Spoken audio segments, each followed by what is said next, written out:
Welcome back to the Papa Meat channel. How you doing? How you doing? Come on in and sit on down because today we are talking about alpha males. Yes, alpha males. I've been scrolling through Instagram for a while, and for some reason on Reels, I used to see a little more on TikTok, but on Reels for some reason, Instagram just has a lot of alpha males. I guess you could say Andrew Tate wannabe kind of guys, but mostly just men who are fixated on a set of rules that lets them also be a man. I mean, I'm talking alpha boot camps, spiritual alphaness, business alphaness, anything that makes you a stronger man. Because we need grown men online to sell us courses on how to be men. I don't know how to be a man. That's why I have collectively spent $70,000 every month on alpha male courses so I can please my wife and I can be the best man I can possibly be, spiritually, socially, and economically. Right? I'm a little business fiend. But what's prompted this idea today that made me want to talk about this was one man in particular that I've had a lot of fun watching. And who am I talking about, of course? Well, his name is Andy Elliott. You're killing yourself, get it? So get disgusted. I've been seeing Andy Elliott pop up on my timeline for whatever reason. I don't know if his promoted posts are just targeted towards me, my demographic of a, you know, beta, not respecting man. But Andy has popped up everywhere and his Instagram reels are a little unhinged. What if someone kidnapped your son David and they told him they were going to kill him unless you sold 40 cars a month? There go another player tip. You gotta kill yourself. But before I dive into him, let me tell you a little bit about him. Andy Elliott is the founder and CEO of the Elliott Group, which he uses to promote his Alpha Leader Mindset training program, okay? You cannot fuck with us. Culture. I can say, move right, bam, they'll shift, now. I can say, move left, bam, they'll shift, now. He's a motivational speaker and guru whose whole shtick is that he trains people on how to be a better salesman. Everything we look at today is going to be courses on how to be a better salesman, which Andy specializes in cars. He's a car salesman. Imagine you go to a Kia or a Toyota dealership, and this is this giant thumb comes up to you and starts talking this way. Andy used to be a car salesman and claims to have made $720,000 in 1 year on used cars in Norman, Oklahoma, which is funny because on his website, if you look, he has a screenshot of, he has a scan of his pay stub. This looks like some piece of like crime footage put in here. My God. And his whole philosophy is that if you're not making $500,000 in used car sales, or I'm guessing just car sales or sales in general, every year, then you're incompetent. You're doing something wrong. In a video, he even says that he has salespeople in his program that make $100,000 a month. People go spend 50 grand on college to learn how to make 50 grand a year. A doctor goes to school for freaking 7 years, pays 250 grand. No ways. We in here have salespeople that can make 100,000 a month. I also like the idea too that he's like, college is overrated, and he chooses the one thing that you actually need college for is to be a fucking doctor, dude. Yeah, you know what? Doctors might not make as much as a salesman. But guess what? They're saving lives! They're productive members of society, not con men, not fucking sales parasites, my God. Today's video is sponsored by Aura. Online brokers will look to sell your information to spammers, scammers, and anyone looking to get their little paws on your information. They can find embarrassing photos of you, important addresses, and health records. And if you're me, they can find out your real age. I've tried so long to hide it, but those nosy people on the internet found out and now posted it everywhere! Which is why I'm begging you to use Aura and don't end up like me. Aura automatically alerts you to data brokers selling sensitive information and stops them in their tracks. It also keeps your spam folder clear and monitors your suspicious activity. Recently, AT&T revealed that over 73 million customer records were released on the dark web, which is absolutely horrifying. But I sleep soundly knowing I have Aura. They're always protecting my information with strong passwords, constant monitored activity, credit card freezes, and fraud alerts. And best of all, Aura does everything you need to prevent a breach from one app. I value my privacy and I value yours. To spend less time worrying, go to aura.com/papameat to start your 2-week free trial, or take a look at the video description to get started today. Thanks to Aura for sponsoring the video, and back to the video. It's becoming clearer and clearer now, and I was gonna try to thinly veil this, but it's one of those things where it's another guy who's taking insecure men online who are looking for any kind of direction, probably don't have a lot of education, so of course they're not gonna be doctors. I was like, why would I even want to be a doctor anyway? What am I, fucking nerd? What are you even doing? I could be making 100 grand a month at a Kia dealership, dude. He is also the self-proclaimed world's fastest growing sales trainer. Gave that title to himself, you know what I mean? Because of social media. He's blowing up on verticals because, vertical content. You know what I'm talking about? You sit there, you have a dog. You have a dog that gets 8.5 million likes. And then you have Andy Elliott, who yells at you for becoming a doctor or for drinking soda. Which if you look at... If you look at his Instagram bio here, world's fastest growing sales trainer, I still like how the text me thing is going on. They got some celebrities to do that for a little bit. Like I remember like years ago, they had like Ninja and all kinds of other people have this text scam where you get paid when people text you. It's fucking stupid. But he says, it's time to get it all. Fit as fuck, best marriage, badass dad, love God, and $100 million plus business, dude. It's right there to just grab hold of. Andy Elliott's the man you want to be. Here's some other little stats from if you had a little Andy Elliott baseball card and you want to flip it over, this is what it might say. He created a 9-figure company in just 3 years. He's trained 11,000 businesses, and he's the most sought after public speaker.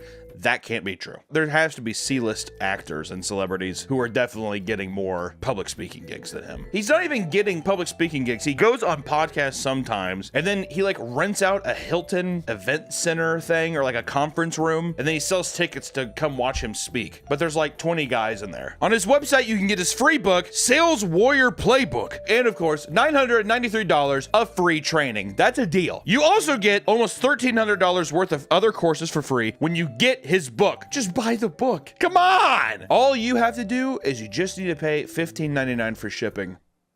Not a bad gig if you ask me.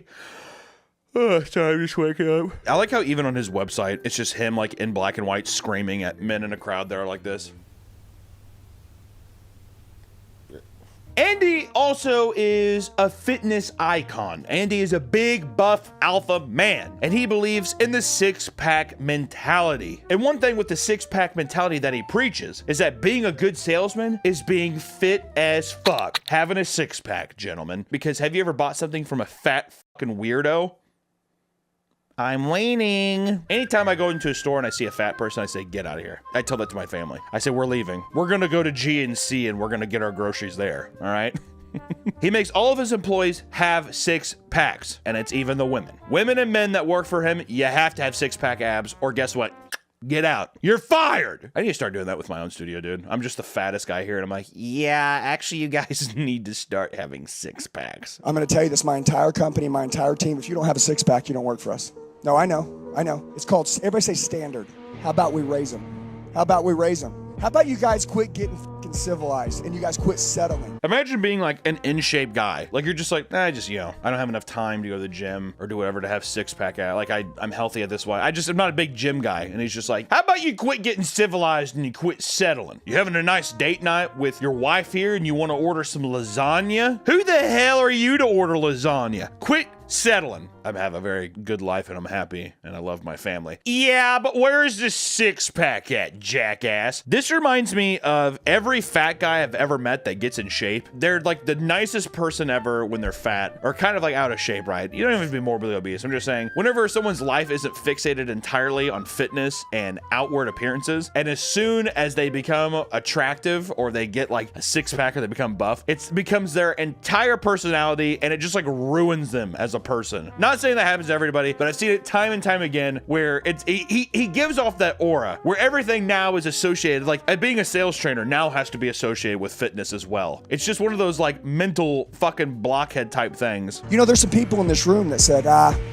would sue my company if they told me I had to have a six-pack. We know you would. That conversation was for the 1%ers. That wasn't for you. I would sue my company if they told me, yeah. Imagine being morbidly obese and you like rely on this income. You've been there forever and they're just like, hey, by the way, we have a new 6-pack implementation. We have a new 6-pack policy for our employees. Okay, well, I'm going to take this to court because that's illegal. Yeah, we know you would. Well, then what? It makes no fucking, sorry, you like, the way he phrases that makes it seem like he's like, we welcome people suing us. We want to be sued because we're breaking the law for raising standards. That's what he says in court too. All right, so you're pleading not guilty. Well, I hold myself to a standard, Your Honor, and I'm trying to raise them. It's like a Forrest Gump. Forrest Gump, who's also mentally disabled and ran across the country, I feel like probably has the same sales tactics as Andy Elliott. And don't be wrong, even if he can't see your body underneath your shirt, he will blatantly just call you ugly right to your face. You're pretty fucking ugly, right? No, I mean, it's just real. So you get in shape. Hey, I'm not that good looking of a guy. I'm a pretty ugly motherfucker.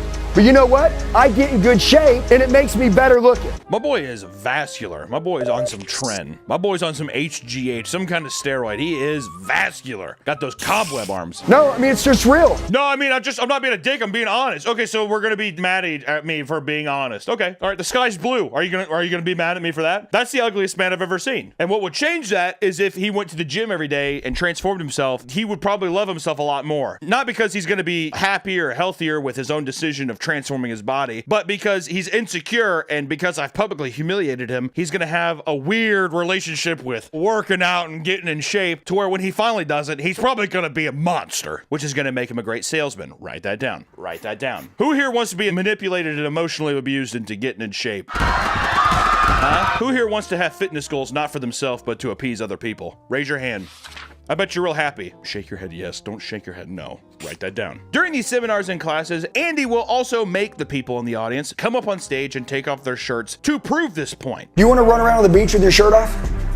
Right now. Okay, do you want to? No. Do you got a girl? Not right now. Let him cook. You would have one if you listen to what I say. Listen, it's disrespectful to tell other people that you can help them when you're not helping yourself. Do you want to run on the beach right now? And the other guy's like, no, I really wouldn't want to. I'm kind of insecure about my body. All right, do you have a girl? No, I don't have a girl.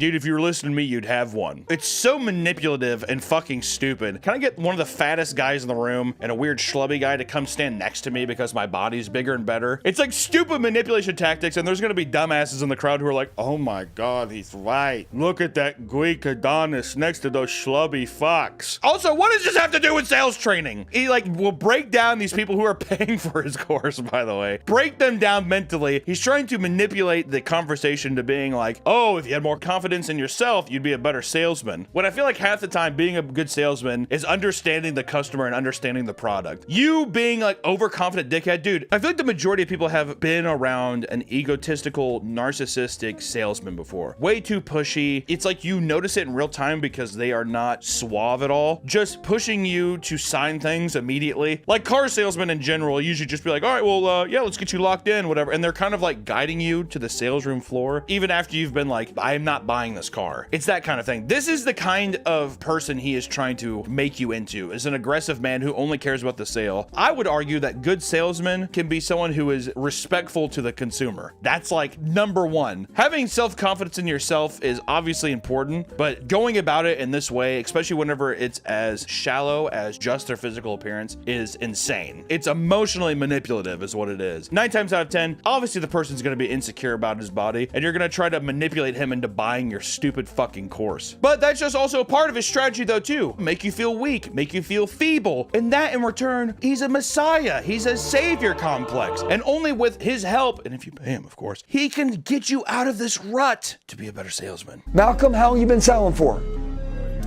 A year. Are you the top guy here? Are you at the top of the board? There's a board. Okay, then you're not the top guy here. Do you want to be the top guy here? Okay, you got to carry yourself differently. I can see in your eyes, you got loose eyes. You need to wake up and compete. The whole idea too of just singling people out, it's just so funny. Are you the top guy here? Do you want to be the top guy? I mean, what are you supposed to, no. Why would you respond that? No, I don't. It's like, obviously, he's like a tarot card reader or like a fortune teller, using blanket statements to kind of do catch-all things that are applicable to everyone's life. And especially in the sales room world, you can just be like, are you the top guy here? Obviously not. He's at a sales course, you fucking moron. Well, do you want to be?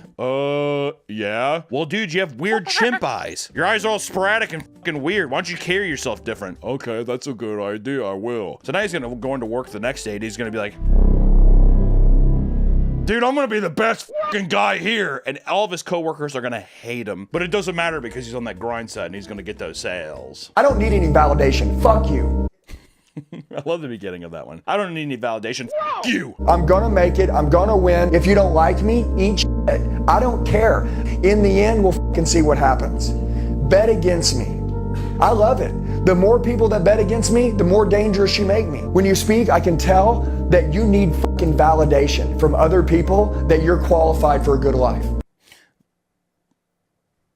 I don't need validation. F you. He's posting all of his takes and stuff on social media to garner that attention for himself. Also, he's validating himself all the time with all of the follower counts that he has and praise that he gives himself. It isn't him building himself up as like, see what I did without validation? No, he's putting it out there publicly because he wants to be like some kind of weird social media guru guy. I was calling to get some information about a vehicle I saw on the website.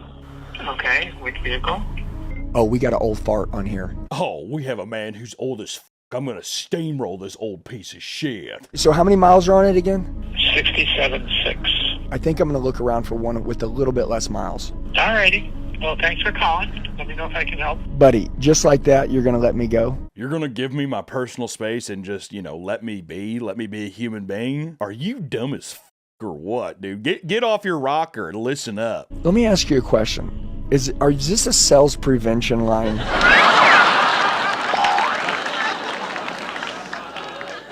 God, the cringe. Let me ask you something, and seriously, this is a genuine question. Is this a sales prevention line? Because you suck at this. People that are order takers go work at Walmart, but people that can influence and persuade learn to close. They can get whatever dream they want in life. People who are order takers work at Walmart. I like how it's just like, if you work in the service industry, you're a piece of shit. There's been not one alpha who works at Walmart, all right? It's funny too, because he's selling this idea that everyone can just be a leader. So much of what is going on, and especially even with Andy here, is a big four-letter word called luck. Luck is a huge factor of how shit moves. You can't just, not all these things just fall into your lap, and sometimes just life deals you a shit hand. Just because you work a service industry job doesn't make you a weak-minded person. And you know what? Here's the thing. It's okay to want more and want to do things as well, but you shouldn't have to beat yourself up because you're earning a living and you're paying your bills and you're taking care of yourself. You know what that is? That's being a functional member of society. That's being someone who is taking care of themselves, maybe even taking care of their family, and that within itself is the most respectable thing you can do on this fucking planet. You don't need some jack-off belittling your experience as a human being for working these jobs as well. Not everybody wants to be a fucking leader, dude. A lot of people are just like, I would love to just simply wake up and exist today. And that is more than fine. Okay, don't ever let me catch you being an order taker again, I okay? appreciate you. Oh God, don't ever let me catch you being an order taker again. Dude, fuck off. Oh God, the cringe. Oh God. He kind of said that sexually too, doesn't he? Now, don't ever let me. Oh man, you got me acting up right now. All right, don't ever let me catch you taking orders again. All right. Okay. And he's like, Good boy. You're just a normal person. You want to be normal? You want to have a normal bank account? You want to have a normal car? God, dude, you want a normal bank account? Makes you, oh God. Go ahead. Nobody will laugh at you when you're normal. No one's going to laugh at you. You'll fit right in. Good job. Good job. You fit right in. You know what's funny is that I think in a weird roundabout way, he's saying don't blend in with the crowd, be your own person is kind of what he's trying to say, which I think even for normal people you can do, but exceptionally here, him saying that if people laugh at you, it means you're doing something better. Sometimes being the butt of the joke is not a good thing. Sometimes being abnormal is a reason that you are trying so hard to be a zebra amongst like horses. It's obnoxious. Like you're putting a giant spotlight on yourself to be like, am I special? Is there any more? It's like, there's nothing more insincere or someone who is so self-conscious about their place in life where they have to be so loud that they're distracting, and then when people have negative things to say about them, it's because they're jealous. So because I'm so unique and I'm so loud and I'm so crazy, you're not on my level. You don't understand who I am. But really, you're just a leech. You're a parasite on the fabric of this society. And that's why everybody is quote-unquote laughing at you. But really, they're not laughing. They're criticizing you. And there's a giant, giant difference between being in on the joke and criticizing someone for something that they're doing that is, for lack of better words, annoying, bad, and like I really have no other word for it. It's these little tactics too of him being like, oh, you want to be normal? Dude, all right, man, be normal. You want a house with a wife and a kid? Hey, No, you do you, man. You do you. You have enough money to live off of and you and your family live comfortably and you're very happy. All right, man. Are you a millionaire? No. Okay, well, you'd be a whole lot happier if you were. How many cars do you sell a month? I'm limited. I don't even know what the hell that means. When you're here for 9.5 hours a day, how many cars do you sell right now? 1 this month so far. Okay, all right. There's no way you can be fulfilled as a man. I wish every one of you could just get angry when you're letting somebody down that believes in you. Guys, I want you to form a hatred. Whenever you're feeling insecure about yourself and you're letting someone down, that's when you need to start cultivating rage. Because rage translates to harmony.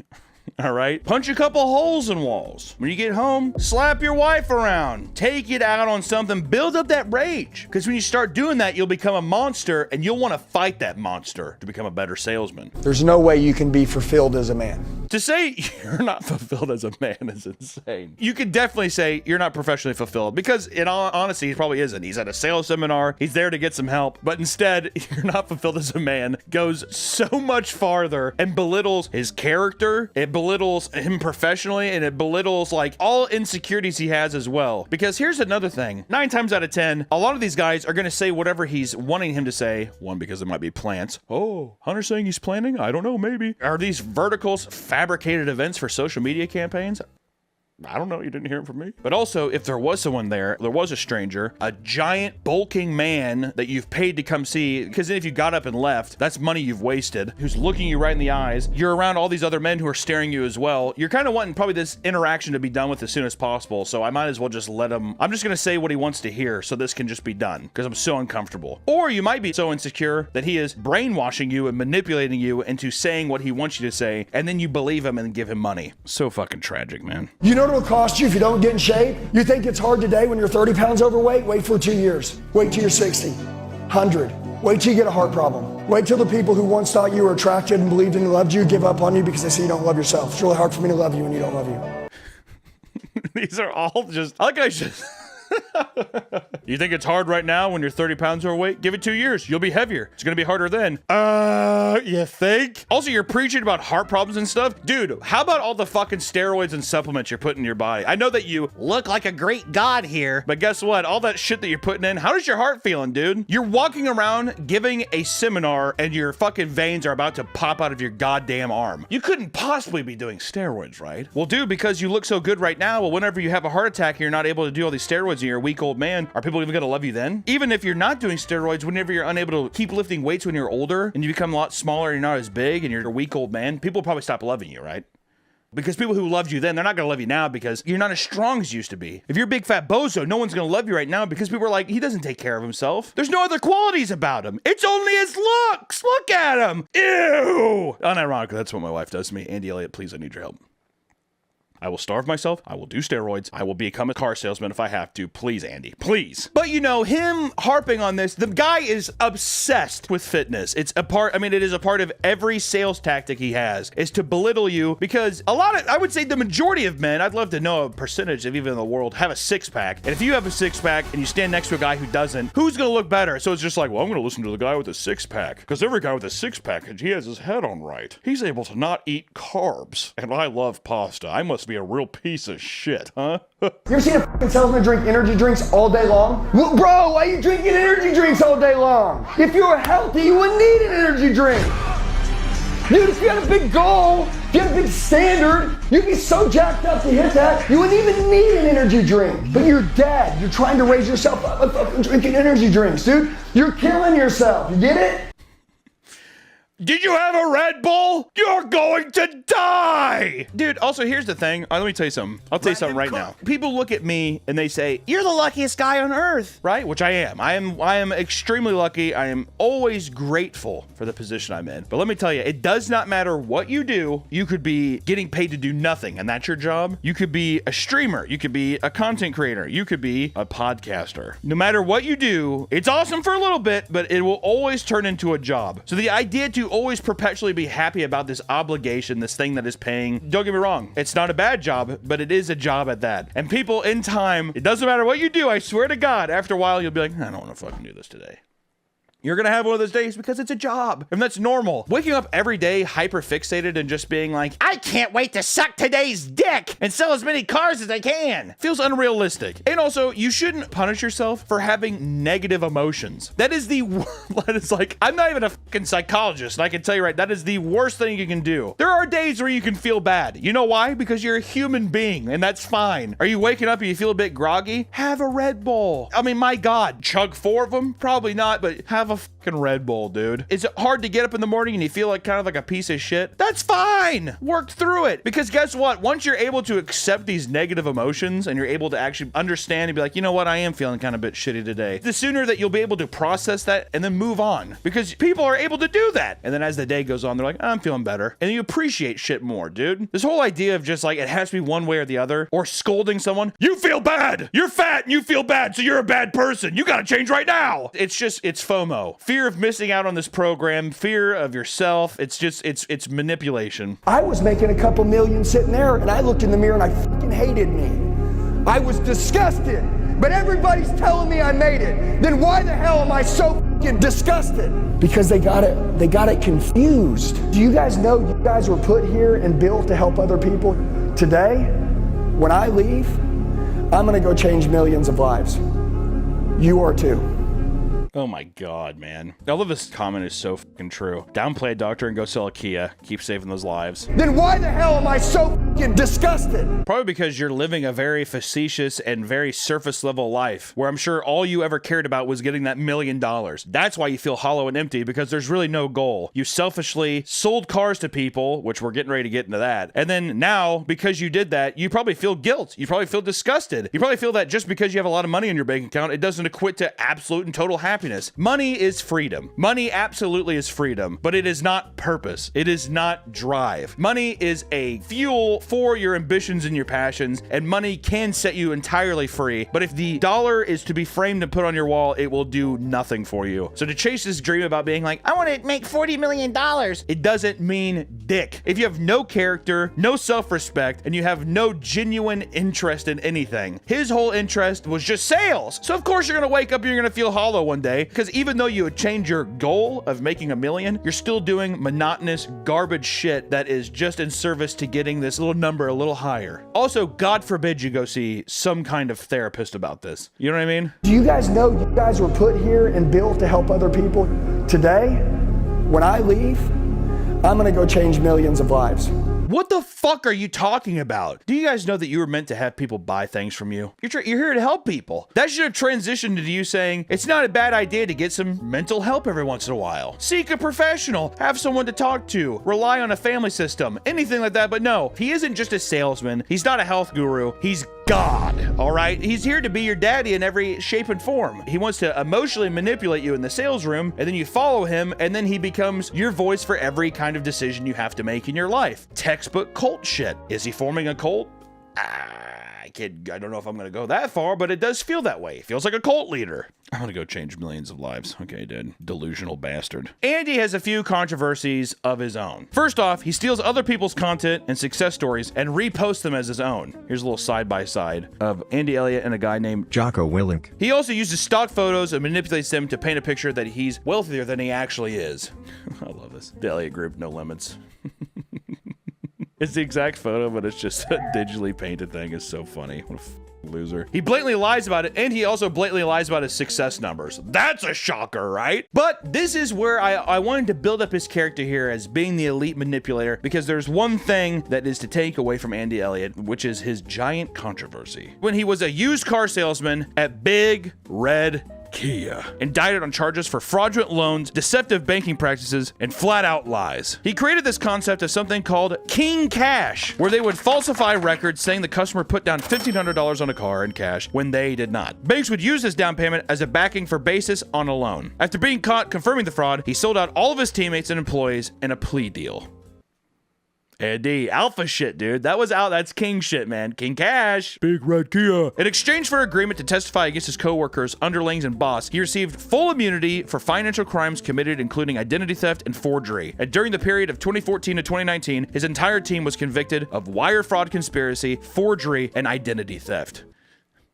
Alpha. During the events of the fraud trial, a loan officer named Donna Mullins for Tinker Loans admitted to being harassed and threatened by Andy Elliott. Threats happened both over the phone and in person, or even at church. Go with God, Andy. Go with God. And in 2014, a lender was made aware of their fraudulent practices, and Chris Mays, Elliott's boss, emailed threats to the CEO of the lender to cease investigating. On page 61 of an expose with court document testimony, Andy was told to force Donna to keep her fucking mouth shut, and she did so. He threatened to expose her for being a whore. Classic, dude. Alpha fucking insinuating she slept with many of the employees at the store. They spent whole days and workout sessions role-playing with one another, ways to pin blame on her, insinuating she was any way to discredit her as a person. But you know, you do have identity theft. They are big proponents of identity theft, which part of their loan process involved applications for loans that were submitted without customer knowledge. Portions of the loan proceedings were funneled off to illegitimate parts of the business, and fake documents were made in the customers' names. He would fake customers' pay stubs as well as fake customer utility bills, which is an actual court document thing here. A little back and forth here. The questionnaire said, so they were faking pay stubs? Yes, ma'am. What about utility bills? Every day. Yes, ma'am. Every day what? We would make utility bills because you would have to have two people and we would need to join them together sometimes. Which he also created a fictitious pawn shop where items were pawned as down payment for cars, but the items were never pawned. Okay, let's just go to the next one. What's this pawn item? A PlayStation 3 for $4,700. Fucking loser. God. Okay, how about the next one? A Flash programmer for $5,500. And the next one? This is a weed eater for $4,700. The next one? Ozark Trail outdoor equipment. Looks like a tent. It's a tent for $6,000. Which, I love that. A PS3 that was pawned for $4,700. A weed eater for $4,700. And an Ozark tent for $6,000. So good. He also used bribery and manipulation against Tinker Loans employee Donna Mullins. He met the individual at his church during Bible study and found out that she was desperate for money because alphas can smell the blood from a mile away, dude. He's a shark in the water. As soon as there's blood, he goes wild, all right? And as soon as there's a helpless woman who's like, I'm really in need of cash, he's like, what'd you say?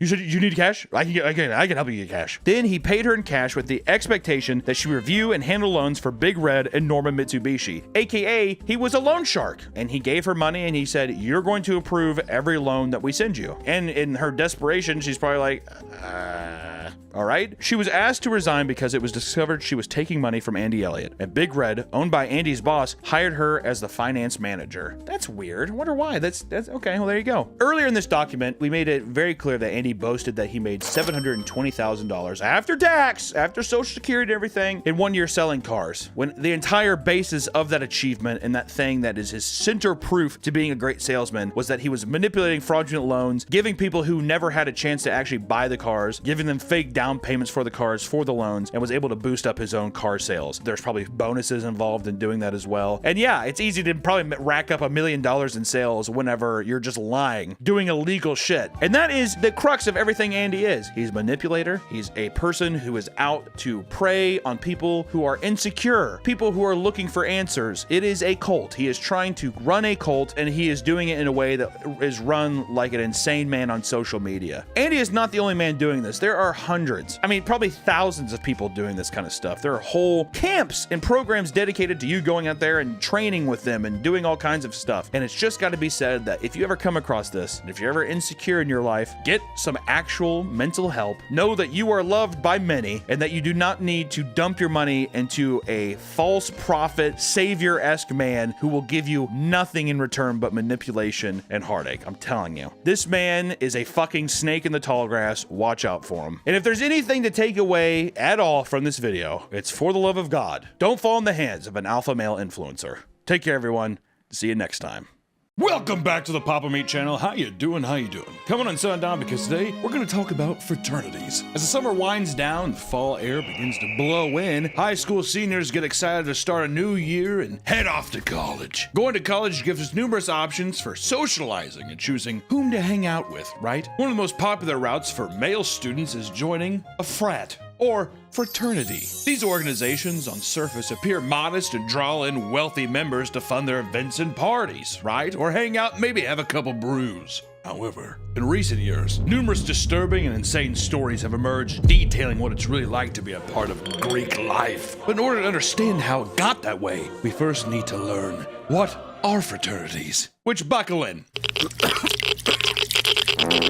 Fraternities, also known as Greek Brotherhood, are organizations that offer students social and academic opportunities, if you want to say that. There's some that are prestigious. I think the vast majority, at least of my friends that were in frats at state schools and such, usually they're state school organizations where guys can be pals together and they can drink, right? I would say the vast majority of people just use it as an excuse to endlessly party for 4 out of 4 years of their college life, is what I would say. And sometimes 6 to 8. Sometimes 68. Van Wilder! Do you think people even are going to know what Van Wilder is anymore? Was that a deep cut now? Yeah, feel like it. Ryan Reynolds. Ryan Reynolds. Deadpool! Dating back to 1776, the fucking year this country was founded, these organizations can be found nationwide, with each fraternity having hundreds and hundreds of chapters. To join the Brotherhood, members undergo a lengthy process that begins with what is called rushing. And rushing takes place during Rush Week and is a special time when the fraternities host meetups, cookouts, and gaming nights, and this allows members to meet potential new brothers and explain the rules and values of their fraternity. Do you think the Freemasons are a frat? The ancient frat. Following Rush Week, the fraternity will select people they believe will fit into their organization and conduct both formal and informal interviews. And after all that's complete, potential members will be sent a bid that contains an offer to join. That's not all. New members are also expected to pay dues. These payments can range from $2,000 to $1,000 per semester to maintain their membership in the fraternity. This doesn't include other fees such as housing, food, clothing, and various other charges that differ from chapter to chapter, from frat to frat, blah, blah, blah. Some fraternity houses are huge and luxurious with things like private chefs, cleaners, and game rooms, all which add to the cost of being in the frat. These are Nepo baby frats. And despite criticism of paying for friends, I don't do that. All of my employees, I don't pay to have friends. They would hang out with me on their own. Yeah, that check didn't clear for last weekend. Some fraternities, such as Sigma and Alpha Epsilon, Sigma Chi, and Lambda Chi Alpha, have over 280,000 members nationwide. And once you accept your bid and pay your fees, you officially join the organization as a pledge. And during this period, you undergo further evaluation to determine if you're a good fit for the Brotherhood, right? You're part of basically a fucking army at that point. Yeah, a little soldier. Sigma Chi, yo. Illinois chapter, nice to meet you. Michigan chapter, dude. That's so sick. I go to a state school. I'm a business major. Hey, what do you major in? Business, mostly. Plan on taking over Pop's Chevy dealership when I get out of here, so trying to get, just a little bear trap for that later on. Any man going to a state school, they're a business major. Or it's psychology. Women, psychology, men, business. Or philosophy. I've seen some guys do that too. To be like Jordan Peterson. And I'm like, where do you work now? They're like, I work at a car wash. I work in my dad's car wash. Traditionally, this phase was meant for learning and bonding. And however, over the years, it has developed a bad reputation due to a new ritualistic practice called hazing. Which is primarily why I wanted to make this video, because we cover a lot of weird stuff on this channel, and hazing is one of the most cruel and weird pieces of culture known to man. It's also so oddly accepted. Being a slave and basically being tortured is accepted in a modern day culture. Hazing is a common ritual in which new members are subjected to humiliating activities such as embarrassing stunts or eating gross foods, or Limp Bizkit. It's not just a band name. Why don't you look up what Limp Bizkit is on your own? Play with your friends. You taught me that. However, some frats go too far and push their new pledges to the absolute limits. A Sigma Chi frat was suspended after forcing drugs on a new pledge during a hazing ritual. You like being drugged by your pals? By your brothers? Come on, dude. Do you want to be your brother or not? He's like, there are demons and shit hovering over him. He's like, on his back. Do you think they're doing ayahuasca? I'd like to think that they're doing ayahuasca. I also like to think that they're just like, here, I dip this menthol cigarette in bleach, smoke it. Dude. Won't that make you blind? I'd do anything for the Brotherhood. Oh, his eyes are just completely like black. Oh, one pledge was forced to stay inside the fraternity for a week as a part of his ritual, and at some point, some other members of the fraternity strapped him down, blindfolded him, and force-fed him cocaine. Dude, that's so sick, and we have to go to the game later. I'm meeting Chelsea at the game, and we're getting fucking zooted at the game. Give me some of that Zaza. fuck? At the time of this incident, the frat was already under disciplinary suspension for previous drug-related incidents off campus, and members of the fraternity reserved rooms at a resort under the name UCF Finance Club. And during their stay, police responded to multiple reports of fraternity members engaging in loud, rough sex and smoking weed. Dude, I got so fucking high. I'm tanked, bro. After the hazing ritual was reported to the university, the chapter was shut down entirely. But some fraternities get creative with their hazing rituals in order to work around their university's anti-hazing policies. At Zeta Beta Tau, new members had to compete in a strange challenge as part of their hazing. Coined the pig roast. Do you want to guess what that is? The pig roast. If I had to guess before, pig roast almost makes it seem it's like an Eiffel Tower where they like tie somebody up and butt fuck him and shove their cock in his face too. Pretty close. Let's see how close I got. Coined the pig roast, this competition pitted each member against each other with the goal of sleeping with the fattest woman they could find. Fat chicks. Should have saw it coming. Dude, ew, you want to Porky Pig? That's fucked up, dude. There might literally be nothing I hate. Well, I hate a lot of things on this planet, but one of them, add it to the list, is any man who goes to a state college. I can't stand it. I went to state college. I can't stand you, so it perfectly lines up. Planets are aligned. The challenge began with the frat sending out a group of pledges to local bars and parties to pick up women, aka fucking porkers. The larger they were, the more points that were awarded to the pledge. It was encouraged to sleep with as many women as possible so that you could stack up your points, right? In the event of a tie, whoever slept with the biggest girl won the competition. Members also got additional points for finding ways to humiliate the women after the exchange was over. Hey, Kelly? Yeah? You want to watch Barnyard? Does that count as points? They're like, no. He's like, has sex with the hottest chick. Dude, you're so fat. Am I zooted, guys? Is the huzz sitting right next to me or what? What do you think they were doing to humiliate them? Just f***ing them and then calling them fat ass or like Porky Pig? Probably. I know there's also the walk of shame where as soon as she walks out, everyone's like standing there like, oh my God, ew, you're fat. Maybe that stuff. Maybe that stuff. Or he's just like, hey, remember when I said I wore a condom? You should go kill that fucking thing quick. Dude, 2 points for Bryce. He fucking rules. I almost got pig roasted in high school.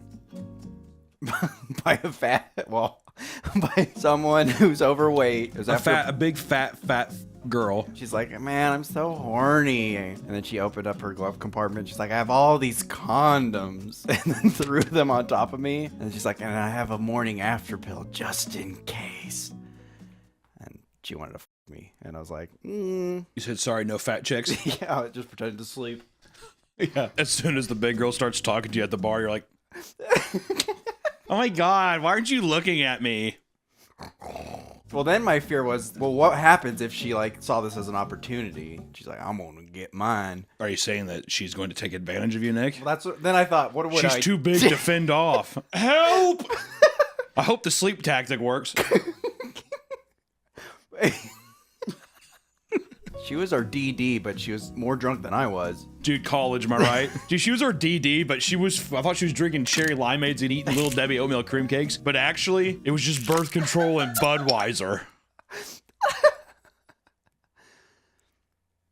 Her big fat leg comes over and you're just like, oh no. That's also such a guy mentality though too. Well, I guess I gotta do it. No saying no to this. I won't tell anybody though. This fat girl will stay my secret. Also, we should have saved this for the end of this segment. Anyways, once you got done sleeping with someone, pledges were required to come back and describe the event in detail to confirm their points. It was sick. And I opened it up and it was like, and it was just smelled like bacon and it was so, she was making pig sounds. Dude, and they're like, dude, Trevor, yes, that is so fucking tight, man. Many female students on campus were disgusted by the behavior. God, wet blankets, right? When Cornell learned about When Cornell learned about the challenge, it launched an investigation and the fraternity was placed on probation for 2 years. In addition to the probation, an in-house advisor was required to be present at the fraternity at all times to ensure that such an incident would not happen again. First off, I just want to say that's a show waiting to happen. Cornsworth, could you just let us these fat chicks? What if you hurt their feelings? Don't go out without this. Thanks, Cornsworth. No one told me that. Wouldn't that be sick? Well, I was gonna say, is the guy just standing there at all times? Hey! Well, yeah, what's he gonna do? That girl is comically large. Ask her to leave, brush your teeth, and go to bed. Oh yeah, that'd be even more humiliating. You're not partaking in a pig roast, are you? Yeah, he has his measuring tape. It doesn't even go all the way around. Daniel, tell the young woman good night and have her pig hooves off the wood in this house. He's making fun of you. He's going to finish in you, and he's going to laugh about it later with Steven over there. Steven's like, he's right. Corsworth, you're such a hawk, man. Actually, I'm not gonna lie, I love that. I would watch that show. Corsworth, that's my sister. My bad. He's also Sly himself. I didn't see her on the visitor log. Cornsworth. I like that. I like it. What would you call it? Cornsworth?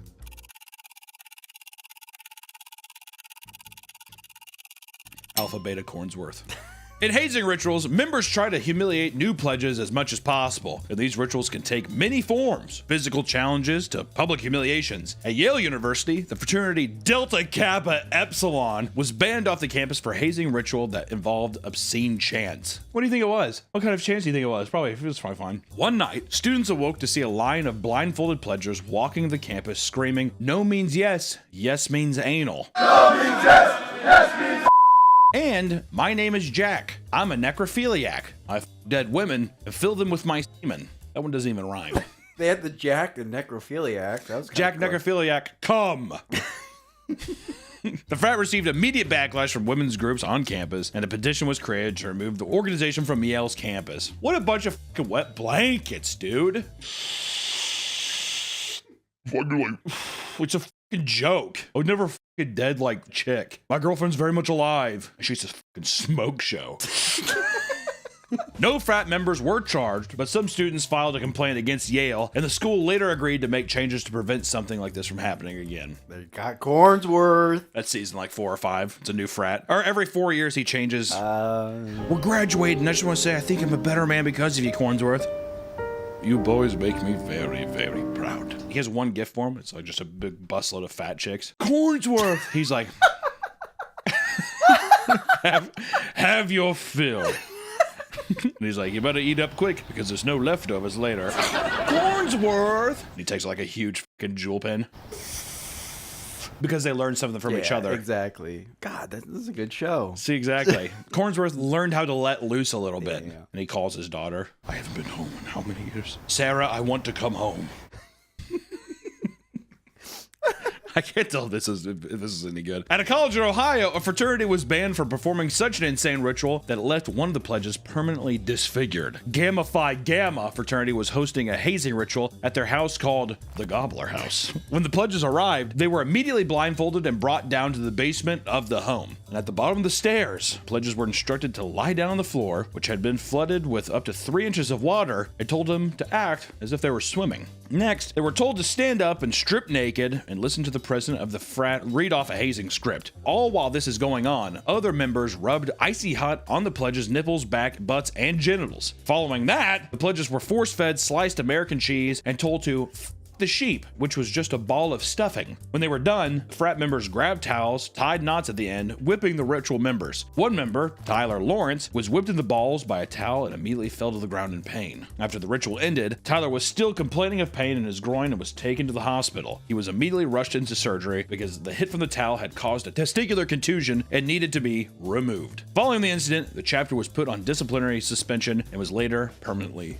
banned. Which I just want to say this. This is one thing that we need to say at least once in the video to make sure. Frats are some of the easiest displays of closeted homosexuals. Oh, yeah. What if we just got them hard and they like, we're fucking this thing in front of us? Come out and just say it already, you know? All right, everybody come here, get hard. Let me put icy hot on your cock. Isn't that just what boys do, though? You just get naked? That's just what boys do. They get naked and they whoa, and they put icy hot on their buttholes and their hard. And we women that look like men. We women that remind us of our dads, big fat broads. It's awesome. Is that not the case? All right, your punishment is you have to kiss my balls. Get on your knees. You have to kiss my balls. You have to drink my. Whenever they do it too, they're like looking down, like. Oh, okay, I'll drink your. The guy's like.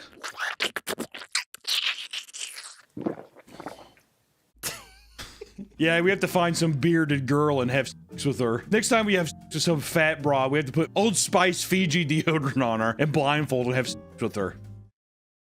Kind of just sounds like you just want to emulate her being a man. No, I'm just saying we'll put a wig and like a fake beard on her. We'll have sex with her asshole. What? Can't tell if you're uncomfortable. No, the imaging is... I'm just imagining it. It's a fantasy of mine. Hazing has resulted in hundreds of deaths, and many of them related to alcohol. One death at Pennsylvania fraternity even led to the creation of a law aimed at preventing future tragedies. In 2017, Timothy Piazza was a sophomore at Penn State, majoring in engineering. Business major. Engineering a business. Excited to be more involved on campus, he rushed with the local Beta Theta Pi chapter. He got a bid offer shortly after. The chapter he joined was infamous for a specific hazing ritual called the Gauntlet. This challenge involved making quick stops at drinking stations, ensuring that every drink was finished to get as drunk as possible. Unfortunately for Timothy, as he was completing the challenge in a drunken state, he lost his footing and tumbled down a flight of basement stairs head first. Fraternity members carried him upstairs to a couch and tried to revive him by pouring liquor on him and slapping in his face. Dude, wake up! Oh, these fucking lightweights, wake up! Yeah, these fucking pledges, man. He's like all contorted. He's like wrapped up like a pretzel. Dude, these fucking... The other guy's like, dude, put some Zaza on his face. I bet that'll wake him up. You know what I'm saying? It's sick. It's like have a dead body on the fucking floor here. Yo, Easy, we want to see those fat. We should have him fuck a fat girl. Yo, bring in the pig. I'm sure that'll wake him up. She'll sniff out a truffle real quick, man. Dude, yes! You're on it tonight, man! Eventually, he would wake up and stumble around, only to fall and hit his head on the ground repeatedly. Dude, look at him! Yo, Bambi. That's his fucking name, too, man. You're gonna fit in, Bambi. You're fucking cool. Oh, there he goes again. Little soldier. Where's your other woodland friends at? Yes! Timothy had suffered a major brain bleed and ruptured spleen from his repeated falls, and sadly, he died from his injuries, because those around him failed to call for help in time. All right, I guess we'll call the cops. Hello? Dude, even the Huzz and the Zaza's not waking him up. This is, like, fucking serious.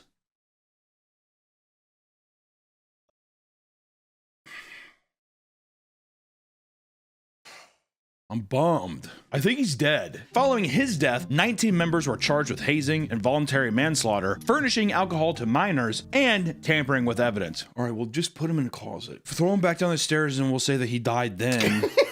Put him in his bed. Maybe he died in his sleep. That'll work. Do you see? That's why you're a fucking engineering for business major degree. I can't wait to own a car wash one day. Whenever I used to drink, I used to fall down from laughing. I'd laugh so much that I think I'd lose oxygen and black out. Kind of like one of those, you know, those goats that they fall down when they get scared. That was me with drinking. Right. Were you a frat or is that just a drinking story? Just me. Just me. Yeah, Drinking. it's just cool. Just let people know. Okay. Timothy's death made national headlines around the country as hazing deaths were becoming a more prevalent issue. So, the Timothy Piazza anti-hazing law was passed to make hazing-related deaths a felony offense. Fuck, dude. Okay, like, people fucking ruin this country, man. There's probably some fucking fat broad who made that. So stupid, man. I hate this. Alcohol is probably the most common thing found inside fraternities. It's something that is easily accessible to frats and deeply ingrained in the culture. So, let's dive into the world of frat parties. Attending parties is an essential part of the college experience. You gotta fit in, you wanna socialize outside the class, you gotta go to parties. And when going to parties, make sure you choose the right one, or else you could cost you an arm and a leg. Or in the case of 22-year-old Karen Huber, the tip of her finger. That isn't nearly as... That's not, yeah. While attending a frat party with her boyfriend at the University of Texas, the president of the frat and her boyfriend got into a fight after Karen's boyfriend was caught pouring beers on other attendees. Dude, party foul. Karen attempted to step between the two men to break up the fight, and as she did, fraternity president punched her in the face, grabbed her hand, and bit off the tip of her pinky finger. Dude! Party foul.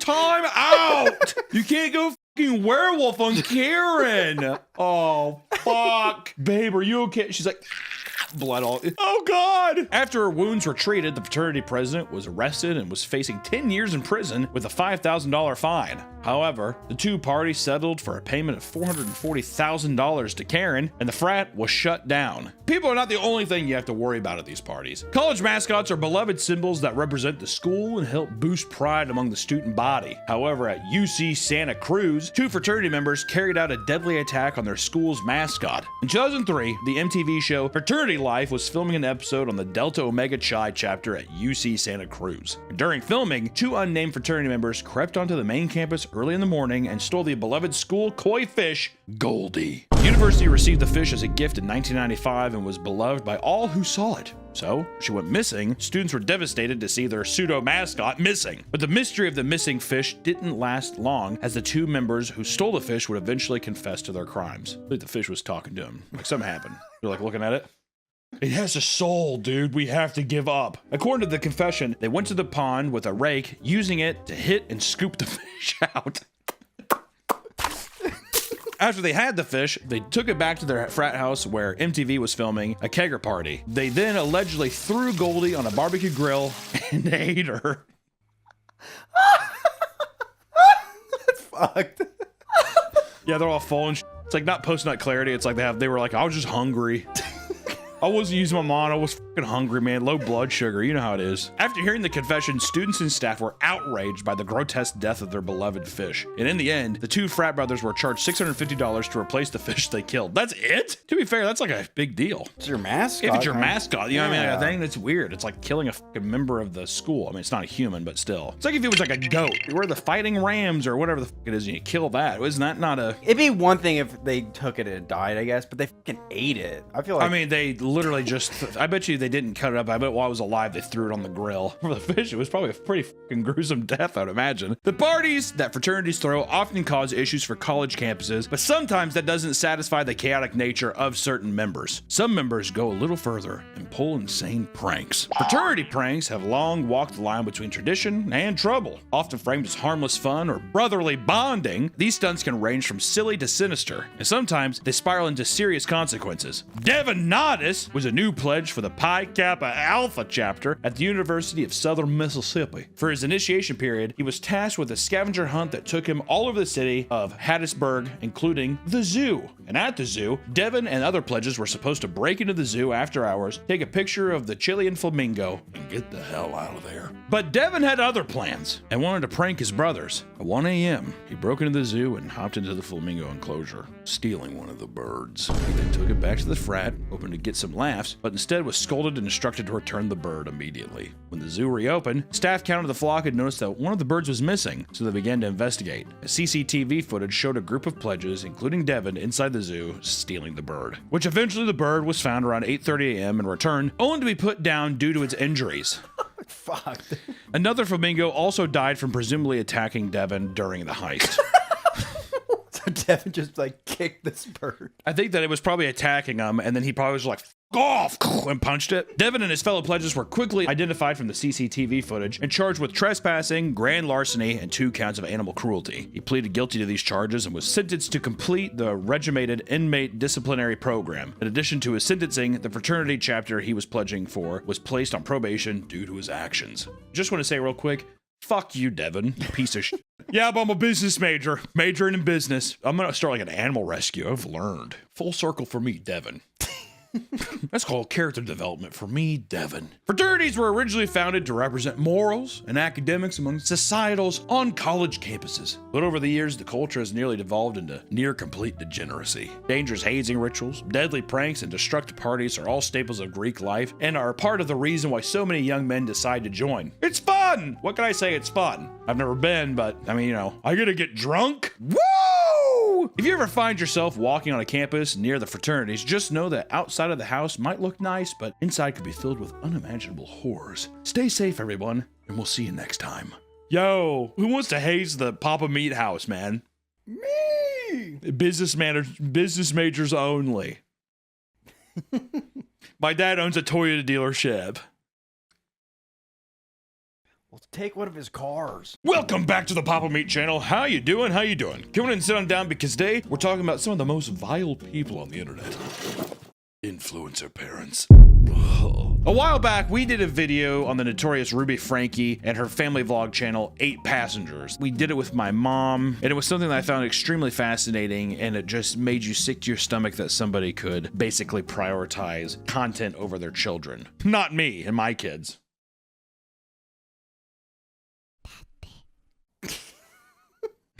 What if I told you at one time he was alive? Shit. If you don't know Ruby Frankie, she made the national headlines for essentially torturing her kids behind the scenes, leave her trapped up in a house. It's fucking gruesome. There's been documentaries about it. Real fun stuff. I mean, what seemed like a happy, loving family on camera turned out to be a home filled with abuse and fear. I'm only gonna say it one more time, and then you're gonna lose the privilege to eat dinner. Bitch. And this story is not an isolated incident. This is something that's been reoccurring time and time again. It seems like a pattern where you cannot mix the selfish nature of content creation with raising a family, and especially whenever one relies on the other. Typically when content creation relies on idolizing your perfect life or perfect family. Doesn't mix, not healthy chemistry. So let's take a look at some of the worst family influencers out there. Starting off with Allie Ray, who, starting off fresh, home run swinging here, nearly killed her baby in the NICU because she was starving for a sandwich. Not the baby, Allison Ray. This controversial mother is a TikTok live streamer who is part of a niche online community called BegTalk. Like and subscribe. Smash that bell. Give me money. Which BegTalk is where they spend all day on TikTok begging for money. There's a lot of people that do it. Basically, people just being live, gassing people up to just throw money at them for virtually doing nothing besides sitting and having a camera that is live. And of course, getting pregnant gave her the perfect excuse to make content and beg for money on live streams, later revealing it wasn't an accident, but a plan to trap her 19-year-old partner. Lucky dog. She's got like all the plays: begging, entrapment, family talk. She's like King Griffey Jr. in 1997, dude. Unstoppable. There's gonna be a couple people who are like, oh. At first, she claimed it was his idea, but later admitted that it was her plan all along. But things only got worse as the pregnancy went on. At just 33 weeks pregnant, Allie went into labor and was rushed to the hospital. Not wanting to endure a long birth, she pushed to be induced early, telling doctors she couldn't afford to wait since she relied entirely on live stream donations. Doc, I gotta be back live tonight. Can we squirt this thing out quick, please and thank you? Yeah, just shoot me up with some of that juice. Shoot me up through my spine with some of that juice and fucking get a coat hanger and start pulling, dude. All right?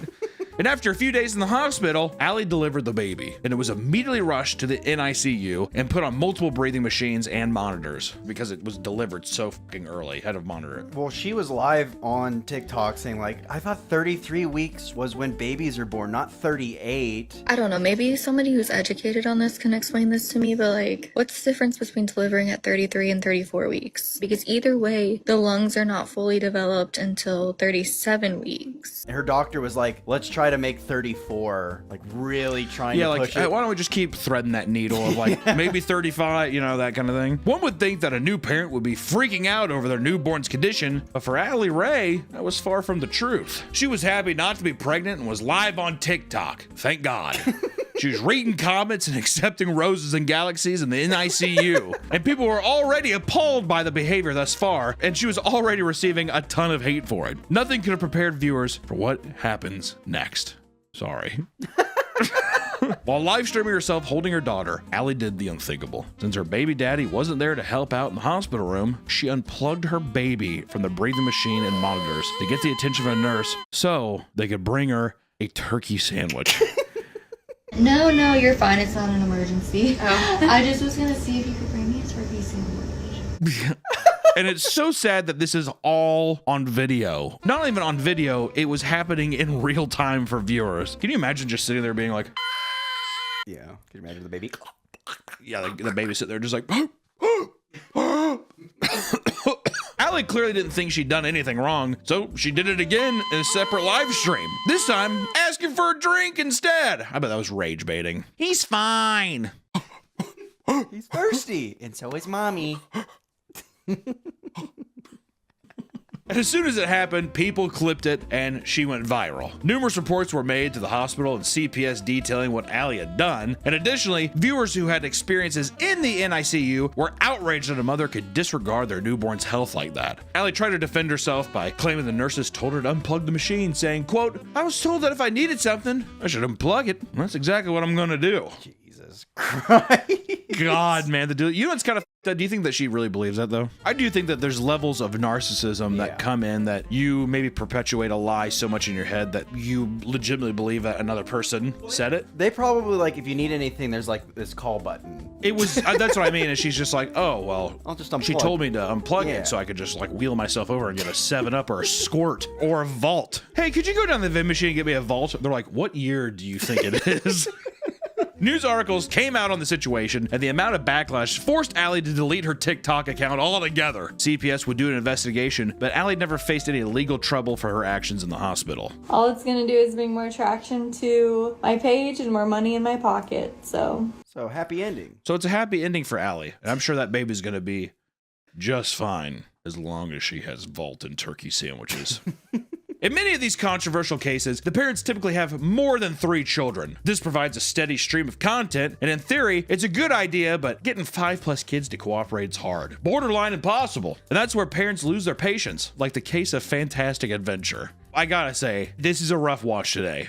This is a sad one. I wouldn't say anything probably out of the ordinary. I would say as of late, a lot of weird stuff usually, but this one in particular, I don't know why. This case is so sad. In 2012, Fantastic Adventures began uploading a wide variety of children's content, ranging from scripted comedy skits to costume roleplay. The creator of the account, Michelle Hobson, would use her 3 biological children and her 7 adopted children as characters in each episode.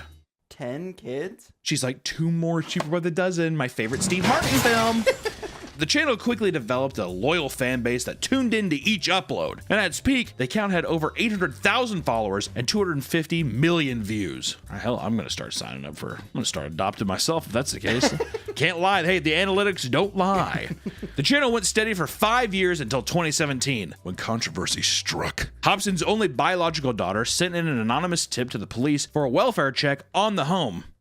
That's a good sign. When police arrived, nobody was prepared for the horror that awaited inside the home. The first child they found was locked in a closet with no food or water in a diaper. The rest of the children were found starved and in a weakened state. According to the children, Michelle had repeatedly beaten them, forced them to take ice baths, sprayed them with pepper spray, and purposely withheld food, all because she believes that they didn't act well enough. And when we say pepper spray as well, just for the video, I don't want to be too gratuitous, but she's not spraying it into your eyes, she's spraying it in, let's just say, an inappropriate place, which just makes me like, what kind of sadistic do you have to be? Can't say that. What kind of sadistic fucking freak do you have to be to do that? It appalls me. Power trip, I think. Do you think it's just a power trip, or do you think that the person's just like, wait, I have to upload. I have to, like, going and saying, I gotta get, hey, views are down. Steven, could you come over here?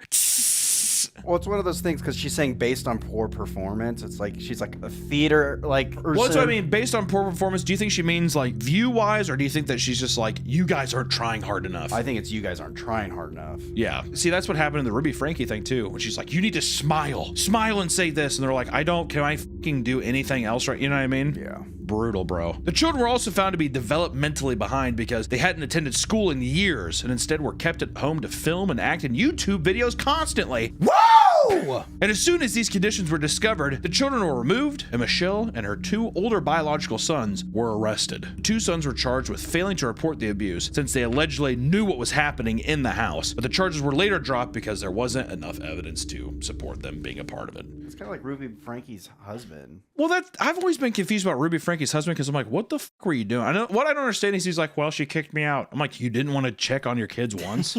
He's like, well, I had my faith. Like, seemed fine on the cameras. It's fine. How can you watch this go by? It's just weird. Michelle was charged with 5 counts of unlawful imprisonment, 2 counts of molestation, and 7 counts of child abuse, but she never served jail time.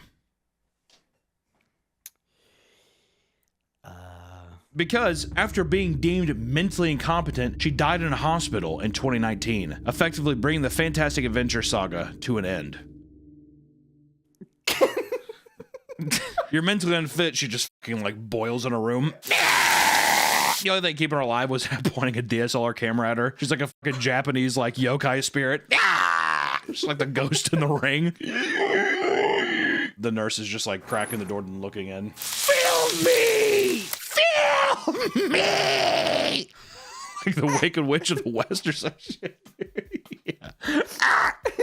Most parents will go great lengths to ensure that their kids are healthy and happy. However, one Australian mom got exposed for doing the complete opposite. Let's talk about the Harris family. Alana Harris and her husband, Brock, ran a popular family TikTok account with their 1 million followers under the name The Harris Family. Scrolling through the videos, you would think that they were just another happy family sharing their vacations, pregnancies, and family events with the world. The family had 3 kids, 2 boys and a daughter. Daisy, who was diagnosed with tuberous sclerosis complex, which is a rare genetic disorder that causes non-cancerous brain tumors to form. This diagnosis was devastating for the family, and Alana regularly posted her daughter in the hospital, providing the audience with regular updates and expressing gratitude for your support. Oh my God, thank you for watching and donating. I appreciate it. And eventually, a GoFundMe was set up and raised thousands of dollars to cover the cost of Daisy's medical procedures. Yet, after countless operations, doctors noticed that Daisy wasn't getting any better and that her condition was staying the same or even worsening. So a toxicology report was conducted, and it showed that her blood content had high levels of benzodiazepines, other commonly known as Xanax or Valium.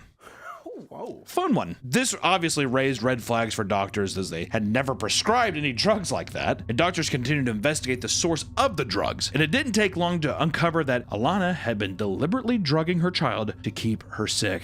Gypsy Rose, ladies and gentlemen. That's like a Munchausen thing, right? Yeah. Munchausen by proxy or whatever. Take the Xanax. It'll make you feel like you have wings. Well, I guess for a kid, it'd be the same shit, just like, yep, you have to take it. Just that authoritative tone, you know? You're sick, honey. Yeah. Okay. God, dude. Fucking unbelievable. Alana did this because she benefited both financially and socially by keeping Daisy sick for content, a pattern consistent with Munchausen syndrome by proxy. The investigation report was handed over to the police, and all of Alana's children were moved from the home while she was taken into custody. Thank God. Brock, her husband, if you forgot that he was fucking there, like every one of these husbands, was initially suspected of aiding his wife and poisoning their child, but he later claimed that he was completely oblivious to the whole thing.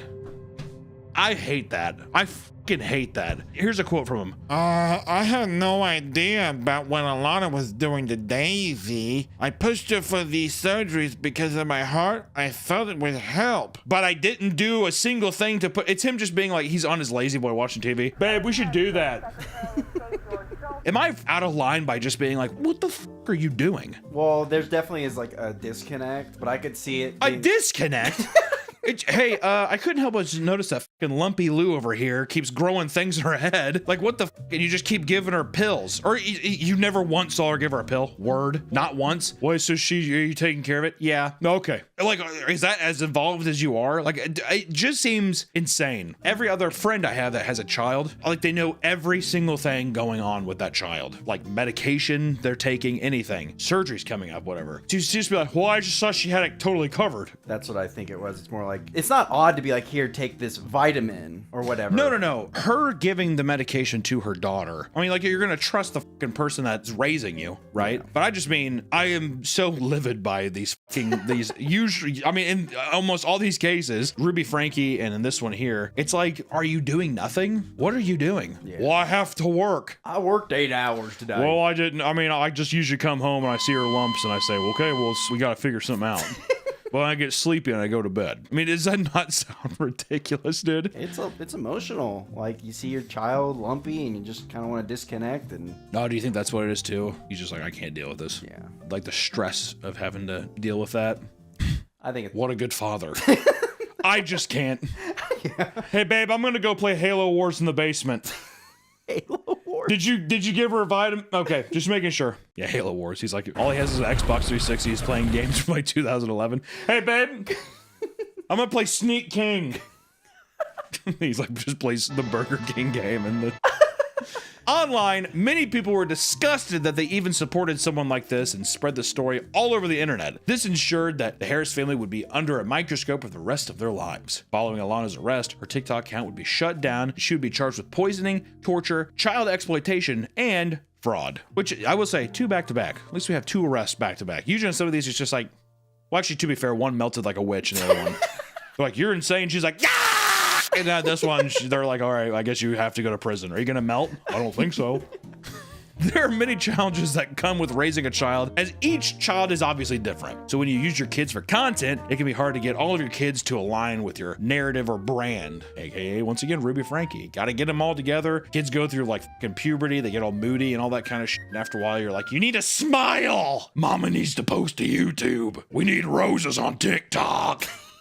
Which, let me tell you something. This is another gut. I mean, all of these are going to be gut punches, but I remember when we were reading this one, it made me actually sick to my stomach. Because for one family, their adopted child was more work than they bargained for. The Ohio-based channel was called The Stauffer Life. Micah and James Stauffer built a family lifestyle brand, gaining over 700,000 followers on their main channel and 300,000 on their garage spin-off channel. And in each video, the parents showed off their hectic life with their 4 kids as they took them to their appointments, celebrated birthdays, and other life milestones, right? 2016 and 2017 marked an exciting time for the family as they were in the process of adopting a 2-year-old from China who they named Huxley, making sure to record every update along the way. The child they were adopting had severe autism and they were aware of it. And many viewers cautioned the parents about the work it might take to ensure Huxley was properly taken care of. If you already have that many kids and then all of a sudden you're throwing in someone who's going to need that much time and attention, I think people really underestimate what a task that is. Yeah. For severe autism, where it's at that point, it's like they can't take care of themselves, you know?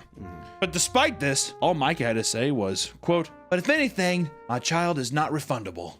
Yet, that's exactly what she did. In 2020, fans began to notice that Huxley stopped appearing in vlogs shortly after a video would be posted answering their questions. After only 3 years of living with the Stauffers, Huxley was sent to a different family within the United States. The reason why Huxley wasn't in the videos is because, like comment said, they were unprepared for how much work it would take to give Huxley the proper care. And in a now deleted apology video, both Micah and James tried to claim that while they were aware of Huxley's special needs, there were still a lot of unknowns surrounding the conditions. Do I feel like a failure as a mom? Like 500%. And fans were outraged at Micah for exploiting her special needs child for views and began turning against her. And fans also created a change.org petition to remove the Stauffer's life's monetization, to which they succeeded. They cut their fucking money. The one-time change.org. Yeah, the one-time change.org does some shit. Though the Stauffers were never legally charged with anything, their lives and online reputation have been completely gutted because of their greed. Which I want to say too, first off, knowing that a child that's going to need that kind of attention is coming and you're like, yep, I'm totally fine with that. And then to later spend years with a child developing a relationship and then just be like, I can't. I think in many cases, especially if it's still a child and there's another family who's like, we will give them a better life, I don't think there's anything wrong with being like, this is just too much. I think it's just the angle of you 100% could tell that the Stauffers were like, this is going to be a gold mine. Yeah, here's my little autistic baby we can, yeah. You know. So then they're pawning it off like literally like an animal. Yeah. Like, oh, this is a dog we don't want anymore. There's no morality that way too. And then two, to not be, that's one thing. I don't think people have to be extremely transparent online. I think you have obviously like a personal life, but you don't even update it to where it's like, hey, here's this child that we have now. And then all of a sudden he's just not there anymore as if no one's gonna notice. It's insane. It's just, it's fucking gross. It's gross because I look at it the same way like rich people would buy like, I don't know, an expensive car. Yeah. Or something. Well, I like the model, but I just want something new. It's like that. It's that hand, like it's, I don't know. All narcissists, yeah. Right? I think all content creators are. They have to be to an extent. But I think I probably am too, dude. Not us. Probably us. Probably. Sorry, dude. I fucking suck too. I don't know what I'm supposed to tell you. I haven't adopted a Chinese severely autistic baby though and pawned it off on somebody else, so I don't know what I'm supposed to tell you. The only Chinese baby I have is Modine. Danny, want to give Danny a kiss? Oh. He gave him a lot of vault earlier, so he's... There it is. Oh my God, Jesus Christ. Get it out of here. What the hell is wrong with you? Religion plays a big part in a lot of families' lives, with faith being the glue that holds them together. One example of this on social media was Our Unique Family. Very culty vibes. Our Unique Family, yeah. Our Unique Family. We are chosen by God. Which it was run by a rabbi and his 9 adopted sons. It's just, I was just like, this is me and my boys. Run by a rabbi and his 9 adopted sons, the TikTok account proudly showcased their Jewish faith, sharing family-friendly content that entertained over 300,000 followers. Chaim Cohen was seen as a righteous man for adopting these 9 boys and giving them a better life outside of foster care. They lived in a huge house, were homeschooled, and seemed to have everything they could have ever needed. But this image would come crumbling down when his 18-year-old son called into an Atlanta podcast and revealed what was truly going on inside the house. According to the Sun, Chaim had been abusing and neglecting all of his sons for years. He repeatedly withheld food and locked them in their room until 4 p.m., only to abuse them when they were freed. And after the call to the podcast ended, police went to Chaim's house, removed all the children, and took him into custody. When questioned by police, it was discovered that he had been lying about his identity and faith the whole time. That's so crazy, man. That's so fucking crazy. Chaim changed his name in 2009, around the time he claimed to convert to Judaism. He wasn't even a real rabbi, and his claims that his kids come from Jewish families was false too. As soon as they moved in, he changed their names to sound more Jewish, just like he had done with his own name. He also made them grow side locks to fit into the online narrative and just kind of the general look of the people that would be watching Jewish family vlogs, you know. And on top of that, right around the time this all came out, he had started to appear on camera in a wheelchair and an air mask. Yet when he was taken into the hospital, doctors found that there was literally nothing wrong with the fucking guy. In the end, Chaim was sentenced to 135 years in prison for multiple counts of child abuse and one for injuring a child, with the judge's final words to him saying, quote, "You're gonna die in prison," which is so fucking sick, dude. That's the only time I ever envy being a judge, is when you get to really just fucking put that nail in that coffin. Hey, guess what, Chaim, or what are the ghoul, or whatever the fuck you want to be called? Bye! Boom! That's what I do too. And I'd be like, you know what? On the way out, break his ankles. That's the kind of judge I'd be. Break his toes. Recess and we'll break his toes. Hit him. If anybody opposes, I'm shooting you in the chest. Judge Hancock. That's my show. I'm Judge Judy's fetal alcohol syndrome child. All of Chaim's social media accounts are still up but haven't been touched since the arrest in 2023, except for his website, which turned into a Singaporean online casino. Was he hacked, or is Chaim still working in the shadows behind the scenes? Who knows? And lastly, we can't end the video without talking about one of the first family channels to ever face controversy, and it's coming back to light, and it's one of the main reasons we even wanted to talk about this, is Daddy of Five's back. This channel, if you don't know Daddy of Five, the channel consisted of father, Mike Martin, mother, Heather Martin, and her 5 kids from other marriages. Not even his kids. Maybe some of them are, I don't know. It's a whole hodgepodge. It's a hot potato situation is all I gotta say. Like most family channels, they posted vlogs on their day-to-day life, jumped on viral trends like the, 1,000-degree knife challenge, and tried to record their day-to-life as much as possible. Just regular bullshit, following trends, yada, yada, yada, YouTuber bullshit. All of these videos performed well, but what really brought in views were their pranks, which eventually became the majority of their content. Videos like Dad Stink Bomb Son's Room and Silly String Wake Up Prank were some of the more tame pranks that drew in millions of viewers. However, as more people tuned in, it became clear that many of the pranks were not so harmless. More often than not, the pranks involved a child getting hurt or extremely upset, usually at the hands of the parents. One of the younger children, Cody, was specifically targeted in most of these pranks. And there's a lot of things too, man. It's kind of fucked up. I mean, I think that they've even said recently where it's like, it was all fake, blah, blah, but some of these videos, it's like the kid has a busted lip. I mean, in the video, you see him getting pushed down by his other older, bigger brothers and stuff, and the dad just laughs or the mom just laughs. It's fucked. Like, there's no other way to say it. It's all fucked up. And in 2017, the channel uploaded a video titled Invisible Ink Prank, which would get them in serious trouble. In the video, mother poured invisible ink on the carpet in Cody's room, leaving stains, and blamed it on him. Both Heather and Mike screamed at Cody to the point where he became visibly distressed and started to cry. This went on for 5 minutes, and once they revealed that it was just a prank, nobody except the parents were laughing. Many people were upset by the prank, believing it had gone too far, and clips from the video went viral and made national news, prompting an investigation into the family. And a few months later, Heather and Mike took on an Alford plea, meaning they didn't admit to guilt, but agreed that there was enough evidence to convict them. With this plea came 5 years of supervised probation, and both Cody and his sister Emma were given to their biological mother. After the controversy was over, the family had attempted numerous comebacks to no avail. Mike Martin started a music career in 2019, releasing 2 rap albums, 2 heavy metal albums, and he also posts vlogs, slam poetry, and boomer-style reaction videos on TikTok. Hating so much that I'm levitating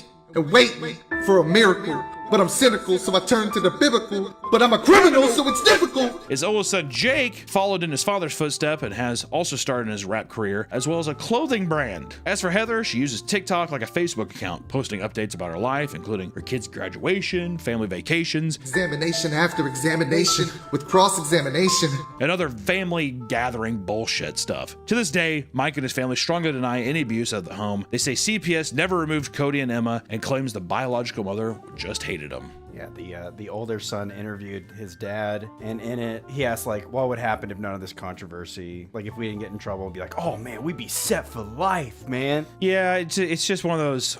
It's just so, in my opinion, I mean, that's the thing with online stuff. Who really ever knows anything? But from all the stuff that's in front of you, it's just so obvious when someone's guilty, you know? I've never, yeah, we're not going to plead guilty, but you got enough evidence, so we're not going to deny Well, yeah, it's just like, all right, well, I'm not going to deny it, but at the same time, it's like, I guess you got me. Yeah, I guess it all looks kind of weird. It's just bad angles. You know, it's like, what the f are you talking about? Many parents have fond memories of picking up a camera and recording videos of their kids to enjoy for the future, right? Trying to create little time capsules for themselves to enjoy later on. However, some take it a step further and allow the internet into their home by posting vlogs and other content showing off their picture-perfect lifestyle. Though their lives might look perfect, many of them are hiding a dark secret. I want to say almost all of them. My hair looks fucked up. I would not film like this. So just go. Okay. So if you ever wish that your family was more like the ones you see online, just know that not everything is always sunshine and rainbows. And two, I say this, just if you have a family, don't fucking make content around it, man. Be a guy, you know what's a cool dad? The outdoor boys guy. Oh, yeah. Just like a guy being like, yeah, I'm gonna go camping, I do this. And like sometimes he'll bring his son along, but it isn't just like him being like every video, like, buddy, what do you think? Yeah. That kind of thing. Or a guy who's just like, I'm a dad and I'm restoring a boat in my garage. Well, he even stopped his channel because he's like, you know, we blew up too big and I don't want like... Yeah, it was affecting his personal life, which I gotta say, respect to that guy, man. It's fucking cool. There's nothing wrong with being a parent making content. It's just whenever you're using your situation to manipulate others, using your children to manipulate others for financial gain or for social credit is just fucking gross. And I think inevitably that's what a lot of it turns into. Stay safe out there. I appreciate you all for watching. Uh-oh, Pepper needs a diaper change. Not everybody can be a great online influencer dad like me and Pepper. Uh-oh. I saw the comments. I know you guys would like watching Pepper just he dances. This is not... Pepper! Pepper, stop! Stop, Pepper! Welcome back to the Papa Meat channel. How you doing? How you doing? Coming in and sitting down because today we're talking about fast food.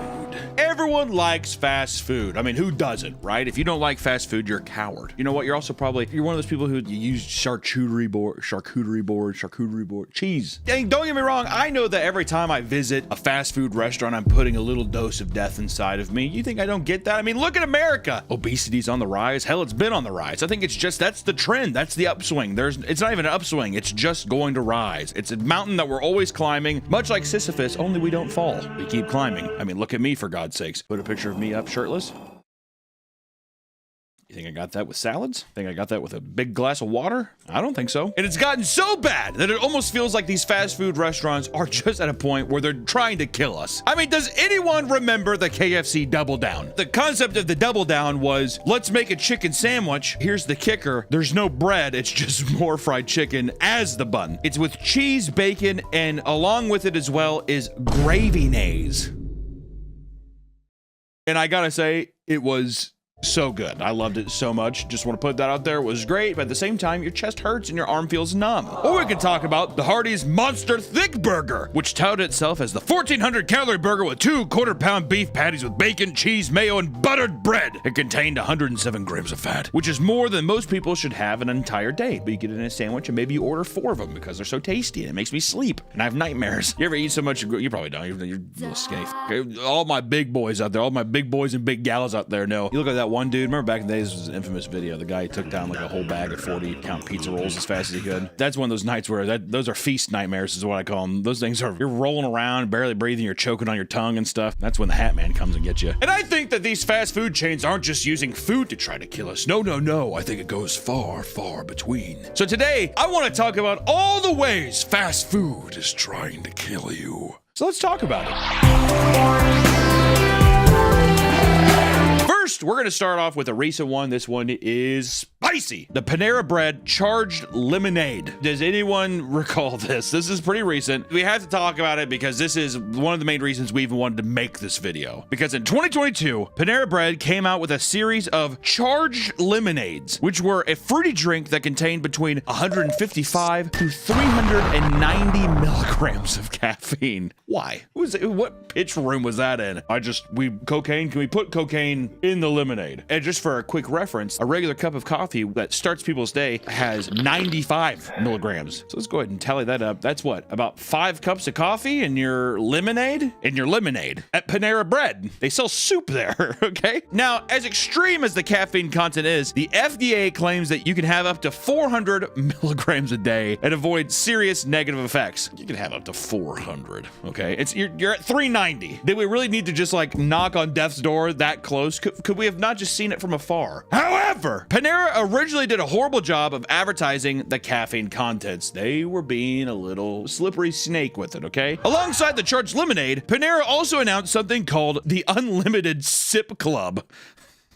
where customers could pay a monthly fee in exchange for free refills every 2 hours across a Panera location. How do they judge that? The Sip Club comes with a membership thing that you scan. They're just like, you were just here an hour and 46 minutes ago. You're gonna have to wait the 14 minutes. This meant free refills for coffee, tea, soda, and their new charged tea. Do you think that it's just one drink people are having? No. Not when you're paying the Sip Club. I'm gonna get as many fucking charged lemonades as I can. Charged tea and charged lemonades. So not only were they poorly advertising a dangerously caffeinated drink, but people were encouraged through the program to get refills often, to an extent of putting a 2-hour cap on it. It's been 3. I have to go. It's been 3 hours. I have to go back and get my refill. Also, if you brought a McDonald's cup into McDonald's, could you just fucking, well, who would know? Unless I saw you. Yeah. He thinks he's not a part of the Sip Club. Unfortunately, this led to the death of 2 people from 2022 to 2023. In 2022, 21-year-old Sarah Katz purchased a cup of charged lemonade only to go into cardiac arrest hours later during a friend's birthday party. Can you imagine showing up to the event with a fucking Panera cup and that's the cause of death? That's insane. She was an Ivy League student with a congenital heart condition called long QT syndrome, which raises the risk of heart problems due to irregular heart rhythms. Her friend and roommate Victoria Conroy reported that Sarah was very aware of what she put in her body to avoid health complications, especially with caffeine. When it dealt with caffeine, she was like, I have to research it. She stated that, quote, if Sarah had known how much caffeine this was, she never would have touched it with a 10-foot pole. Little Grinch shout out there. Oh, yeah. Her family is currently pursuing a wrongful death lawsuit based on the drink's dangerous contents and lack of warnings, which, to be fair, justifiable. You can't get, if you have a charged lemonade with 390 milligrams of caffeine in it, and it's just like, welcome to summer. There's nothing to allure that it's like, this is a pick-me-up drink. Do you think that they were just trying to get people buzzed? Get them like, oh, when I drink that, it's crazy. I feel like, wouldn't people just associate that with a sugar high, though? Well, there's that famous video of the girl shaking. She's like, I didn't know there was this much caffeine. I've had 3 of them. Yeah. And then in 2023, 46-year-old Dennis Brown suffered cardiac arrest after consuming 3 charged lemonades from Panera. I mean, oh my God, it's great. 3 of them? Come on, man. I was going to say, after the first one, you have to feel something. Well, you'd be like, God damn, that was good. Well, that's what I'm saying. He was chasing the dragon on that one, wasn't he? Sitting there, he's just like, ooh, I'm shaking. I'm shaking now. Brown, who was born with a chromosomal deficiency disorder and an intellectual disability, often frequented his local Panera after work. Can we even... Is that even relevant? Okay. Hey, time out, man. He always made sure to avoid energy drinks due to his high blood pressure, but had ingested the charged lemonade only days before dying from cardiac arrest. Another wrongful death lawsuit was filed, and now Panera has completely stopped the sale of charged lemonades. No shit, dude. That is fucked up that you don't anywhere on your sign where it's just like, this gets you like jazzed up lemonade. It's just charged lemonade. What does that even mean? If you look at the photos too, the charged lemonade is just tucked right at the top. You're like, oh, okay, lemonade. Oh, it's a mango citrus drink, you know? Oh, I see. Yeah. No. You know what I mean? It's so deceptive. Yeah. Well, how many fucking Chipotles have I been to where there's just like frescas and these exact juice? You're just like, oh, I thought it was just juice. So both of these people were probably like, I just wanted lemonade. Had no idea. Yeah, that's insane. No one's gonna read the small text too of like 30 fluid ounces, 530 calories, and 390 milligrams of caffeine. Who would even process that Yeah, little you just part? see the mango. Ooh. Can you imagine someone, he's just like gulping it down? He's like, oh my God, it's really good. He like looks over and that's when he sees it. Or we can talk about Long John's The Big Catch meal. In 2013, the Center for Science and the Public Interest declared that Long John Silver's The Big Catch was the worst restaurant meal in America to consume. Yeah, it's that Long John's just like, It's a big catch. Which the meal contained this: a fried haddock, a full fish, a full fried haddock, okay? Hush puppies and onion rings. That makes it doesn't sound like a lot, but it's a lot. Show some pictures of it, all right? What's funny is they claim this is a 7.5 ounce fish, and people are like, it was actually 3.5 ounces of fish, and then 4 pounds of batter and oil. Yeah, batter, oil, everything. And this meal was 1,320 calories, 33 grams of trans fat, which is 2 weeks worth of trans fat, and 3,700 milligrams of sodium. Now, see, this is the one where this is the meal where you're sweating. You're like, oh, takes out the sip club card. Give me my lemonade. I need it. You know, and yeah, we're talking about caffeine and people getting fucking heart attacks. But what about other kinds of biological warfare, such as the Jack in the Box E. coli outbreak? In 1993, Jack in the Box suffered a massive E. coli outbreak that affected hundreds of customers and led to 4 deaths and a 9-year-old entering a fucking coma. Okay? Which maybe you're like, E. coli, what is that? What's E. coli? Well, E. coli is a group of bacteria that leads to severe infections throughout the body, mainly the gut and urinary tract, which symptoms include diarrhea, vomiting, dehydration, and the potential risk of kidney failure. Fun stuff! The contaminated patties were found in Idaho, California, and Nevada, and resulted in 700 infections and 4 deaths. But Brianna Kiner, the 9-year-old from Redmond, Washington, developed hemolytic uremic syndrome, a condition that damages and inflames blood cells in your body, creating clots that can damage bodily organs. She became emaciated and jaundiced, and her condition worsened over time as she started to bleed from every orifice before falling into a long coma. Her eyes, ears, mouth, everything. Can you imagine that nose? You're just like, all because you had a Hardee's burger. Man, to go out on one of a burger too. Hardee's, brutal, dude. Jack in the Box. Is it Jack in the Box? That's even worse. And to have it all go out on a Jack in the Box burger. They're not even known for burgers. Everyone's just like, they like their tacos. What the is Jack in the Box? Also, I hate that logo, that mascot. You don't like Jack? No, I don't like Jack. Fuck him. This video is sponsored by PDS Debt. The new year is a new time to make a fresh start. Make 2025 the year you get out of debt. Whether that's credit card debt, personal loans, collections, or medical bills, let PDS Debt find a personalized solution for you.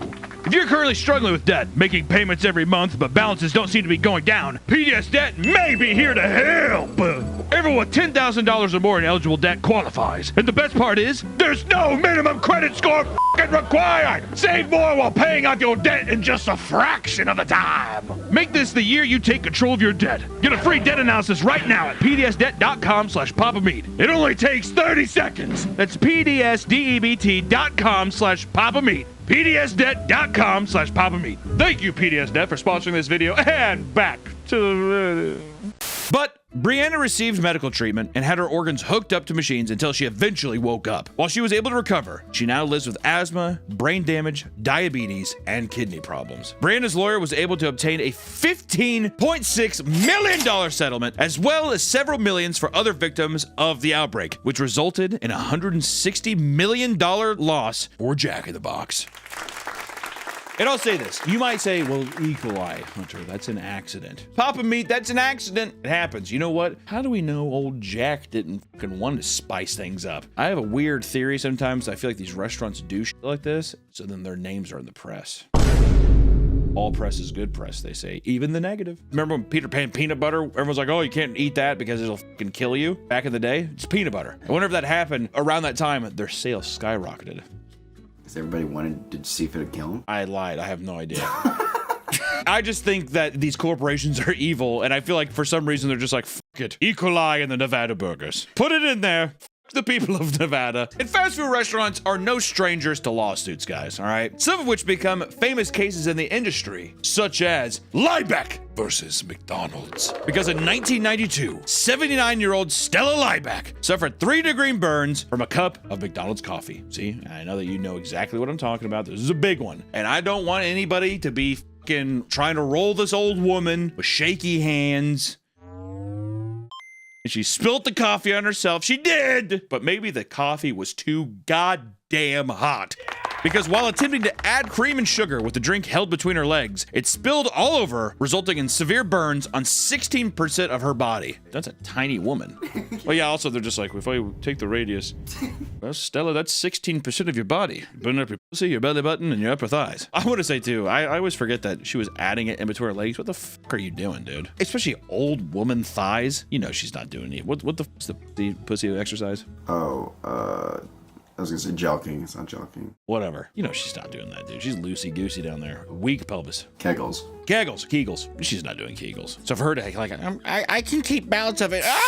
it was instant disaster. Not only did the boiling coffee also land on her genitals, did I tell you burn it, pussy? But the layer of skin on the affected areas burned off entirely. She was hospitalized and required skin grafts, which she refused to pay herself. Okay, now see, this is where you're kind of like, you're holding it between your legs. Okay, whatever. She aimed to have McDonald's front the medical costs, but was insulted with a measly $800 on the $20,000 she requested to settle her lawsuit. That is a spit in the face, to be fair. McDonald's is just like, we'll give you $800. She's like, what? Can you not just fucking fork me over 20, dude? McDonald's coffee was proven to be up to 190 degrees, which was several degrees higher than the typical fast food coffee. Through this, she was able to win her case and was awarded $160,000 on top of losing McDonald's $2.7 million in punitive damages. And that's also why every cup on Earth has caution hot on it now. Because if they would have had that, then they would have been like, we fucking told you it was hot. Also, like a couple degrees hotter. I mean, I hate to say it, you fucking kind of side with McDonald's on that one. Yeah. It would be different if she grabbed it. Here's your hot coffee, old woman. Ah, thank you. And then she grabs it, and then she's like, ah! And then it spills because it's so hot when she grabs. It's so hot. I couldn't. She was like, I need it now. she puts it in her legs, and then for some reason she fucking like spazzes out and it spills all over herself. How do we know she didn't do it on purpose? Burn off her pussy lips, everything else, upper thighs and belly button and stuff. And she's just like, I'm not showboating anybody. I'm already dead. Yeah, this is the moneymaker, not that. I'm already dead. I'm out the door. Grandma, will you go burn yourself at McDonald's to pay for my college? Yes. That's just it. Fuck McDonald's. We can talk about Burger King man slips and sues. Because in 2023, a 48-year-old Florida man won a slip and fall case that became the biggest in all of Florida history. Richard Telecki slipped on a wet foreign substance in a Burger King bathroom in 2019. It was a foreign substance. We don't want to talk about it. What's the substance? Just tell me. Suffering severe back injuries from the fall, he required surgery, but during this process suffered a perforated colon. And once again, that's just unhappy the fucking airbag deployed. He found himself under serious emotional and financial struggles, no longer being fit to work in his condition. And a lawsuit was filed to Burger King as he felt it was unjust for him to front the $130,000 in medical bills. I mean, I would be too if I'm just like, there was a foreign substance. I don't know what the fuck that was. It was invisible on the floor. You know, I mean, there's a dead alien covered in fucking ectoplasm on the floor. I didn't know what I was doing. Eventually, he was offered $200,000 to settle, but denied this, believing that Burger King deserved a bigger loss for their clear negligence. And Burger King was ultimately found 100% at fault for the incident. Attaboy, Richard. And in order to compensate Telecki for past, present, and future harm, he walked away with $7.81 million. Here's the fucking thing. You know what? Put a disclaimer up as don't do this. What I'm actually saying. I'm joking 100%. Unironically, go into a bathroom, slip and fall, and sue the fuck out of the company. Everyone go to an Olive Garden and just fucking start tripping. There's wine on the floor. That's what you need to do. Operation Olive Garden. Everyone go into an Olive Garden, trip us somewhere, and say you fell on some red wine, and then cut me in on 20% of the profit. It's fair. 20%? It's not bad, dude. Is it illegal? Is this illegal what I'm doing? Not if it's a joke in Minecraft. Yeah, I mean, so I'm just joking. Don't actually go there and like slip and fall and scream in pain, like really sell it. Have them call an ambulance, because if they call, then they're at fault because, you know, you didn't call. They did because they're that, you know, afraid for you. But don't do it.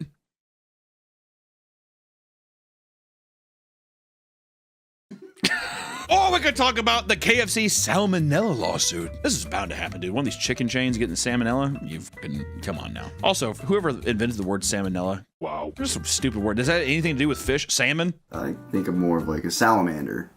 Does it have anything to do with the salamander? They made it so much wrong. I thought it was a salamander. Is that not what they're cooking? Is that not what the Colonel's cooking? In 2005, multiple people were hospitalized after ingesting a Twister chicken wrap from KFC. What the f is a Twister chicken wrap? Put a picture of it here.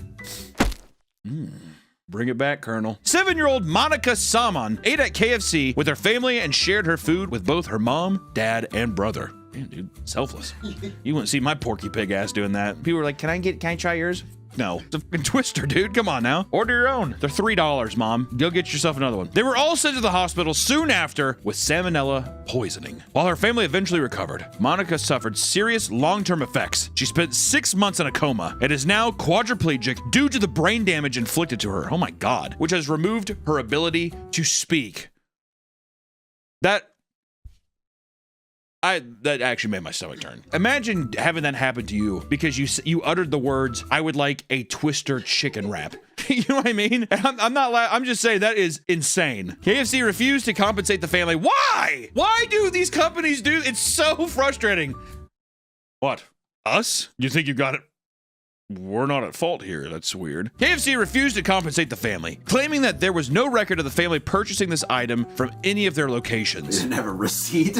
Yeah, do you have the receipt? It's like, no, I tossed it or I put it in my, food bag. Okay, because usually everyone keeps the receipt. Yeah, or like the Colonel's in the bag. Ask them if they done kept the receipt. Nah. This did not hold up in court, however, and a slew of poor hygiene practices at the restaurant were brought into question. It's like, when do you wash your hands? Just when I shit. When I piss, it's just, I don't ever touch I just unbuckle my pants. I don't touch anything. I shake it off and I rebuckle it. So there's no point. I don't really have to wash my hands. The guy's like, good point. Okay. That adds up. Due to the negligence of KFC, the family was able to win their case after a 4-week trial. That's short. That's very short, actually. Holy shit. A lot of evidence A against 4-week trial, the Colonel's like, was sweating. Oh, God. Should have put on deodorant. And the family was awarded $8.3 million. That doesn't seem nearly enough for having somebody get fucking quadriplegic-sized and not even able to fucking speak anymore from ordering a twisted chicken wrap from KFC. They should be burned down. The Colonel should be fucking nailed to a stake and lashed to death. Whoosh, whoosh, whoosh. Oh! That's what they take the chunks of his skin. That's what the double down's made out of. Oh! Okay. Over the years, you've probably heard stories of people finding strange objects from their fast food purchases, right? So I want to talk about some of the more egregious things that people have found because, you might see some stuff of like, you get French fries at the bottom of the bag. An onion ring. Oh, we're going to talk about some of the darker sides of those finds, okay? Like finding chicken heads. In the year 2000, Catherine Ortega from Newport purchased a box of chicken wings from McDonald's only to find the head of a chicken inside. Beak, eyes, and all. It was a fried chicken head. Do you think the worker saw it and was like, looks good to me? I don't know. I mean, what's wrong with it? What is it? I see that all the time. She's the only person that's complained. God, I think I kind of would have. I would have taken a bite. I think I definitely would have just fucking chomped at the neck a little bit. Done one of those, like a little donkey tooth thing. Peeling off the skin and shit. Like the bread, I'm not eating the meat, it's just the breading's good. She noticed this and she was plating the food for her children to eat. She denied McDonald's offer for a replacement meal, stating, quote, I will probably cook at home from now on. I don't blame you. She never sued, likely because her lawyers insisted that a chicken head may not be considered a foreign object if it is served alongside with other chicken parts. I mean, dude, come on. It's a fucking chicken head. Also, that photo is haunting. The little chicken head like this. Peeks his eye open. In 2013, Laura Clark's 3-year-old child, Aubrey, swallowed glass hidden in her Subway sandwich in Peterborough, Ontario. Holy hell! I think she went in there a couple times. She was getting macked up on by one of the guys. All right, Laura, this cold cut can be on the house if I can take you out tonight. I'll pay full price. He's like, no problem. And then when he comes back in, he takes 2 wine glasses. He's like, fucking, she breaks it and spreads it in there. She was eating the turkey sandwich when she experienced a sharp pain. The glass had sliced up her mouth, tongue, and cheeks. The child began bleeding out the mouth the next day, but eventually recovered. However, this was not an isolated incident. What do you mean? How? In 2017, a Subway in Brownsville, Texas, served Sergio Tomás a sandwich that contained a large shard of glass. These cannot be random, isolated incidents. This has to be planned. Like a Zodiac kind of killer. Yeah. You know what I mean? The cold cut killer. That's what it needs to be. That's a good name. Not bad. After biting down the sandwich, Sergio began chewing on glass. He realized what had happened and scrambled to the bathroom to wash his mouth before alerting a Subway employee. Oh my God. No, tell him. If it was me, if I bit into a big thing of glass, I mean, it would be a theatrical show. I mean, it would be, I mean, it would be like, I'd have 911 called. I'd do? I'd go up to the counter and just spit a huge wad of blood and glass at them. Yeah, exactly. That's what I do too. I did one long drone.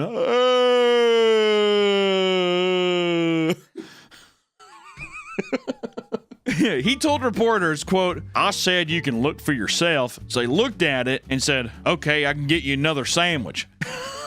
He made one for me and didn't offer me a refund or an apology. Now that does sound like a fast food worker. So you just want another one? Oh, I can make you another one. Guys, well, goddamn, I'd like a sorry. That's all I want. I'd just like an apology. Please. Upon an employee's investigation, the foreign object was supposedly glass belonging to a fluorescent bulb that was accidentally shattered before falling into a pile of meat.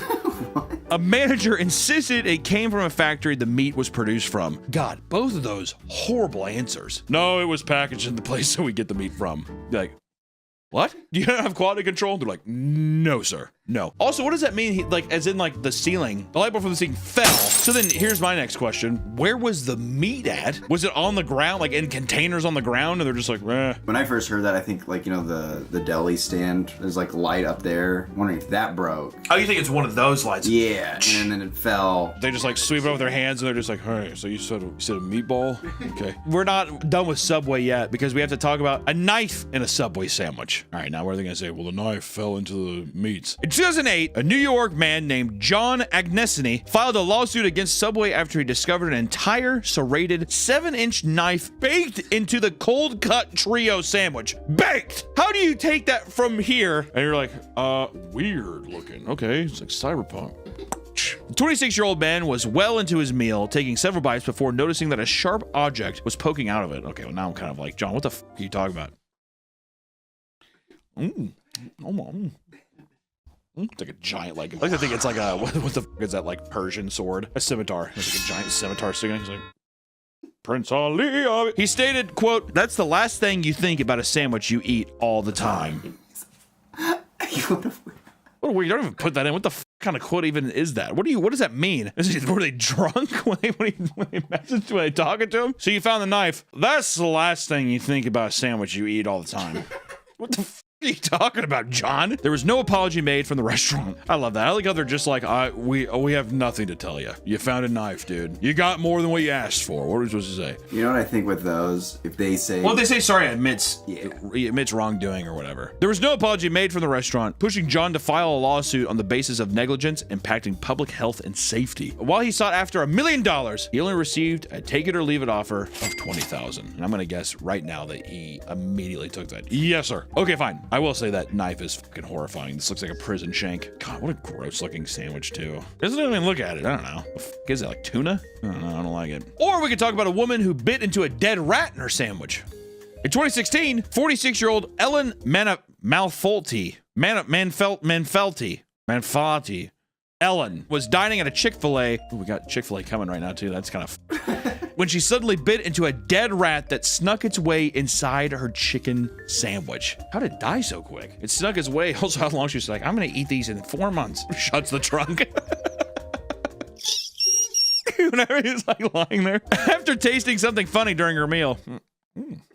She inspected the sandwich, assuming part of her bread had been burnt. Upon dissecting the meal, it turned out the rodent was baked inside of the bottom bun, whiskers and all. She threw the sandwich on the table, telling reporters, quote, I basically lost my mind. I screamed! After getting a lackluster response to her complaints, she filed a lawsuit, seeking $50,000 for physical and psychological damages, as she apparently started seeing a therapist to cope with the newground anxiety and inability to eat in the coming weeks. Yeah, right, dude. But she was a big old girl, too. I can't eat. The therapist is like, so this was a positive for you. Don't put that in. She reported that she was dealing with intense nightmares since the incident as well. Oh my God, is that the rat? Yeah. Oh my God! Look at that little son of a bitch. The verdict is not public, meaning it was likely settled out of court. They can definitely cut her. Can check those religious fucks. He's just like, God's great with you. Leave us alone. So that makes sense. So the rat didn't crawl into her meal. That motherfucker was baked into the bread. He's probably pawing around on some dough. Why not, dude? A little Ratatouille action. It's all cute when Disney does it. Or a fried chicken lung found in the KFC meal. Now we're going back to KFC. Back. Are we going back to McDonald's soon? I hope. In 2016, 30-year-old Mark Nichols was sold a 3-piece meal from KFC. And after biting into a chicken breast, he was surprised to find a lung.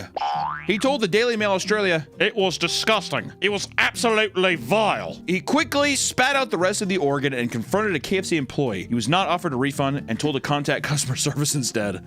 According to a spokesperson, it could either be a lung or a kidney that was accidentally left on during preparation. Once again, we don't know if he did any suing, but the picture of that is fucking disgusting. You know how many people in the world that eat at fast food would just be like, Like they wouldn't care. I got this guy had the gall to be like, what the fuck? Ah! I think so many people in my family, like my mom, that fucking Billy Goat of a woman would just be like, I mean, not even think twice about it. I love the running theme of just like, no refund. Yeah, well, yeah, exactly. No. I think they're just like, call customer service, man. What are you gonna do? Hey, I found a kidney. They're like, what? Or, this is one of my favorites, is the finger found in custard. In 2005, Clarence Stowers was eating dessert from Cole's frozen custard when he suddenly realized he was sucking and licking on an amputated index finger. Like he's just like, What?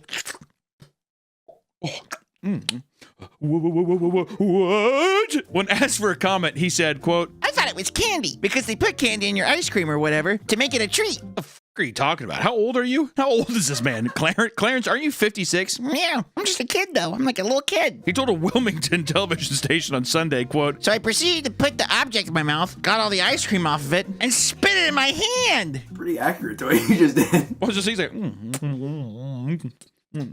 like rolling around you.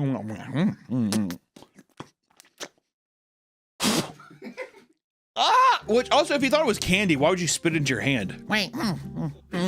He's singing in his booth.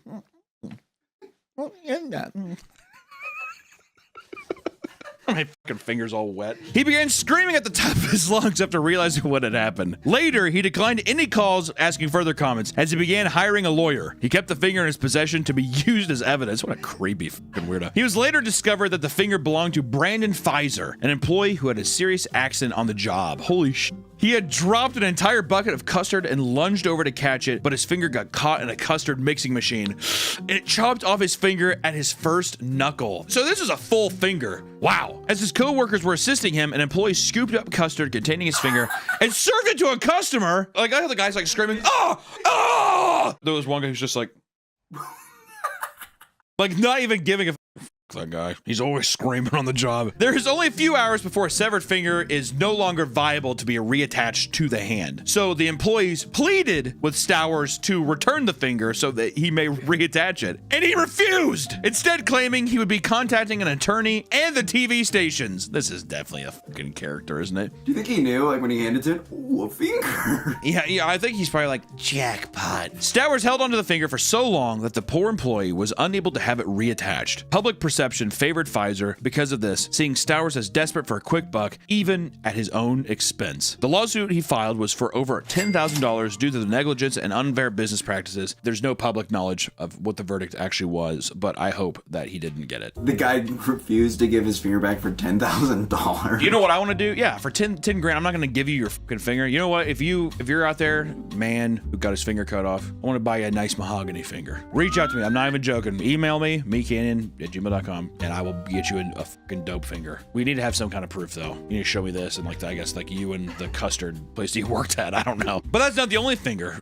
story, because there was also a finger found in Chile, which this is the famous finger story. Because in 2005, wait, is that the same year as the other one? Yeah. What the fuck? Oh my god, this is a year. You know what? Maybe the custard thing happened, and the Chile person got the idea. Oh, I bet you that's probably what it was. Did you hear about the thing in the custard? We should do that. Put it in the Chili. In 2005, 39-year-old Anna Ayala visited a Las Vegas Wendy's. Okay, so never mind. It was just Las Vegas. It was just disgusting people, casino people. Visited a Las Vegas Wendy's and ordered a bowl of chili. She began to freak out after discovering a human finger. I like how at least this time she didn't put it in her mouth. She's like, oh my God. Like the other guy.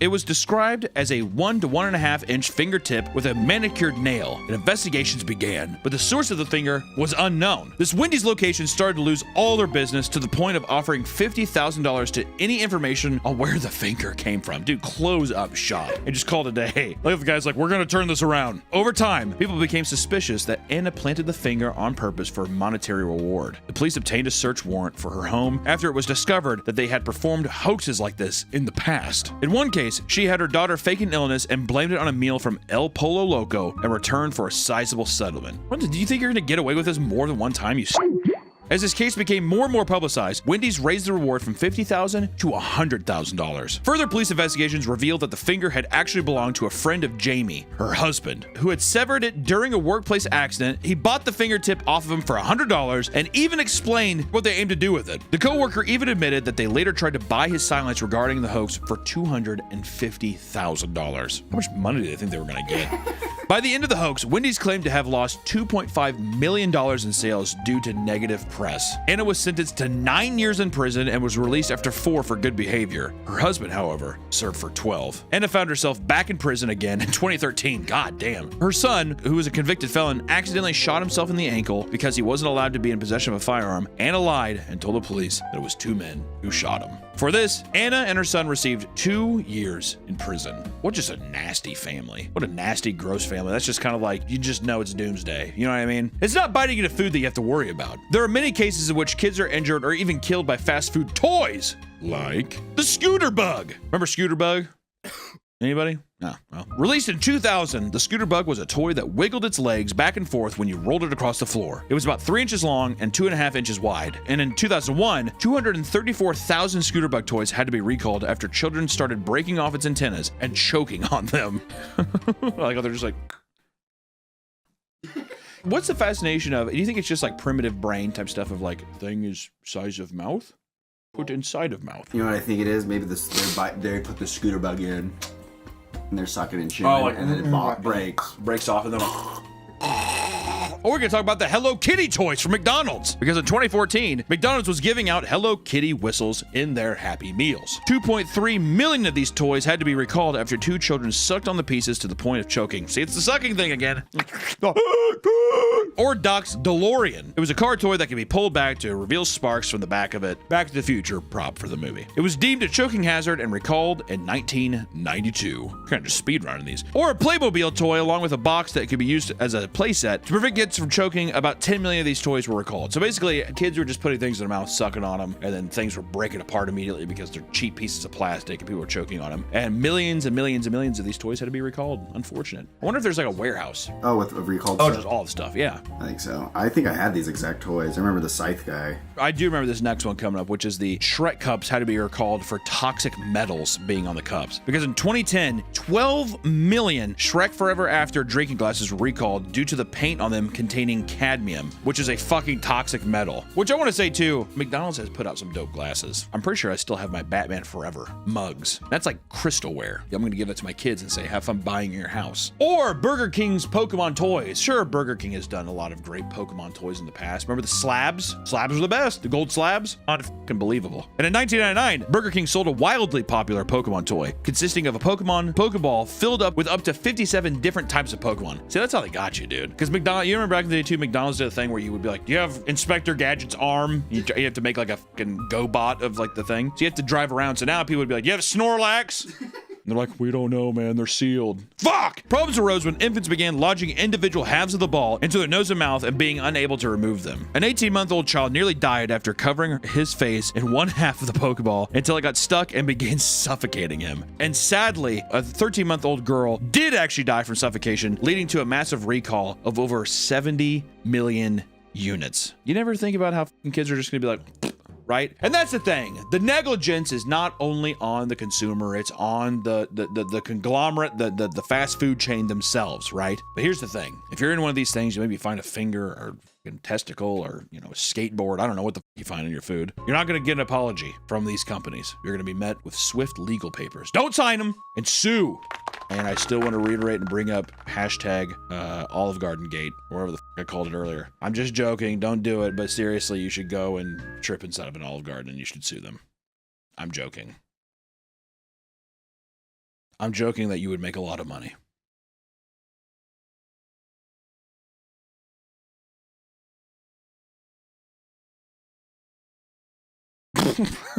I'm just gonna end it there. Welcome back to the Papa Meat channel. How you doing? How you doing? Come on and sit down because today we're going to be taking a closer look at televangelist exorcism, which I guess just televised exorcisms. We're looking at weird fucking exorcisms. I don't know what I'm supposed to tell you. If you recall, we put out a video a little over a year ago discussing the greed and weird behavior of FTV pastors. Give them a little snippet of it here. Oh, good. Oh my God. Ever since then, I've become fascinated about them. Recently, I've come across a video of pastors performing exorcisms on people in the middle of sermons at the church. It's insane. You're always in the spot. And to think that people still, it's so sad seeing the people in the crowd and stuff and giving money to these people. Have you seen the video recently of the woman that went viral where it's like the guy, she's like, all I have is 800. He's like, well, oh yeah, I told you we needed 1,200. Y'all not listening to what I'm saying. If you have 1,000 plus 1,000. Okay. Well, I'm gonna work on the other 800. Well, that ain't what I asked you to do. It's it's disgusting. It makes me sick to my stomach. I heard that the people in the church got mad at that pastor. for Good. saying that, 'cause They that's should. ridiculous. Yeah. It is. There's also the guy who's just like, they asked, why do I need a Rolls Royce, whatever? And a guy's like, can I drive it? He's like, the Lord wouldn't want that. None of this would be possible without y'all and God. We celebrating tonight? I am, just not with y'all. But digging a little deeper, you'll find that these exorcisms aren't just a one-time thing. Thousands of people have received exorcisms, which tend to result in absolutely insane displays of demonic activity. You think these people were fighting for their lives. Either there's an epidemic of demonic possession that has been sweeping the nation for decades, or something fishy might be going on here. So, grab a Bible and a crucifix as we head to Sunday Mass and figure out what's the deal with public exorcisms. And you'll bow to the name of Jesus. Bow to the name of Jesus.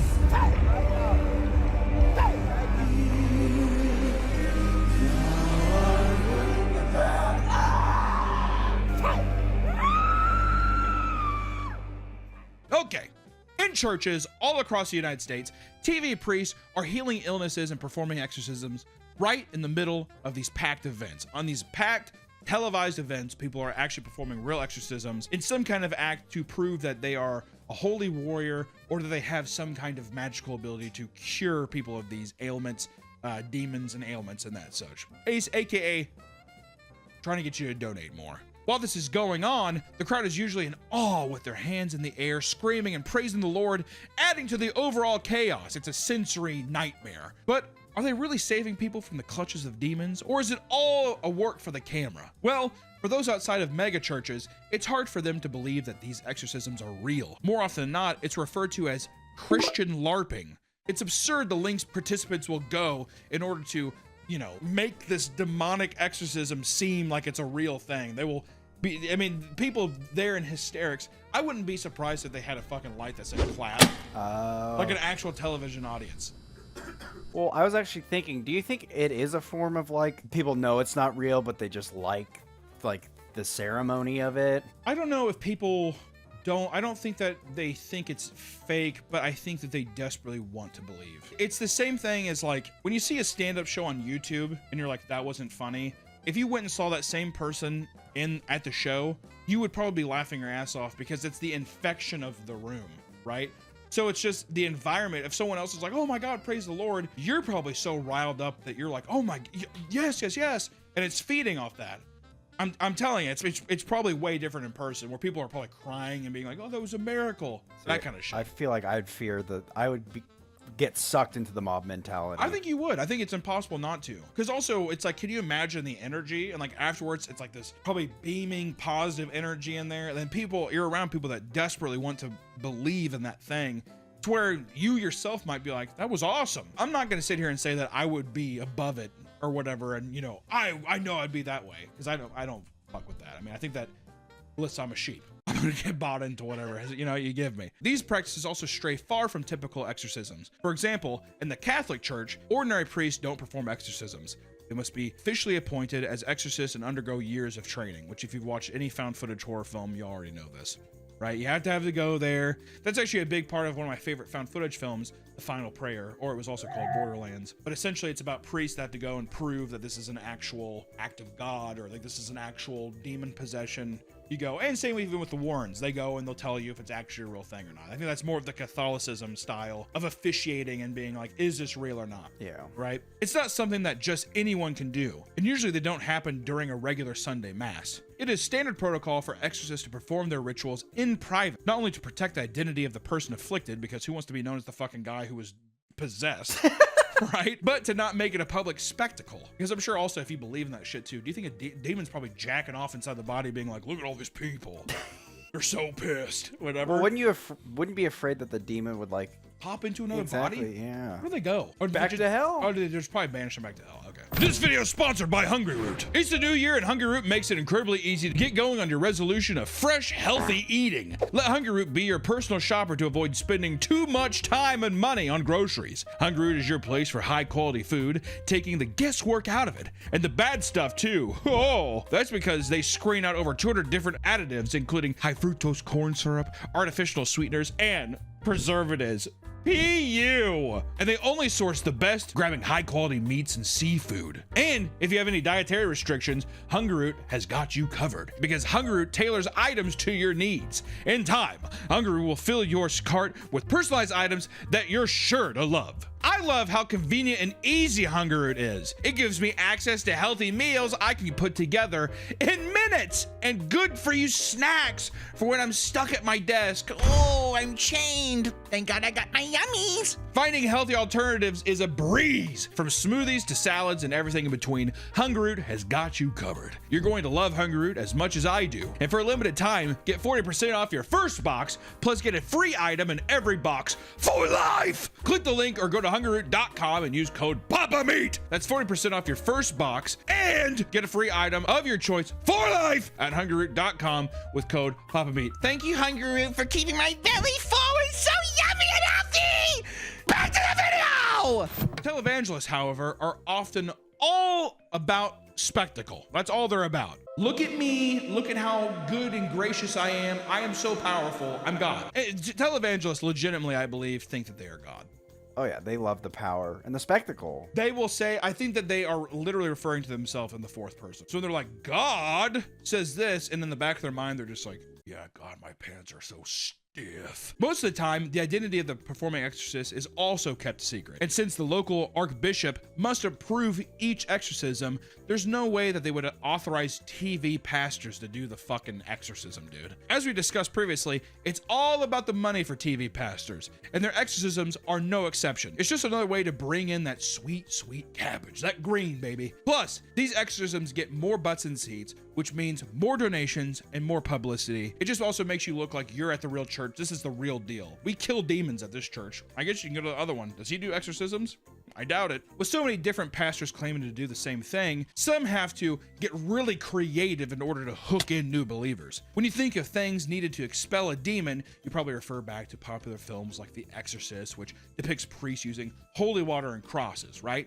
Well, multiple televangelists have found new tools and methods to remove your demons. During a sermon, a woman came forward looking to be saved. Her hands were in the air, expecting the priest to bless her. Instead of being blessed or reading the Holy Scripture, the priest threw a weighted blanket at her head, which flung her to the ground and knocked her unconscious. Did fucking cast a net on that bitch. He did a Scooby-Doo trap out. Oh yeah. How good is that, dude? Your pastor Scooby-Doo's you? Now let's see who this demon really is. And they grab their fucking scalp and just scalp her. Pastor Peter Popoff, you know him already if you saw our last video. Show the clip. Did you use the miracle? I used the miracle spring water twice, and you sent me this miracle spring water, and I followed the instructions. 2 days later, I got a check for $2,500. The following week, I got a check for $30,000. 2 checks, double portion blessing. douchebag. He has odd healing powers that he uses on his audience. One method he uses includes telling his audience to break free of the devil by having them throw their medications onto the stage. Ah, yes, okay, so Tylenol. There we go, Oxycontin. Who else has that demon of Oxycontin? There it is. Okay, Hydros. All right, Hydros, oh, perfect. These are great stuff here. All right, who else? Just give them to me. Could you imagine throwing your heart medication or like your lupus? People probably fucking do. They're lupus. Yeah, no shit. But people probably do though, dude. It's insane. Hundreds of people do it during any given mass. They're not just throwing away their Tylenol. Some have even given up diabetes medication they needed to stay alive. However, what Peter is most known for is his healing touch. Oh. After an audience member tells Peter about his ailments, he has them stand up and places both his hands on the sides of their heads. Then he violently shakes their heads and tells the audience that Jesus has healed them. And then people clap and they're like, oh my God, and they throw the diabetes, the insulin and all that stuff up too, and there you go. Bob Larson is another televangelist priest at the Spiritual Freedom Church in Phoenix, Arizona, known for exorcising demons. Thousands of people come to him every year to rid their demons, all for the measly price of $385 per session. And you can't get it in one session. It's a game of operation. You gotta piece by piece these demons out of there. Bob claims that he does an average of about 30 exorcisms a week. God damn, holy shit. When questioned by the New York Times about the steep price of his exorcisms, he told them, listen, it's cheaper than a psychiatrist. Is it? That's even if it is, that's a good thing. I'm gonna hear my pastor say, listen, it's cheaper than them going and babbling to a psychiatrist. I shake their fucking head. We're on with it. Psychiatrists are evil. They're putting the woke mind virus in your head. Yeah. Yeah, what he said. So, how does he do it?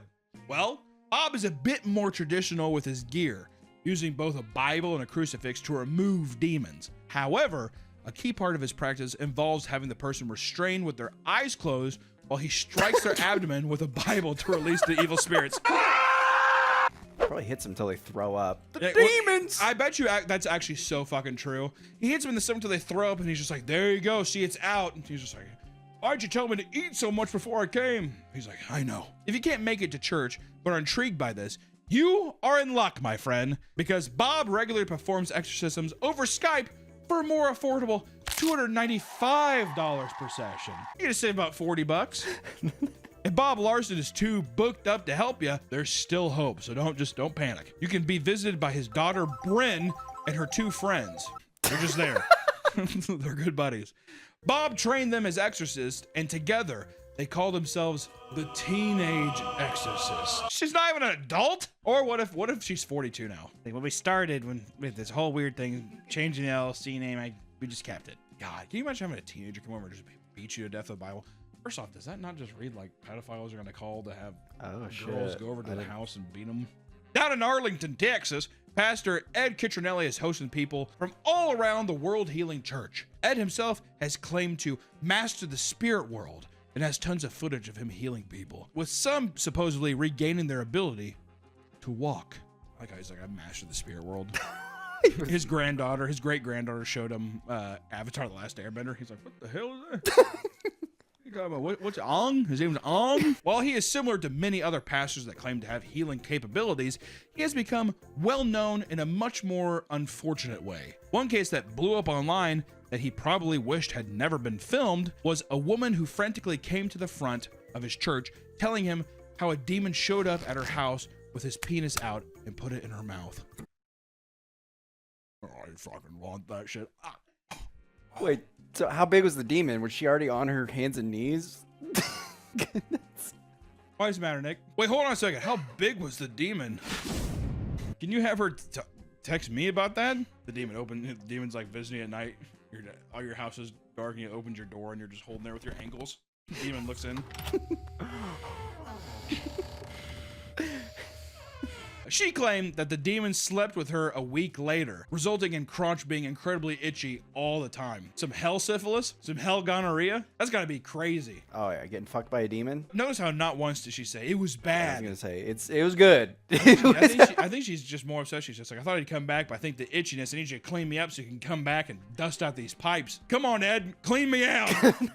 Has like bleach and some like Clorox or whatever. He's like... To cure this woman, Ed slaps her on top of the head, causing the demon to possess the woman and flee from him. Eventually, she is stopped by the crowd and begins to gag and spit up on the floor as Ed forces the demon's sperm out of her mouth. What? What an odd theatric. Because obviously he's like, you're going to say that he impregnated you or whatever, and I'm going to have you spit up this. So she probably like had it. I bet you that she walked up, she's like, a demon possessed, because she's holding the sperm around. A demon possessed me. I obsessed the couple mouth. And then she has fucking bukkakis on the goddamn ground. See, I thought as she was running, she got the little syringe. Oh, maybe she did. Oh! Whatever, maybe, I don't know. But it unfortunately doesn't stop there. He sprays holy water on her vagina and slaps her on the head and then causes her to collapse, supposedly freeing her from the demon's grasp. Spray the other side of the carriage. Ew! And it's gone! I don't think he did a little dipstick test, but I definitely think he did a... Yeah, sniffed up. Demon stinky. Oh, that's a stinky demon. After the exorcism, the woman came back to the stage and talked about how, while in the bathroom, a white substance left her body, which Ed claims is the demon. I'd be grossed out. I want to say all of that to me was excessive. I don't even like that we talked about it. If I was a good church-going boy, I would not go to that church anymore. After that. You don't have it. Well, how old are you in this situation? I'm 13. You still gotta go. Your parents are going. I'm going to a new church. Daddy, mommy, take me to a new church. One time I got my parents to buy a 2-story house because the 1-story house. This story is actually fucking insane. Tell the story. So we were moving and my parents bought a 1-story house. And when I went to go check it out, I told them that it was too small and I was claustrophobic. And then 2 houses down the street, another house got reduced in price and it was very similar. So I told them, Mommy, instead of getting this house, can we get the big 2-story house? What was the price difference? It was like $50,000. It's just $50,000, Daddy. I would feel much more safe and free in that house, Daddy. Please, $50,000. Then they rented it out and they had to foreclose it. It was during the financial crisis, the housing collapse. I think I legitimately hate you. I can't. If I search, like, I can't tell. I feel like I might actually hate you. It's boiling up. It's boiling to a point. A key part of these televangelical exorcisms is the theatrics. You gotta be a show pony if you're gonna be a televangelist exorcism guy, right? The more chaotic it is, the higher chance the impressionable audience will believe in the pastor's magical powers. At the Supernatural Church, Pastor Daniel Adams cures the sick and fights against demons. Can I also just say I hate how he spells supernatural? Fuck off, dude. To do this, he has his followers called Forerunners pay monthly memberships that range from $22 to $555 a month. Remember how we said it sounds like a corporation? What does it sound like? Does this church sound like? I don't know. If you decide to join, you'll enjoy seeing all sorts of holy performances. People falling over and shaking, some screaming at the top of their lungs, and even demons coming forward and speaking to Daniel. Like this one here. Does she want you? No. She wants Jesus? Yes. Then you know what that means. I don't care! Thank God I paid $555 for that. That's worth the monthly subscription. Actually, to be fair, if you were a guy who's just like, I like watching crazy people do shit, is $555 worth the admission for like watching people get fake exercise? Like they believe that they're being exercised? If you're just like a people watcher, is that not fascinating? I'd pay the $22. If I got to see like 4 fake exorcisms and they believed it? If it's a big spectacle. It has sure. to be. Yeah, I mean, it's a big deal and people are like, oh my God. I mean, would that not be kind of fascinating one time? What if it's the girl spitting up cum? I mean, if that's not worth the price of $5, I mean, I don't know what else is. If a guy's just like, what is that? And she's like, oh. Actually, it would have been really cool if she actually spit up an egg. Kind of like Hillary Clinton in that video. Yeah, she's got the Clinton egg. But to sweeten the deal, Daniel offers training to become an exorcist, along with a certificate of training for every membership tier. Kind of like Scientology, except actually more retarded. Once you're certified, you can head over to this online store and buy a Demon Sniper t-shirt to show you mean business. Wow. I feel like I have some kind of clairvoyant. I feel like I keep calling this shit. So how much more could you make it seem like this is such a stupid thing when it's like, so when you're done, you get a Demon Sniper shirt. You got to get the COD fan base. You gotta get the young, impressionable COD fan base in there. That's the only way to perform exorcisms, for sure. Most of these pastors get away with exaggerating their exorcisms. However, some go too far, causing people to see through their lies. Catherine Crick is a failed actress turned pastor who is now worth over $10 million. She's doing all right for herself. The self-proclaimed apostle offers a wide range of services, such as deliverance ministry training for a measly $10,000. It's easy as chump change. I'm Catherine. I'm a dickhead. Or if she has to travel somewhere, she'll probably charge you a whopping $20,000 to go to you. I'll just take the plane ticket. I think I'm good, actually. No, it's really worth it. I'm all right. Catherine has outright denied these claims. However, she has openly claimed to charge anywhere from $3,000 to $11,000 per session. And with the things too, when people say per session, it's never one. Yeah. They lock you into a couple for sure. Not including travel and boarding, which you have to pay for as well. Should we try to get her? Oh my God. You try to have her come out? Yeah. People are suspicious of this and believe her $10 million net worth is the result of overcharging gullible customers. Yeah. Especially she probably gets it. She did the Joseph Smith thing. You go into these places, you get all the rich people bought in. That's probably what she's doing. She's probably sitting there and she's just like, I don't care about the fucking poor people. Give me the rich yucks. They can afford it. They can afford it. Well, not only can they afford it, they're like, she's like, I'm gonna bleed them dry. You know, their money is my money. My money.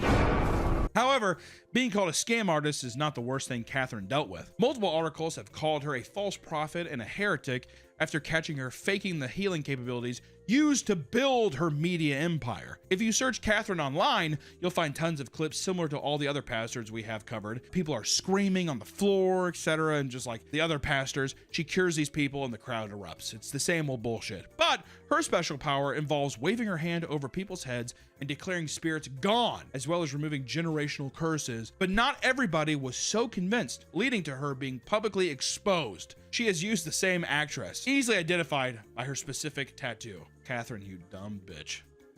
Crisis actor 101. Also, too, it's just like, dude, could you not just like pay off a random person in each town? There's only so many people, so many good actors out there. Well, yeah, so many good actors, and because she's a failed actress, she's probably just like, they didn't understand my mastery. She's like, you get it. You're my actual pupil. Yeah, my disciple. Yeah, they'll never sell it. I'll have to do it myself. Like, Catherine, we can't clone you. Of course we can't clone me yet. Not only that, but this same woman has been used in one of Ben Larson's exorcisms as well. Either this person is Lucifer herself, or she's being a paid actress of possession, right? She's probably just a fucking actor. That is not the only instance of Catherine using the same actor for her miracles. During her Deliverance Roadshow that she takes across the continent, Canada audience members noticed the same man possessed on 2 consecutive nights. I thought that you cured this one already. She even uses children in her stunts that are as young as newborn infants, claiming she can free the family of a demonic curse, which is so fucked up, dude. What kind of psychopath allows that? Here, you can use my baby, Catherine. I've seen some where they say autism's like a curse made by demons, that they can cure autism by removing the demon. He got in the car. I didn't ask anything. I didn't say anything. And his words to me were, Mommy, there was something evil in my mind. It's fucked up. Yeah. Other miracles she performs consist of saving a man from Nazi witchcraft, which ends in him violently rolling on the stage for the crowd's reaction. Go ahead and show it here. Praise God. Praise God. I think the guy's probably just a racist Nazi. I don't know. She also once saved a woman from all the demons she had acquired eating cursed food. She's like, every time you ate Panda Express, you got a demon in you. She's like, oh boy, oh, I'm definitely cursing, Catherine. To this day, Catherine and all the other TV pastors are making bank off their exorcism practices, despite many of them being debunked. Watching these videos, however, here is something else on my mind. If you watch enough of these LARPing exorcisms, you'll realize that a lot of these pastors are hitting and shoving these poor people to the ground. I mean, like, they are assaulting these fucking people. Even if they're actors, you're like, God damn, dude. Eventually, someone has to get hurt. So how dangerous can these exorcisms get? Believe it or not, there's a long list of people that have been injured. What's even worse is that a lot of them were hurt by being sat on or stomped on. Yeah, they fucking curb stomped. At a small church in a remote Minnesota town, a woman was sent to the hospital after the pastor believed she was a witch. Are we Puritans? Is it the 14th century? Are we in the 14th century, Nick? Is it 15th century right now? I don't think so. I don't think it is either. That's weird. Reverend Stephen Hilberg was mid-sermon when Mulaney Underwood entered the church and immediately caught his gaze. That just pissed him off. So if anything, he's probably on a roll. He's probably just like doing bumps of coke and he's just like, uh-oh, witch! You know what I mean? It's probably something like that. He stopped what he was saying and rushed over to the woman, asking how she was before jumping over more chairs to get to her so he could push her to the ground. While on the ground, he called her a witch and began to shout, "Get out!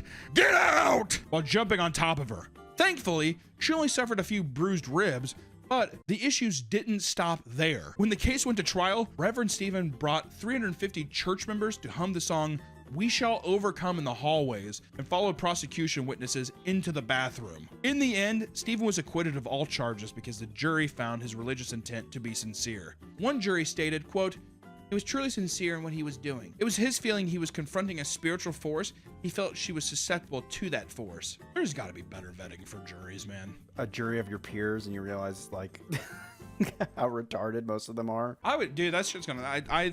Some karma type shit's gonna come back and bite him in the ass. Stomp on some dude. Uh-oh, there's a bullet in your chest. You never know. I mean, maybe don't put that in, but still, you know what I'm saying? I bet you some people are like, I'm not gonna. Okay, well, if that's how it is, that's how it is.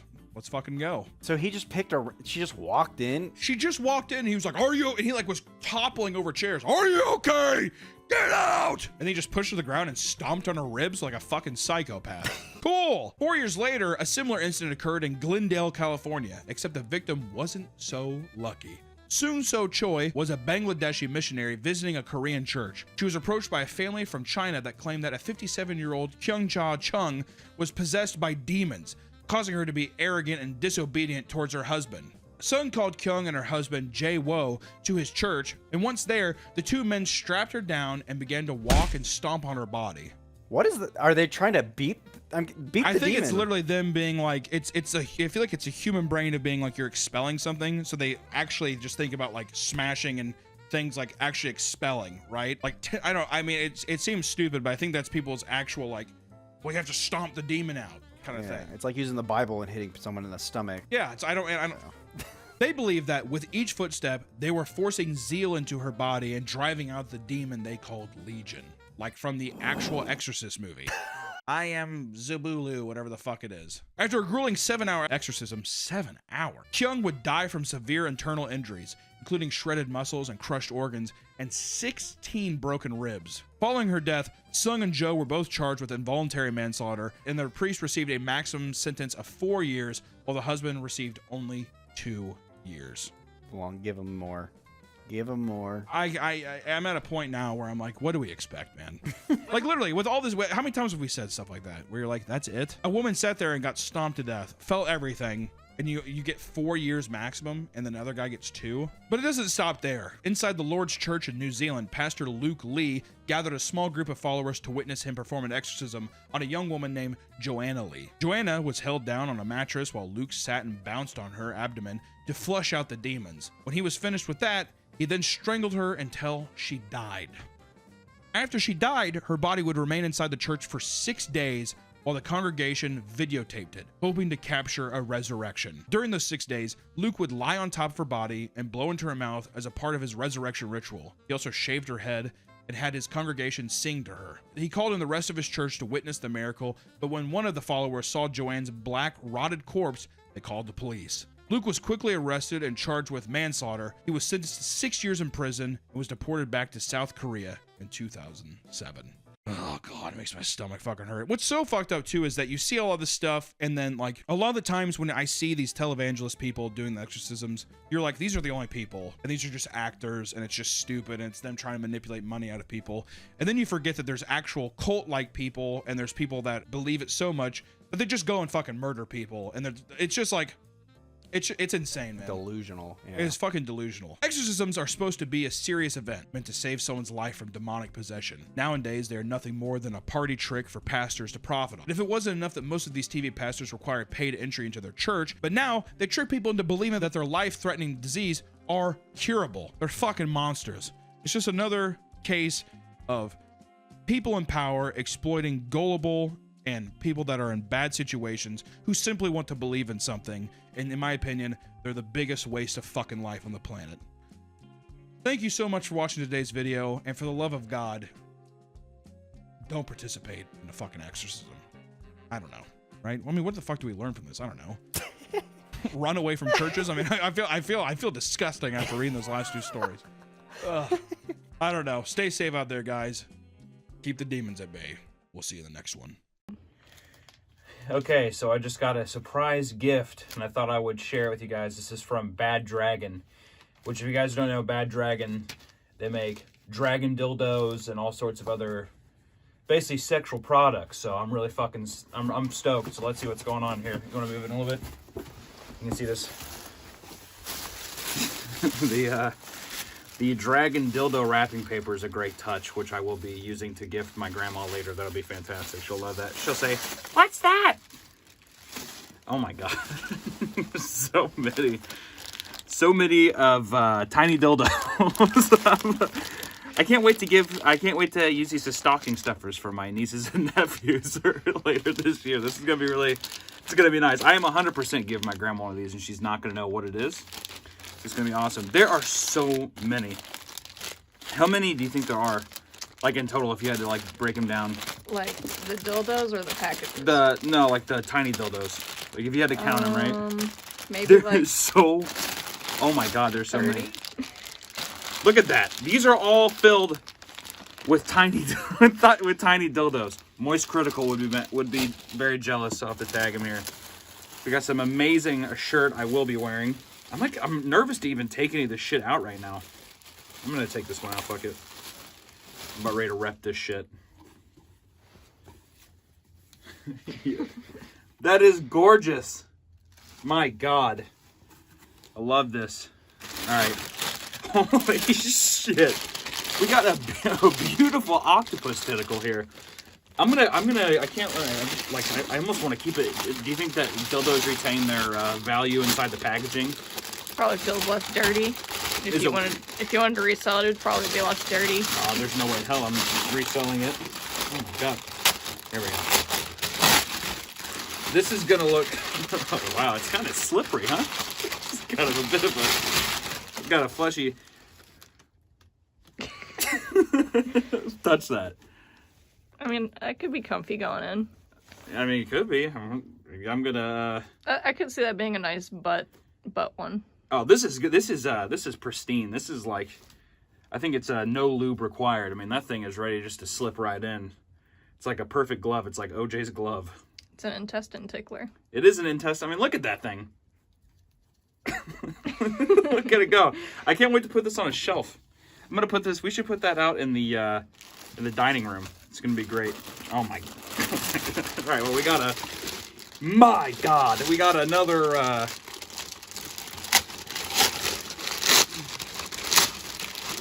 We got another big guy. Can you imagine this? Can you imagine this going inside? You know whose dick I think that is the Godzilla enemy. It could be. What if it's just Godzilla's dick? Hi. But you know how the other one's golden? I'm going to hold this in my car, and I'm going to put it like this, so when someone comes by and be like, oh, hey, how's it going? Hello. Look at this thing, man. They're not as stiff as I thought they'd be, right? They have flexibility to bend and go through. No, I mean, it's like good. Whenever you see pictures of them, you think, oh, that's probably like, it's just a hard piece of plastic. This thing is soft. Allison, I mean, I don't know about you, but I might be doing some experimentation. Look at that. I like how, I hope there's a medium size, because look at this. It's like, oh, I'm going to start myself out. I'm going to explore. And then it's like, that's the next step. That is not a baby step. That's walking a mile. Well, you try the calf, and then you want the stallion. Oh, absolutely. Or wait. Yeah. Bull? No, you try, yeah, well, either way, it's a large deal. Goes from horse to cow. We got another beautiful shirt here. It's like fucking anime villains, Jesus Christ. It's like literally Godzilla. It's like, I got his cock. So that's when someone's like, oh, is that a Godzilla thing? I'm like, no, I just have his dick. It'd be nice. Pretty rad shirts, though, I don't know. I'm pretty stoked on it. Oh, hell yeah. just some Bad Dragon little cocktail mugs. I like that. I'm drinking out of that after this. Oh, I'm making myself a little Jack and Coke after this is done. I'm gonna try to speed this up. I feel like I've been going so. Another one. Got some more shirts as well. Beautiful shirts. Oh, just like some nice Bad Dragon brand shirts as well. Just with the branding on it. There's more. Just when you think that the box is empty, good God, there's just so much. Oh, dude, are these shot glasses? Oh my. Dude, we're gonna have to go buy a bunch of liquor for real. This is like fucked. Like, I feel like I need to be drinking on this shit immediately. This haul. Do you know how you know how many fucking people are gonna be jealous of the amount of value? Like, this is not a cheap box. This is a fucking expensive box.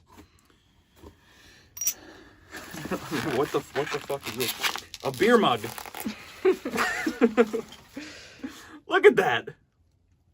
Good fucking Lord. And we got another beer mug because they know that I have a beautiful wife that's going to want to drink Bad Dragon beer with me. And then we are reaching the end of the box and we just have a shit ton. Instead of Doom, it's Dong. And we that got me pretty good. You should put that on your car. Yeah, I'm gonna put a Dong one on my car, and people will be like, "Is that Doom?" I'm like, nope, that's a Dong. And we just got a bunch of you got a keychain of one of their, I believe it's like a mouth, but I'm pretty sure you fuck it, right? I think there's a bigger one. It's like a. I think that's from what I've seen. That's like a. Is it like a Fleshlight mini? I think so, maybe. And there's just a bunch of knickknacks like fucking pins, Bad Dragon pins, more keychains. One for you, one for me. You'll get the blue, I'll get the red. Yeah. That's cute. Look at that little unicorn. I can't wait to put that on my my Metal War Vest jacket. Have that. Look at that. Can you imagine? Look at that little guy. That one's cute. Yeah, look at him. Look at this. Well, Jesus Christ. I mean, look at this fucking haul. This is Christmas come early, and then even more once again. I can't wait. I'm going to send my grandma one of these, and she'd be like, is Bad Dragon something you're working on? And I'm like, it might be. It might be, and I'm gonna wrap it up in this. And she's like, these look kind of familiar. Are these thumbs? And I'm like, nope, those are something else. I'm 100%. This is fucking amazing. Seriously, Bad Dragon, thank you so much. Guys, if you're in the market for some new sex toys, dude, check them out. I'm gonna see if I can. Maybe we can partner together, Bad Dragon. Maybe we can partner together and make a Dragon's Tales cartoon, or maybe we can make something. I don't know, something together. A beautiful deal. But thank you so much, Bad Dragon. I appreciate it, and I just thought I would share this little gift haul. So yeah, I don't know. That's it. Wait! Before you go, we have new Patreon stickers. Randomized leprechaun stickers available in the month of March. So sign up now, and one of these little leprechauns can be yours. Welcome back to the Papa Meat channel. How you doing? Come on in and sit on down, because today we are talking about inventors completely destroyed by their own inventions. And what I mean by that is inventors who are killed by their own creations. A weird concept, and a tragic one at that. You make something to give to the world, and it's your ultimate demise. Very Shakespearean in nature, but also very fascinating. And I think it trickles back to one of the first accounts that I think we all know and love, which is Icarus. Icarus is a Greek mythological tale about you flew too close to the sun and you get burned, right? They're in this prison cell, Icarus and his dad, who gives a shit what his name is. They make wings out of feathers in their pillows, and they're able to fly away. But Icarus flies too close to the sun, the glue melts, and he falls to the sea and dies. Tragic. But to think that this could be conceptualized into real life and that this thing could happen to their real inventors is nothing short of awesome. I mean, it really is. I'm not going into the list saying that all of these deaths are awesome, because it's not. It's very tragic and sad, but the irony is pretty funny. We're just gonna look at some of the inventions. Maybe you have some of these inventions in your home. Well, maybe not. The first guy that we're talking about is Perilos of Athens. Dude died in 550 BCE. Don't think anybody has this gadget at home, but it's still fun to say, needless, whatever. Perilos of Athens was a sculptor, and he made the brazen bull as a way to execute criminals. Remember, we've talked about this part. The guy who sculpted the brazen bull was inevitably put into it and killed him. That is insane. According to legend, Perilos was the first to be roasted in the brazen bull. Not only was he killed by it, he was the first. That is a bad turnaround for a commission.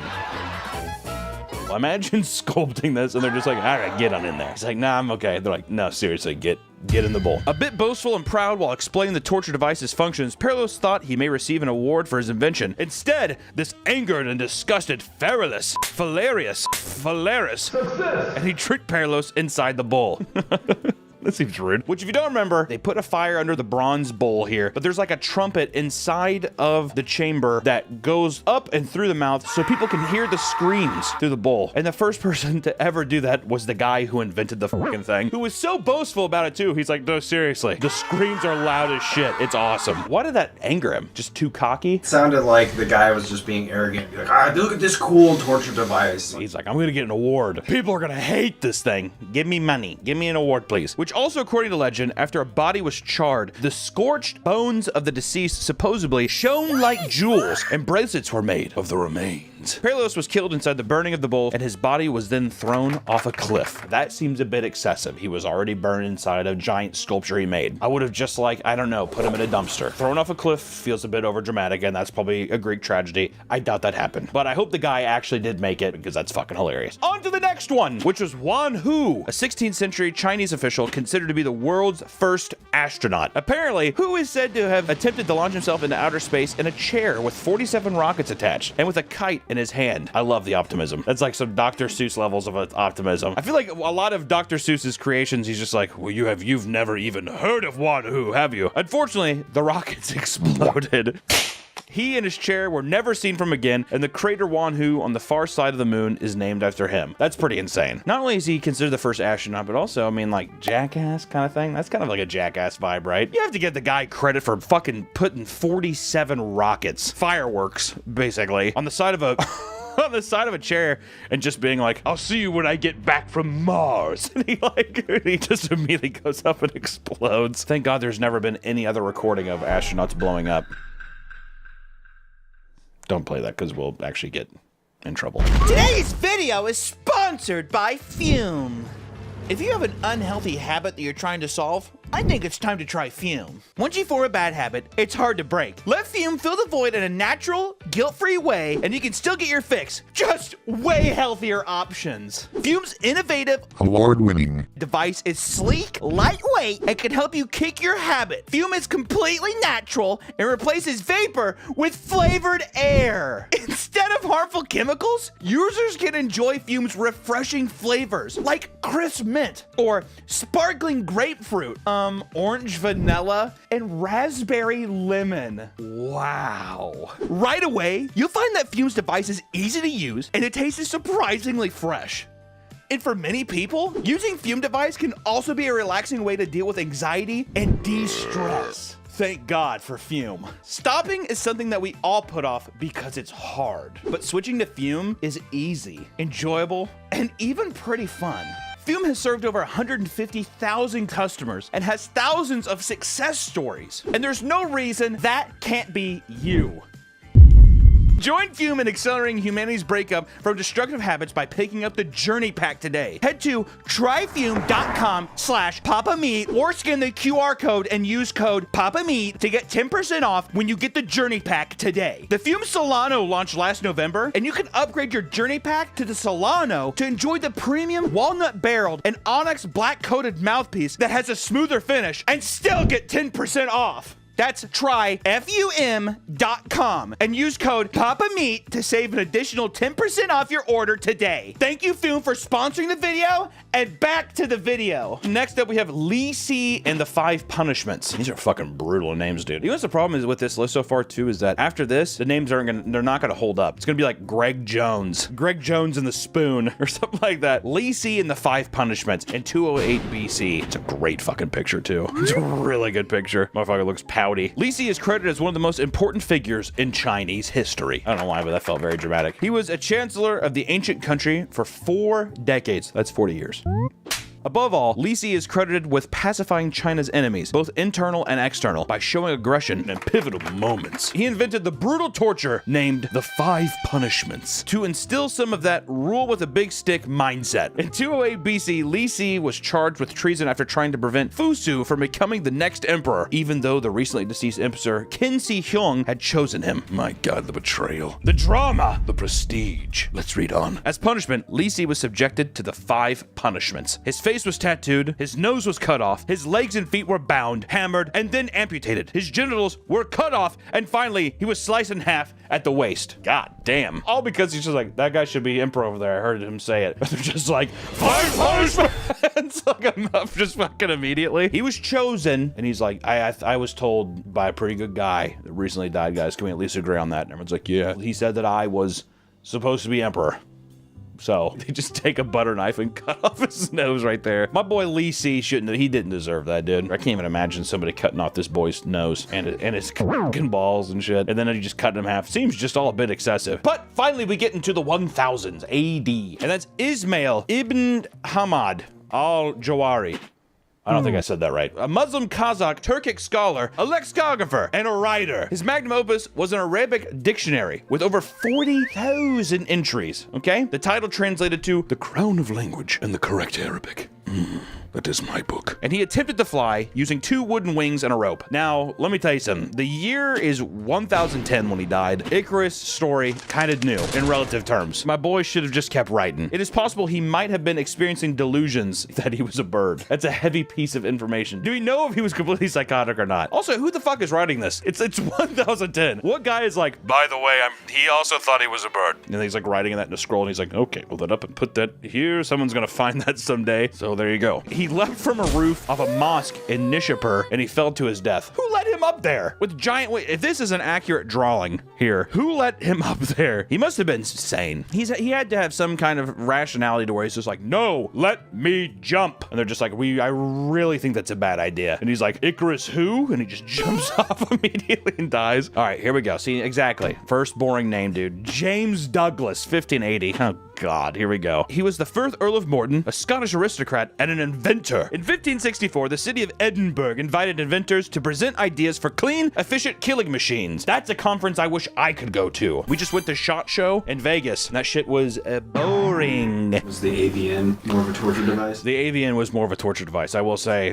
There's a video of my good friend, my dearest editor, my right-hand man on this channel, Nick, getting whipped at the AVNs. Maybe we can show a brief second of that. This cannot be the healthiest workplace environment video to have. That's going to be in a court case later down in my life. Douglas brought the Maiden, an early type of guillotine that could cut off someone's head in one clean stroke. In 1580, Douglas was charged as an accessory to murder and was condemned to death. Who was surprised by that? James Douglas was he was a part of a murder? Well, he's an inventor of death machines. He's not a madman. And as a cruel joke, the Maiden was used to behead and kill Douglas. That is kind of funny. This is one of the times where I'm like, okay, the court was funny with that one. Fuck it. Use his own machine to do it. James Douglas is like, no, not my own machine. You think he talked to it? It's like laying there and he's like, don't do it, my love. Eyewitness accounts say the device worked rather well. Douglas was killed instantaneously. That's weird. That is weird. I like how people were like, my God, he was a good inventor. Look at that. That was a clean cut. His body was buried in an unmarked grave, though his loose head was put on a spike outside the city gates and stayed there for 18 months. If I was going to get beheaded, I would want my head put up there. It's kind of cool. Except Game of Thrones taught me that people like throw shit at it. But you know, a lot of cool people were put in unmarked graves. Mozart was in an unmarked grave. The best musician to ever live, James Douglas. They're in hell just like you and I are one and the same.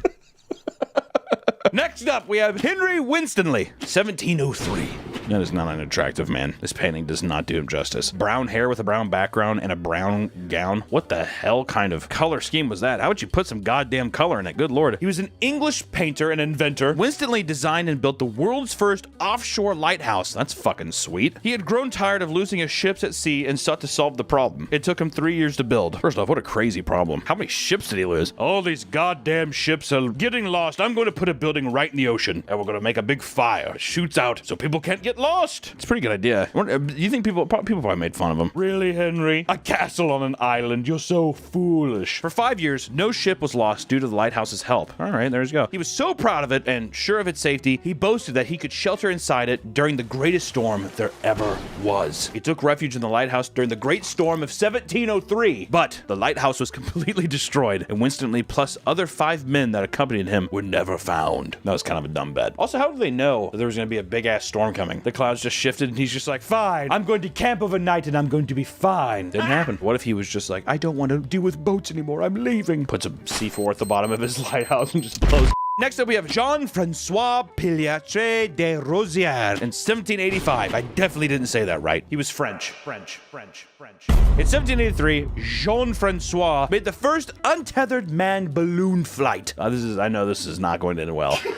In 1783, a man named Jean-Francois did the first untethered manned balloon flight. He made multiple successful flights and even took the skies in front of the French king, which made him a major celebrity in France and inspired others to want to come up with ways to fly longer distances. All right, I thought it was a one and done deal, but no, he's had his time. But tragically, in 1785, he made history again, credited as the first known air crash fatality. Jean-Francois crashed his invention, the Rosière balloon, on June 15, 1785, while trying to cross the English Channel. Damn, fucking France to the English Channel. It's not like the longest thing, but by balloon? You have to have balls. Also, how weird would that look? As an upshot, the modern hot air balloon, which uses a combination of hot air and helium, is named the Rosière balloon in his honor. It continues to be used today. How sweet. He was the first guy to do it and the first one to die. That is funny. Next up, we have Robert Cocking, 1837. And he was a 61-year-old British watercolor artist. And after seeing the first parachute jump in England in 1802, he felt inspired to improve on the design. Bit narcissistic. All right, there's your downfall. The parachute design used an inverted cone, 107 feet in circumference, connected by 3 hoops. Look at that. Robert Cocking in watercolor form. Who commissioned this watercolor? So he's flying, and then we're going to see him. He's going to be dying. Here, he's falling to earth. Great build on him, though. My God. You know what kind of looks like is the flying saucer in Up. Or,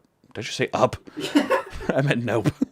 He was not a professional scientist and had no parachuting experience. Attaboy, Cocking, attaboy. On July 24th, 1837, Cocking died testing his homemade parachute. He failed to include the weight of the parachute in his calculations, thus he fell too quickly. Oh, that is tragic. Cocking was instantly killed in the crash. Tests carried out by John Wise showed that Cocking's design would have worked if only it was better constructed and larger. That is tragic. Someone had to have been there to see that, right? There was a crowd of people watching him, and he's just like, here I go, and just like... After Cocking's death, parachuting became unpopular. Oh, really? And mostly seen in carnival and circus acts until the late 19th century. I kind of think parachuting should still be unpopular. The fact that if you fold the parachute wrong, you're dead. Too much responsibility. Especially it's like families own that shit. Kids fold the things and put the backpacks in there. Isn't that weird? But of course, it's nothing compared to William Bullock in 1867. He was an American. He's one of us. Mr. Bullock's main invention was the Webb rotary press. It was a huge advancement to the publishing industry at the time in 1863. Its design was an improvement on Richard March Rowe's original press created 20 years earlier. The main difference was that this printing press self-adjusted and automatically loaded large amounts of paper into rollers. Ooh, baby. In 1867, Bullock was installing one for the Philadelphia Public Ledger newspaper when his leg got jammed in the machine. Oh, God. The injury he suffered there led to gangrene, and Bullock died during his amputation operation. Man, I'll tell you what, getting a fucking leg amputated in the 1800s, especially in America, holy shit. Motherfuckers did not wash their hands back then, all right? Man, what a pathetic way to die, too. That's just so sad. Oh, got my leg jammed, and then it's like, he's like, all right, it hurts, it does, all right, I'm gonna lose my leg, okay. And he gets fucking gangrene. Absolutely brutal. We leave the 1800s with Otto Lilienthal in 1896. If this motherfucker dies from flying again, I'm going to... He was a German inventor known as the Flying Man. That shit should have ended with the fucking Wanu. He painstakingly studied the wings of a white stork as research for his invention designs. Created the first controllable glider. He had over 2,000 successful flights. No wonder he was labeled the Flying Man. Good lord. In 1893, Otto flew for a record-breaking distance of 250 meters. And in 1896, while flying to break his own record, Lilienthal fell over 50 feet from the air to his death. Breaking his neck, he was rushed to the hospital where he died shortly after. And his famous last words were, "Sacrifices must be made." That is fucking awesome. And with a broken neck, too. His like neck's all bent up, and he's like, "Sacrifices must be made." And he's like, oh, shit. With his inventions and studies, he pioneered the aerodynamic phenomenon known as the heavier-than-air flight, which led to the conception of the fixed-winged aircraft. Unlike Icarus, Otto knew what he was doing, and he is widely remembered as the father of flight, and is credited by the Wright brothers' main inspiration. This is probably the only positive one so far. Sacrifices must be made. Sacrifice. Unschensplach. It's me trying to speak German. In respect, of course. It doesn't matter. Franz Reichelt in 1912. I love that we're getting pictures now. This dude looks like a vampire hunter. That is a crisp photo for 1912. Known as the Flying Tailor. Here we go again. Reichelt was testing a coat parachute he had designed. He fell to his death leaping from the deck of the Eiffel Tower. All right, that's kind of funny. His parachute seemed to have only opened halfway and folded around him immediately. He fell for a few seconds before striking the frozen soil at the foot of the tower, and it was reported that his right leg and arm were crushed, his skull and spine broken, and that he was bleeding from the mouth, nose, and ears. He was already dead by the time onlookers arrived. During an autopsy, it was concluded that Reichelt died of a heart attack during his fall. That is insane. He's like, that is fucking insane. People are like, it's beautiful. He would have just been like dead floating, which that would have been pretty sick too. Reichelt was trying to create a way for pilots to survive a fall out of an aircraft. Reichelt had promised the authorities that he would use a dummy, but at the last moment, he strapped himself into the garment and jumped off in front of a camera crew. To get wrapped up in that would suck. To have a heart attack and then plummet to your death also would be equally as tragic. But next up, we also have Thomas Andrews, 1912. I think a couple people might know who Thomas Andrews is because he was a British businessman and shipbuilder. He was the naval architect in charge of the plans for the Titanic. He was on the maiden voyage that hit the iceberg and sank. Andrews, along with 15 other passengers on board, died, and his body was never found. Supposedly, Andrews asked for another row of lifeboats to be installed. This was rejected. Had it not been, there would have been enough emergency accommodations to save every passenger and crew member on the ship, which I'm pretty sure he's in the movie. So just want to put that in there. The actor who's in Legally Blonde with Reese Witherspoon, it's her creepy old professor that wants to fuck Reese Witherspoon, and she rejects him and she doesn't give him the promotion, but it's okay because Luke Wilson, who's Owen Wilson's brother, comes in, he has a really bad haircut, and he finger fucks Reese Witherspoon later and gives her a job, and she wins. It's that actor. Next up, Francis Edgar Stanley, 1918. He was an American businessman and co-founder of Stanley Motor Carriage Company. Dude, I missed just the phrase carriage. It's a motor carriage. He was in business with his twin brother, Freeland Oscar Stanley. And after selling their photography business for $500,000, they started a steam car manufacturing company. They founded in 1897 and built a car that same year, and it became a hit among with wealthy automobile enthusiasts. In 1906, their steam car, the Rocket, broke the land speed record, reaching the speed of 127 miles per hour, which is what a 2006 Honda Civic could do today. But it is very impressive still for back then. Put up a picture of a car that can do that. We've come a long way. And in 1918, though, Francis was killed while driving a Stanley Steamer automobile. He drove his car into a wood pile after attempting to avoid farm wagons traveling side by side on the road. I started laughing there, but it was just because it's kind of goofy. And I picture like old-timey sounds like he's like, get your wagons out of the way! What? Like with their horses? You think he's going 127? I don't. Yeah. I bet you he was going 35 miles an hour and still he was like, ah! Speed wobbles. No! Alexander Bogdanov, 1928. I feel like I've heard his name before. Russian polymath, revolutionary, and pioneer hematologist. Which a polymath is a person with a wide-ranging knowledge of many subjects. Wow, what a fucking...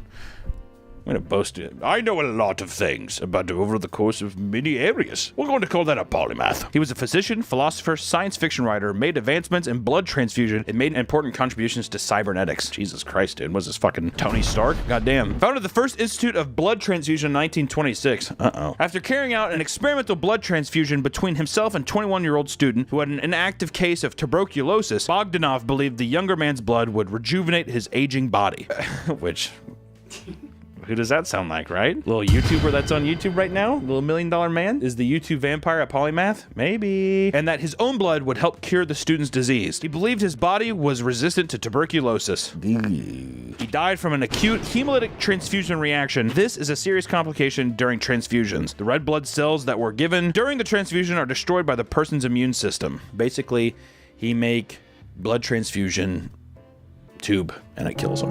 And he was a very important man who knew a lot of things. In 1930, we get introduced to Max Valier. He was a member of the 1920s German Rocket Society. And Valier was so enthralled with rockets' potential, how it could one day fuel astronauts to the moon. He decided to showcase the power and awe to the public. He wanted to excite the public and also draw funding for his own projects and research. He fitted rail cars, sleds, gliders, and most notably, race cars with rockets for these public demonstrations. That's awesome. I would have been there. You want to see a guy drive one of the steam automobiles with a rocket attached? I'd be like, okay, it's 1930s. I have literally nothing else going on. I'm eating bread.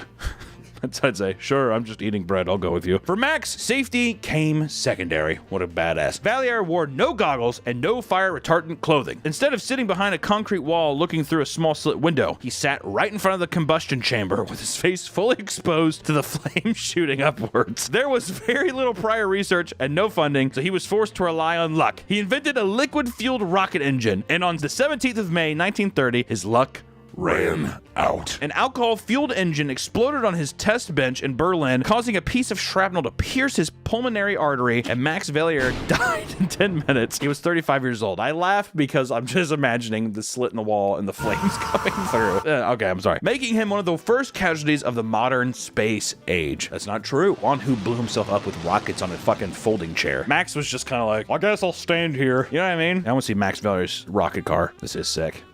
That this kind of insight. I want to meet some guy like this, dude. Guy who's just like, I'm just gonna make this. It is kind of funny looking at driving. Looks like a big cock on the road. Ding, ding, ding, ding, ding, ding, ding. Riding around. We have Marie Curie in 1934. God, she's hot. This one is indirect, but Polish-French physicist and chemist Curie was a pioneer in researching radioactivity. She won Nobel Prizes for her work in physics and chemistry, making her the first woman to win the award. Not only that, she was the first person to win the award twice, and is the only person to have the award in 2 different fields. She's a fucking badass. She's credited for discovering radioactive polonium, also for coining the term radioactivity. That's pretty fucking brutal. If you're the person who's just like, yeah, it's called radioactivity, that's awesome. Though, for her efforts, it is believed her long exposure to radiation is what led to her death in 1934, technically of aplastic anemia, but because of the many devices she created. And in a way, even her death was a discovery because Curie herself never acknowledged the radioactivity's toll on her health, and after her daughter, and her son-in-law all died researching the same thing, it became more clear that the radiation was harmful to your health and could cause diseases, which you know. She died at 66 in 1934, so she's, you know, pretty long time for that kind of thing. Next up is Thomas Midgley Jr., 1944. Jesus Christ, this fucking drawing is haunting. He was an American engineer and chemist who created 2 chemicals that did the most environmental damage. Leaded gasoline, which released large quantities of lead into the atmosphere. This has been linked with neurological impairment and increased levels of violence. And Freon, a refrigerant that destroyed the ozone layer and caused greenhouse gas effects. All right, dude, my boy Thomas, he made some cool stuff, but they might have done some bad things, all right? He contracted polio at age 51, leaving him severely disabled. He devised an elaborate system of ropes and pulleys so that others could lift him from the bed, but he became entangled in the ropes one day and died of strangulation at 55. Yeah, I figured. That's pretty funny that you would think that it was going to be like he blew up from gas or something. It's like, no, he's like, I have an elaborate pulley system. And he just got strangled by it. That's fucking brutal. Next is Henry Smolinski from 1973. He was the creator of the AVE Mitzar, a flying vehicle that was half a Ford Pinto and half a Sensa Skymaster. During a test flight, the Mitzar's right wing detached mid-flight. The aircraft disintegrated after taking off and making a right turn. It was the sole product of the company he founded. The one thing he was supposed to sell disintegrated and it fucking blew up in his deal. I do want to see the flying Pinto here. That's insane. That is actually so sick. Oh, I would not get in that back seat. Oh, where are you going? How would you ever regulate flying vehicles like that? You know what I mean? It would be impossible. There you go. Carol Sukik, 1985. Canadian inventor, daredevil, and stuntman. He referred to himself as the last of the Niagara Daredevils, and he invented a shock-absorbent barrel. I know where this is going now. Goddamn. Sukik had already gone down Niagara Falls in the barrel and survived. This made him the 8th person to go down the Niagara Falls in a barrel at that time, and not all of them survived. He was just one of the lucky ones. But now, Sukik wanted to expand upon the stunt. He wanted to drop himself from 180 feet from the top of the Houston Astrodome and land in a pool of water, where he would emerge unscathed, to truly prove his barrel was protecting him. It didn't go as planned, and the barrel hit the rim of the tank before making it to the water. Miraculously, Sukik survived the impact, but died soon after. Here is Sukik at the Astrodome. Oh, here he goes. Whee!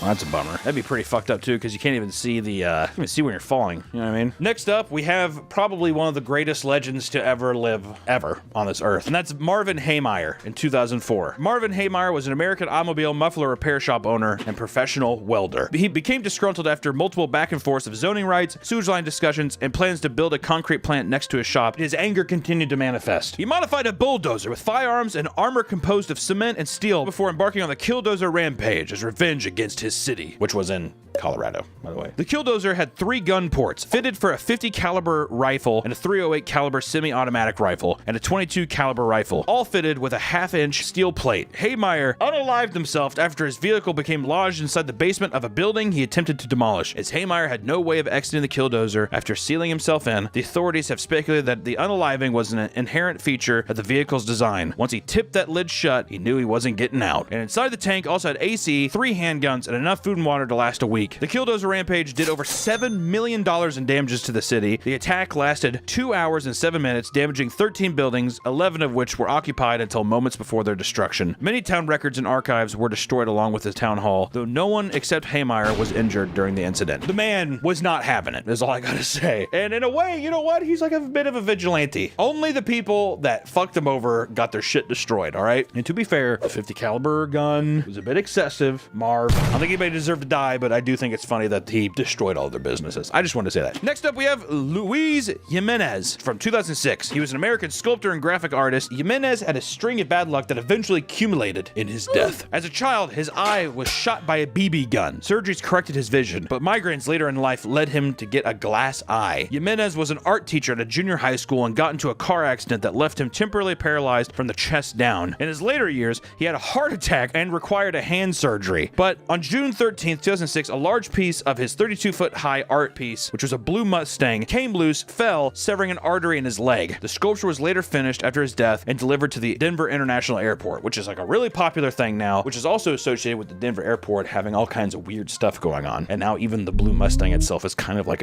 it's like an evil arbiter. We might do a video on the Denver Airport, but there's some freaky shit going on there. All right, just want to say that. Next up, we have Jim Heselden, 2010. My God, that picture is haunting. Good Lord. Although Heselden was not the inventor of the Segway, he bought Segway Incorporated, and he died while driving a Segway. So you have to throw him on this list, right? Heselden was an English entrepreneur. He was a former coal miner and he became wealthy manufacturing the Hesco Bastion barrier system. And on the morning of September 26, 2010, Heselden was out on a walk with his dog, and he reversed his Segway to let another dog walker pass and accidentally fell off a cliff. At the unfortunate time of his death, he was ranked inside the top 400 of the Sunday Times rich list with an estate worth of 340 million British pounds. He's out there on the little cliff retreat riding a Segway, and out of the kindness of his heart, he backed off right of a cliff. Segways are not that fun to ride too. I just want to put that out there. It's like riding a vacuum cleaner. That's what it feels like to me. And lastly, we have Stockton Rush from 2023. If you don't know this one, I don't know what, you must not have had a phone, because Stockton Rush oversaw the design and construction of the Ocean Gate submersible Titan. The craft imploded during a dive to ironically visit the Titanic. That is extremely ironic. That's also two people that have very similar deaths on this list, except one of them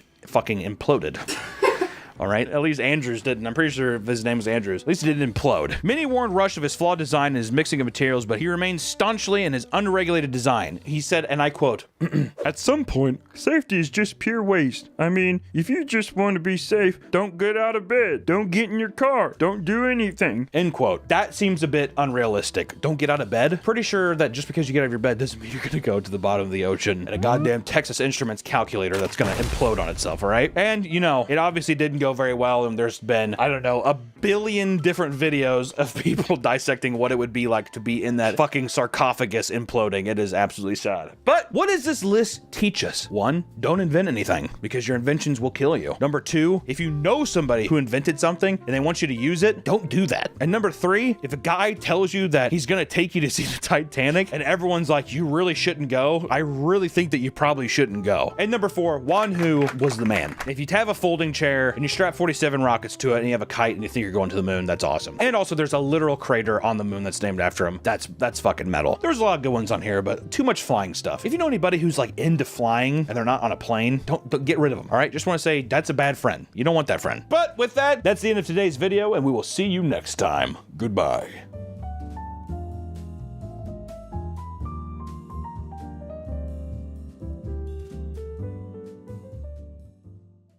Oh my God, the time is here. The FNAF movie is out. The animatronic characters here. I just got done watching it in theaters. Are you kidding me? I wouldn't pay money for this hot garbage. I watched it on Peacock. I signed up for a nice free trial, immediately canceled my membership afterwards. Ooh. Work the system, baby. And now, I've made a lot of predictions. I've made quite a bit, I wouldn't say quite a bit of FNAF content. I've made a little bit of FNAF content, made a little prediction deal once the trailer was released. Nailed it. Nailed everything. Nailed it all. Go watch it back. Fucking, hey, Kobe from the 3. You know what I'm saying? Swish. Something did happen that I feel, I didn't think that my mind would go to this place and that I would be confronted with these feelings, but I have to eat my words a bit. Willy's Wonderland and Banana Splits. They make the FNAF movie look like a 3-year-old A 3-year-old.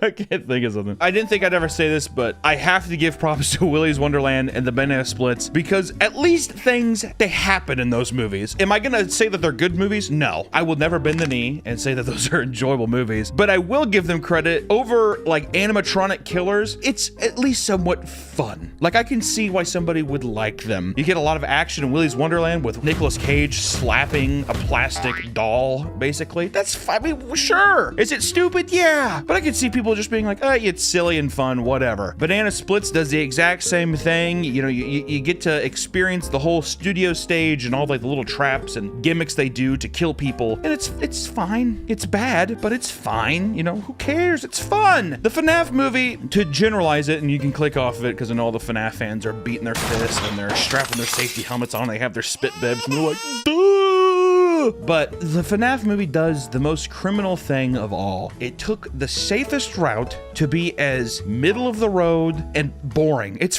boring. It's so fucking boring. Oh my God. Oh my God. How do how does this movie, how is it boring? How do you let that get to the pipeline where it's just like, perfect. It's like a unsalted potato. That's exactly what we wanted all along. It's like one of those stereotypical plates of like a British dinner where it's like just a plate of brown. That's what the FNAF movie is. It's no taste. It's there. You can eat it if you want, but it's not going to be satisfying. We're going to talk a little bit about it today. I'm not good. Usually in these videos, I like to go through and I like to talk about the beats of the movie and talk about it, but I think it's so new. I won't do tons of spoilers, but I'm still going to put a little spoiler warning and then probably still spoil the movie. I would talk about the movie, but not a lot happens. But for our viewers who are just tuning in now, hi, nice to meet you. I'm Hunter. People hate me when I make these reviews.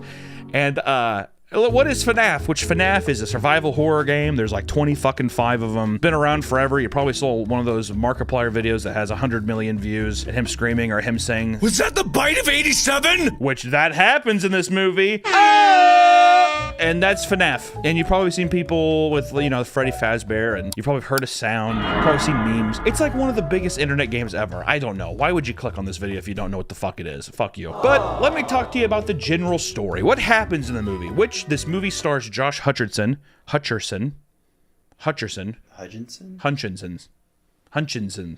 What? Hutch? It's Josh Hutcherson, right? It's not Hutchin, is it? Hutcherson. Josh Hutcherson. Let me tell you, dude, that motherfucker, first of all, Josh, good job getting the bag, dude. I know they probably paid you a pretty penny for this little flick. It is Blumhouse, though, so I don't know. They're probably like, are you sure? Do you really need that much, Josh? This is gonna be a big hit. We can get you on the back end in bonus percentages. And then they're like, by the way, we're also releasing it on Peacock. And he was probably like, yeah, fuck. Josh Hutcherson, he tried his best. And it's not his fault. Really, the only actor in this film that wasn't good was the little girl, Abby, which is his sister in the movie. We'll get to that. But Josh Hutcherson, I mean, you could tell that he was working with what he had, and the script was just abysmal. This is a joke, right? I mean, there'll be somebody controlling them, right? I mean, okay, good joke. Congratulations, you got me. So Josh, you know, tip of the hat to you, my friend.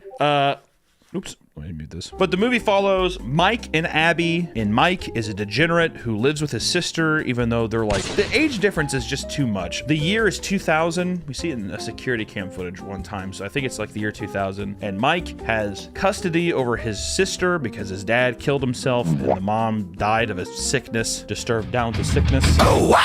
You have cancer, Andy. Mike is plagued by dreams of his brother being abducted. His brother's name's Garrett. When he was a kid, he saw him get abducted, so that plagues him. So it's a big dream-themed movie. First of all, there's probably a world where that works, but it muddies the whole thing up bad. But essentially, he needs some work because he beat a man half to death for... Actually, that was really funny. He sees a child walking away, getting kind of dragged away by a dad. I mean, I immediately assumed that it was his dad, but he's a security guard, and he goes to check on him, and I'm like, oh, okay, well, he's gonna go be like, hey, sir, is everything okay? No, he just tackles him into a fountain and beats the shit out of him, and then he gets arrested, and now he can't hold a job because he's mentally unstable. Thank God he has custody of an 11-year-old girl. Now, this is a PG-13 movie, so nothing happened, but let me tell you, if that little R showed up, I don't know what would have happened in this movie, okay? All I know is that he goes to a career counselor, which ends up being Matthew Lilliard, whatever. The guy who's Shaggy, he was also in Scream. I like him a lot. He was also in 13 Ghosts. That was a bad horror movie, a really bad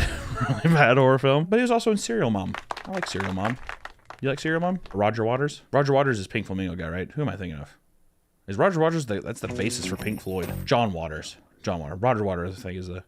I don't know, it doesn't matter. Essentially, he's like, oh, I have a job for you, and it's, you know, you have to stay at Five Nights at Freddy's. And he gives him the job, and from there, he has like weird dream sequences and starts seeing ghost children, yada, yada, yada. It ends up being Freddy Fazbear and all that kind of stuff, and he has to find out who killed his brother or who stole him through dream sequences. It's like that Stephen King movie from 2005 called Dreamcatcher. Terrible. Once again, awful. Feels very similar to that. There's a cop that randomly shows up, ends up being William Afton. If you don't know who that is, neither do I, neither does any of the people who don't know the franchise. Ends up being William Afton's daughter. She ends up helping him defeat the animatronics, but the animatronics are innocent children who are ghost trapped inside the animatronic, and it turns out that the career counselor guy is actually William Afton, even though he said his name was like Steven Agdler or something like that, and then he dies.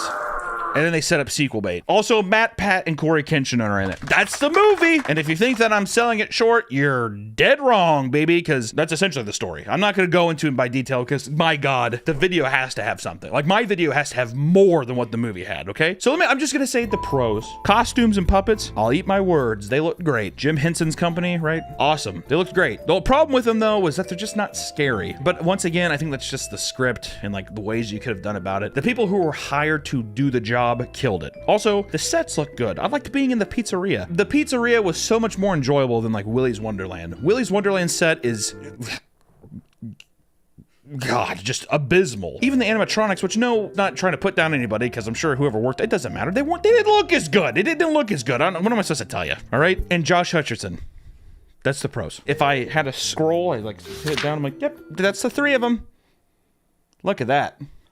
Now let me get my cons list ready. The cons list. Start with the script. The script, I don't know how it's possible that a professional movie like this could have so many egregiously bad lines. Like very typical, trying to be funny and cute, but it just is cringe. It's just very odd. The pacing of the movie in which the story goes to is a slog because we have like 75 fucking dream sequences of going in the same wooded area and Josh Hutcherson talking to children. It's not interesting. Like every time I'm introduced to a ghost, I don't care. I'm like, okay, cool, you died, dude. Tough shit. There's no emotional depth or anything that gets me attached to these kids. They introduce like a weird kind of remind me of The Black Phone, the guy who abducts children and then now they're ghosts and they're just like, we need help or we're gonna help you. It's that, except you don't get to spend any time with the abductor or like getting to emotionally resonate with these people. It's kind of like Black Phone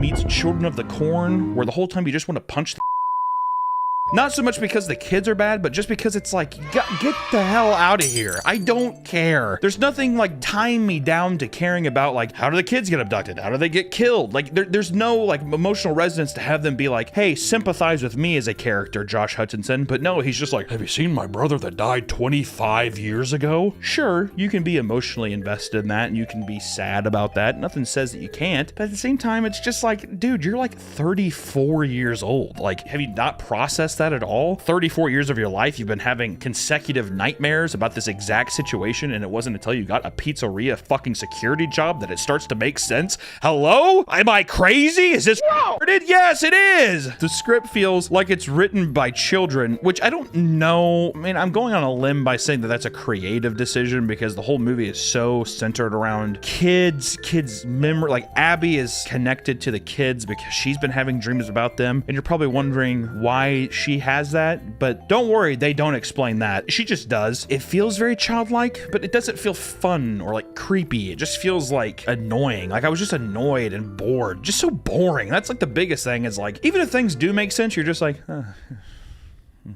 I bet you anything, if I was a betting man, there was way more dream sequences in the first draft of the script. And it's like, he goes back to a dream again. And people were probably like, we should probably do something else besides the dreams. If I was a betting man, I don't know. So they introduce like an aunt who's trying to take custody of Mike's sister. And there's like, she's always with this like fat lawyer who looks like he's scared. I think that the lawyer is supposed to be comedic relief. But if anything, that was the most haunting part of the film, was just being like, you should watch what you do with your diet. Like I looked at that and I was like, that's me in like 5-6 years. I don't know. But she's always there with a lawyer, and she's trying to get custody of Abby, which the first time that you see the aunt, I was like, who is this? What the hell is this? And then she's like, well, I'm here with my lawyer to get custody from you, blah, blah, blah. And it isn't until like a few scenes later when you find out that it's the aunt. It's just so random and weird. And then also it's like, he's like, she doesn't even care about Abby. All she wants is the monthly check from the state. But the whole movie is contingent on Mike finding a job. And it's like, if the check is that enticing to get, why is he stressing so bad about a job? Like, can't he afford stuff? Like, isn't that the government aid that he's getting? I guess he has to find a job for his parole. Is that what it is? But that isn't established either. It's just weird. Like, there's no indication of like, okay, well, you have to find a job or else you'll be penalized. You can't support this girl. We're gonna take her away from you because you're financially inept. Those are motives. Instead, it's just like, I gotta find a job, but I can't work nights. And then the lawyer comes in with the dumb aunt bitch lady, and he's like, all right, fine, you twisted my arm. I'll take the night shift. That's the legitimate flow of the movie. Oh, I mean, I could go on so long. Like, this is just, but anyways, other cons, the editing. There's a lot of editing choices, like a lot of weird cuts and like zoom ins on weird times. It throws off the pacing tension in a lot of weird ways. It's just, I don't know. The movie, it's competent enough, but there's a lot of moments where you're like, what? Why would you do that? The YouTube cameos, no Markiplier, dude. Hey, fucking spoils for real. No Markiplier. Wow, how are you gonna do that, dude? We do get Matt Pat and Corey Kenshin, which love those boys, but my God, they really, once again, directors, Hollywood system that doesn't understand why people like YouTubers, why people are attached to people in this content, and they just throw them in, and they're like, Matt Pat, you work at a diner, and at the end, you talk about hunger and say that it's just a theory. All right, roll. Action. You know, it's just a theory. Are you being paid? Okay. And then Corey Kenshin's just a taxi driver, and he does a scream. What the? Oh my goodness! That felt just random, like they just did that. Well, yeah, it was just like, all right, we got another guy. The other biggest con about this film is that if you don't know the movie, you're not going to understand a lot of these like little stings and stuff, which is usually forgivable whenever it doesn't really impact the story, but they put it so up in your face that it feels like impossible to not be like, oh, well, what is that supposed to be? Like, I watched this with Nick, and Josh Hutcherson opens up the locker, and there's like a statue of a balloon guy, and then it does like a jump scare thing, like, oh, he just turns it around. And that's the only time we see that movie until the end when it's in Corey Kenshin's seat. I said, read this. And then Nick said, oh, that's Balloon Boy. And I was like, why? What does that mean? He's like, oh, it's just one of the characters. Why give that much emphasis on a jump scare to that thing? Because it was just distracting from that point. I'm like, oh, was it going to come to life or something? Nope. Just a big jump scare sting. Balloon Boy, remember him? People are just like, I don't know what that is. Don't worry, we're moving past it. Keep watching, the movie gets real good. A lot of stuff like that. The biggest thing that I want to talk about is why doesn't it work? Yes, it's a boring slog fest, but why? Why does it not work? We go back to the dream sequences of it being all these ghost children and all this back and forth of these dream sequences, but by doing so, there's so much exposition and lore that is just given to Mike or Josh Hutcherson's character. He never has to work for anything. There's nothing that he truly ever uncovers. Like whenever the first time he's like, Abby, this drawing, like, is that supposed to be our dead brother? And she's like, yeah. Yes. Tom Garrett got taken. Yo, Abby, what the hell is going on with these animatronics? She's like, yeah, they're ghosts. That's how they make him move. Are they ghosts? Of course. How else could they make the robots move? And it's like, okay, so that's just... Yeah, we're gonna keep that in the script. We're keeping it? Okay, we're gonna keep it. Okay. Even the first time that Josh Hutcherson gets the reveal that the animatronics are like playing with his sister, it's just like, don't worry, they're fine. They were tickling me. We're having so much fun. They're ghosts. They're ghost children. They died before. It's fine. Don't even look into it. It's fine. Abby's saying that, you know, she's seeing her dead brother in her dreams that she's never met. That's really strange and like very prophetic. We don't ever like dive into that. Vanessa, who's the random cop, she's like the worst cop. To make her a cop didn't make any sense, which it's like maybe it's supposed to be that she has authority for like watching over her dad's pizzeria, but we see only one cop in the movie and it's her, and at one point she gives Josh Hutcherson her keys to drive the cop car across town. But why don't you just drive him or go with him? She's like, I can't confront him. But then later she just shows up immediately. Did you fight some inner demon in yourself off camera to like get the will to come here? It's very unsatisfying to see a person be like, I can't do it. I won't do it. I can't confront my daddy, William Afton. And then 2 scenes later, she's like, I'm here to help you, and I'm saving you right now. It's like the wind out of my sails. The wind is out of my sails. We are in idle water playing with like a ball in a cup. Actually, that wouldn't be correct, because ball in a cup is actually pretty fun for like the first 5 minutes, and that would have been more enjoyment than I got out of this film.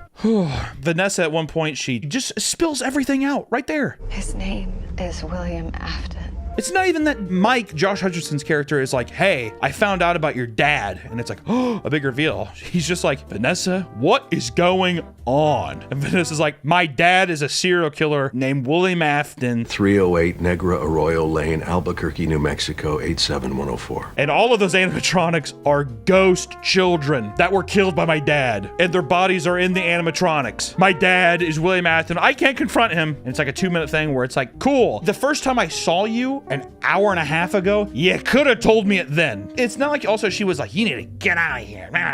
There was nothing. It was just kind of like one day she was like, oh, I'm gonna tell you. There it is. You're told. Doesn't it feel rewarding? And once again, the constant dream sequences of like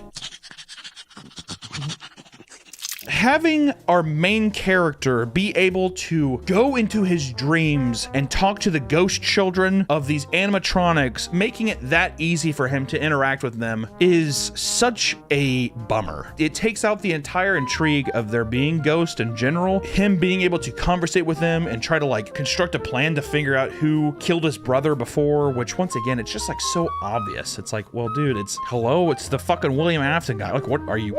Dude, like seriously, like, immediately being able to like go to sleep and you're just like, hey, can I get some exposition? Yes, you can. Oh, I woke up. Dang it, no more exposition. And a character walks in, they're like, I got more exposition for you. Oh, thank God. I don't want to actually have to work for anything. The biggest problem with that, and I think I'm connecting my thoughts here. I know I'm rambling and complaining, but Mike never has to actually explore the pizzeria. We don't get to actually have him have to like make the conscious decision to leave the room and like try to find clues or figure out what's going on. You could have had the weird moment where Abby is like playing with the animatronics and he's like, that was fucking strange, which turns the light switch on in his head of like, this is weird. I should go and investigate some stuff. Have him reveal these things in time, or maybe he finds a fucking child's dead body or something like that, which I know you can't do anything that gruesome because it's PG-13 and you're trying to get all of the 12-year-olds who like this shit into the theater. I get it, but it's just, you know, that's what I want to do over and over again. You just, come on.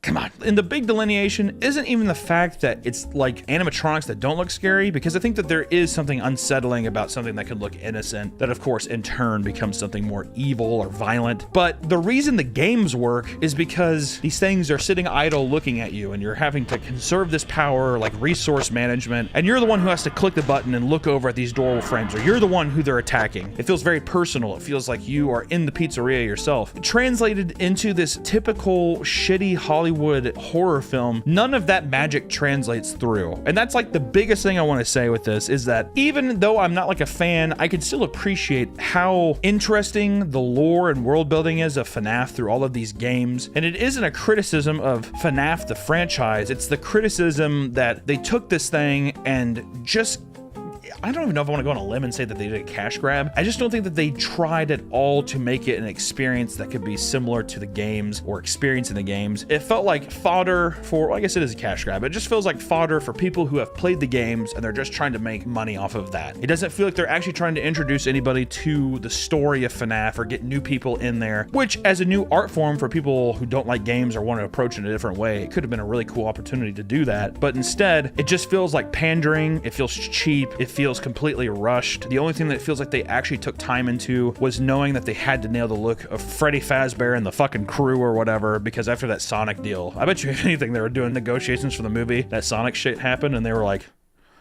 we really gotta nail these looks. What would I have done differently? Who cares what I would have done? But I'm just saying that what would I have done? They tried doing this in the movie where it's different nights, but they didn't put enough emphasis on it like it does in the games. I think you should have just stayed in the pizzeria. Fuck all of the stupid family bullshit, the dead brother, all that kind of stuff even. Or you know what, fuck it, keep the dead brother. Keep the dead brother in there. I don't give a shit. Get rid of all the other family drama with the aunt. Get rid of the dumbass sister. It's just you trying to figure out who killed your brother because it correlates somehow with this pizzeria. yeah. The whole idea is that if you would have not even had to make the movie first person, which I think that would have actually been pretty sweet. You have to carry around a little analog camera. Would have been tight. Just remove all of the fat and make the movie as close to the game as you possibly can, because you can still get a good typical Hollywood story out of something as simple as just checking cameras. But it then at least becomes a movie about like finding and uncovering this horrible secret that this place is plagued with dead children. You are fighting for survival. You're fighting for your life. There's constant pressure to have to keep the electricity on, and like you could have moments where it goes out and it's like a crazy chase sequence. You have to get back to a safe place. I feel like you could have done so much with the tension of these characters and the uncanniness of how bubbly and cartoonish they look, but it just falls flat. Like there was not one moment in the film where it feels like anybody's in any danger. Like holy shit. There's a part where they're breaking into Freddy Fazbear's Pizza. First off, the guy is like, I'll break in and I'll fuck up Josh Hutcherson's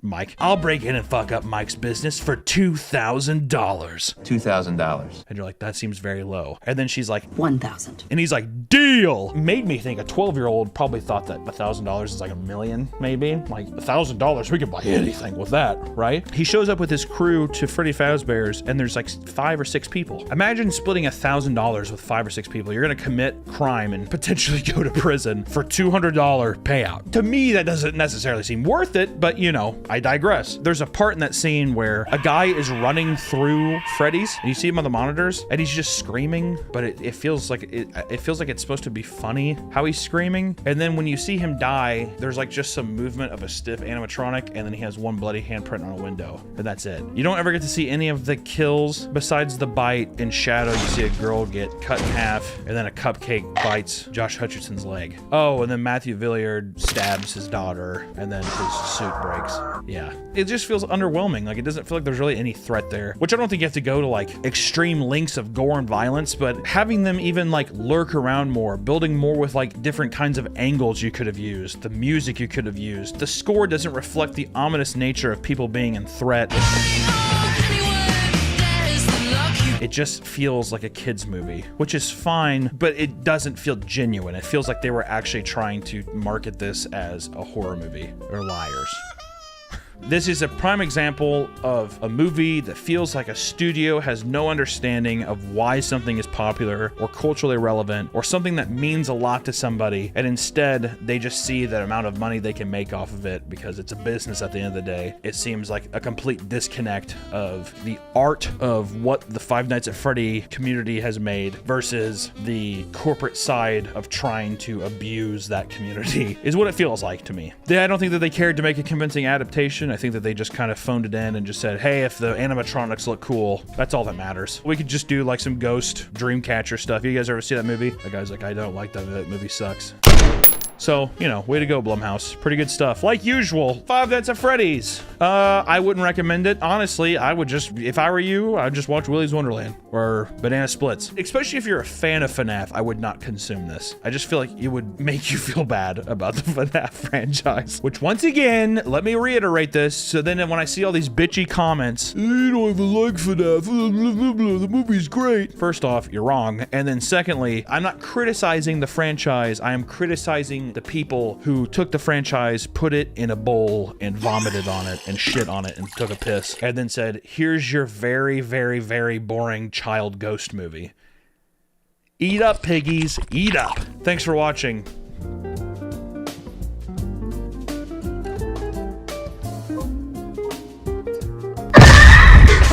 Welcome back to the Papa Meat channel. How you doing? How you doing? Coming on Sundown down because today we're gonna talk about exploiting the homeless. We'd be immediately canceled, right? Actually, you know what? Thumbs up this video if you would actually be like, I would like to see that. Most half-decent human beings can find at least a little bit of empathy in their heart for the less fortunate. Usually the scale goes, the older you get, the less empathy you have for that, and the younger you get, the more empathy you have. I'm right in the middle because I have enough life experience now where I have met some homeless people that I'm like, there ain't no saving you. There's no saving you. A lot of them, I mean, they're mental issues. It's very hard. I would say almost all of them. But it's just a thing of like, I've had enough bad experiences now to where I'm like, I don't want to fuck with it. When I was younger, I was like, how can I help? Like I remember one time there's like a homeless guy on the side of the road. Remember, it was like right by McDonald's. We got a McDonald's. And then immediately after that, they took it and they're like, can I just have money? And I did. These burgers. This feeling may encourage you to toss a homeless person a few bucks or maybe some food now and then, which, you know what, I still do. If somebody's just like, dude, I need, of course, even when we were in New York, Nick, guy went in, he's like, can I get some toilet paper or whatever? And he ended up getting a bunch of groceries or whatever. And then Nick was like, I thought you just said toilet paper. Oh, he's like, can I get this? And he pulled out like a candy bar. But, you know, I mean, let me just say, we have not even gotten out of this fucking intro. Help people when they are in need, but also you can't help every single person in the world, right? Does this just look bad? I can't tell if this looks, is this look bad? Are people gonna be like, well, you should help everybody you come across? No, I mean, that's just a fact. You can't help everybody. Like, okay, can I give you an example of a time when I'm like, I can't. I was walking, I was in Los Angeles, North Hollywood. Crazy, there's homeless people there, right? It was like off this intersection. I was in my car and it was hot. I mean, it was very hot out and I felt bad. And I sat there like, oh, dude, guy sitting in the shade. Guy gets up, pulls down his pants and shits like all over the wall, scratches his bare ass and then pulls up his pants and he's come up to cars and tapping on the window. I don't want to roll down my window. First off, that's a dookie finger. At that point, is that not bioterrorism? At some case, that's the time where I'm lock the door. Today, things are a lot different, especially in the age of the internet. Tugging on a person's heartstrings directly correlates to financial success, not necessarily for the homeless person. And since the dawn of YouTube, content creators have made a killing off of exploiting the homeless, whether it's shoving a camera in their face as they make generous donations. You remember those? Dude, I just wanted to give you $10,000. And it's them just being like, guys, seriously, we just changed a life today. Whatever. How do we know they don't go back and be like, give me that fucking money? Or it's play money. It's Monopoly money. Dude, don't pass go. Get a jail free card. Or imitating them on the streets for vapid social experiments that are often fully scripted. Remember the social experiment craze? Remember back on YouTube back in like 2013, 2014, you couldn't leave the home page without seeing social experiment. It was hot. Oh boy, it was hot. Red hot. Social experiment. Mommy Makeout Day. My favorite video. And it's Mommy Makeout Day. Mommy Makeout Day. That was a social. I think pretty sure that was even supposed to be a social experiment. Or is it a prank? There really was no difference between prank and social experiment. I wanted to know if you wanted to play a quick game or a quick kiss. Let me tell you how much I've come to hate you since I began to live. Why would you kindly slip someone a $100 bill and treat them like a human when you could just film it and make 10 times the money monetizing it? So just how bad has the homeless exploitation gotten? Today, that's what we're gonna find out. Which, you know, this leads us also into what, before we even get into the video, we should talk about a thing on YouTube that I think we've talked about before. At least I've put it in cartoons before, which is charity porn. Do we have to bleep? Probably. Charity corn. Charity corn. I'm also pretty sure there's some kind of phrase for this. It's kind of the Mr. Beast thing where it's giving someone less fortunate a shit ton of money, but in return you are making a bunch of money off of it and you're like garnering basically power. You're using your thing to exploit people out of more power, which some people say it's a thing where it's like you're never able to criticize it because in the end you are doing a good thing, which you are. You are doing a good thing. So it's like, if you're doing a good thing and you get rewarded for it, is that bad? I don't know. Yes, I'm being paid for it, but at the end of the day, I did a good deed. Hey, today's video is sponsored by Starge4 PCs. Starge4 has some of the highest quality PCs and customizable products on the market. Right now, the hottest item is the RuneScape Keycap Set. Your keyboard features the original RuneScape UF font and images from the game menu. This set of 132 keycaps is perfect for OSRS enthusiasts, regardless of their crafting level.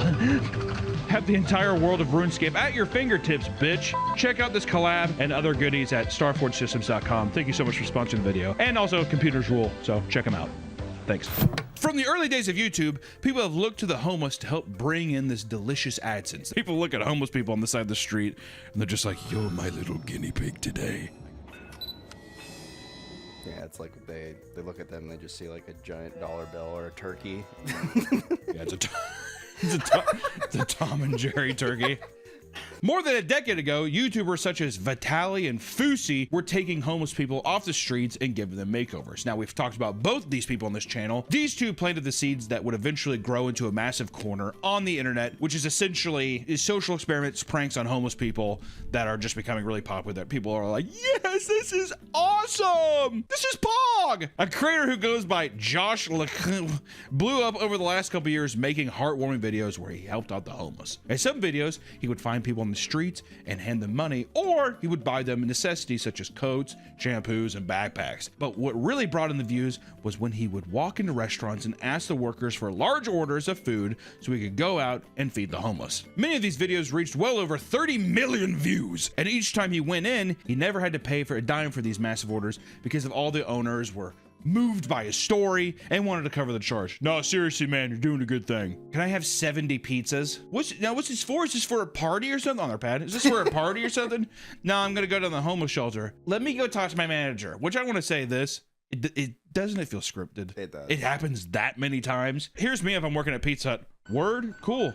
That's $650. Thank you. It's always funny too because they're like, 100 pizzas or whatever, and they're like, okay, hold on, and they come out and they're like, we couldn't do 100, but I got 12. Yeah, well, we got a couple coupons for your buddies. They don't have money, they're homeless. Yeah, but it's a little BOGO thing. If they want to buy at least one, they can get one free, like that kind of thing. Josh gained millions of followers for his generosity and earned a good reputation for his work.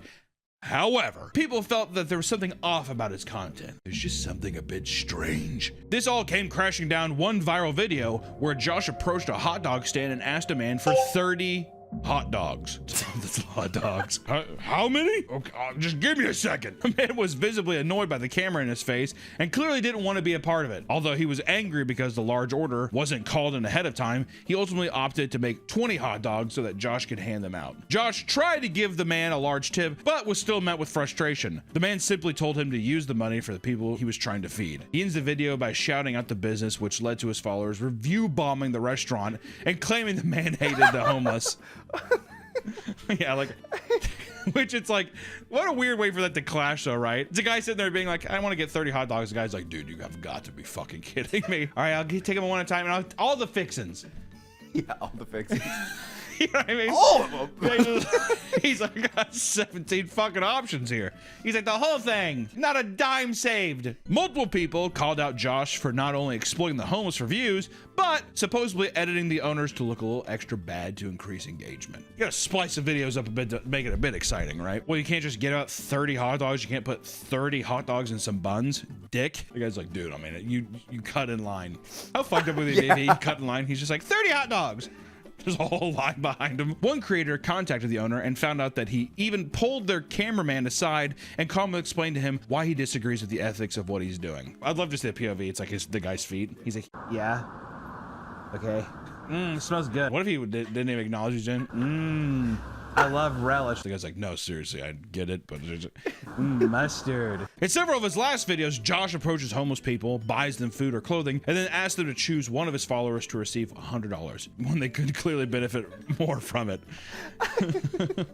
Just kind of fucked up. Okay. Exactly. Here you go, buddy. Hey, could you give someone randomly online that you don't know $100? Okay, this person. Great. It'd be funny if he's like holding it in front of his face too. Exactly. Oh. Nope. Try to reach for it. Oh, too slow.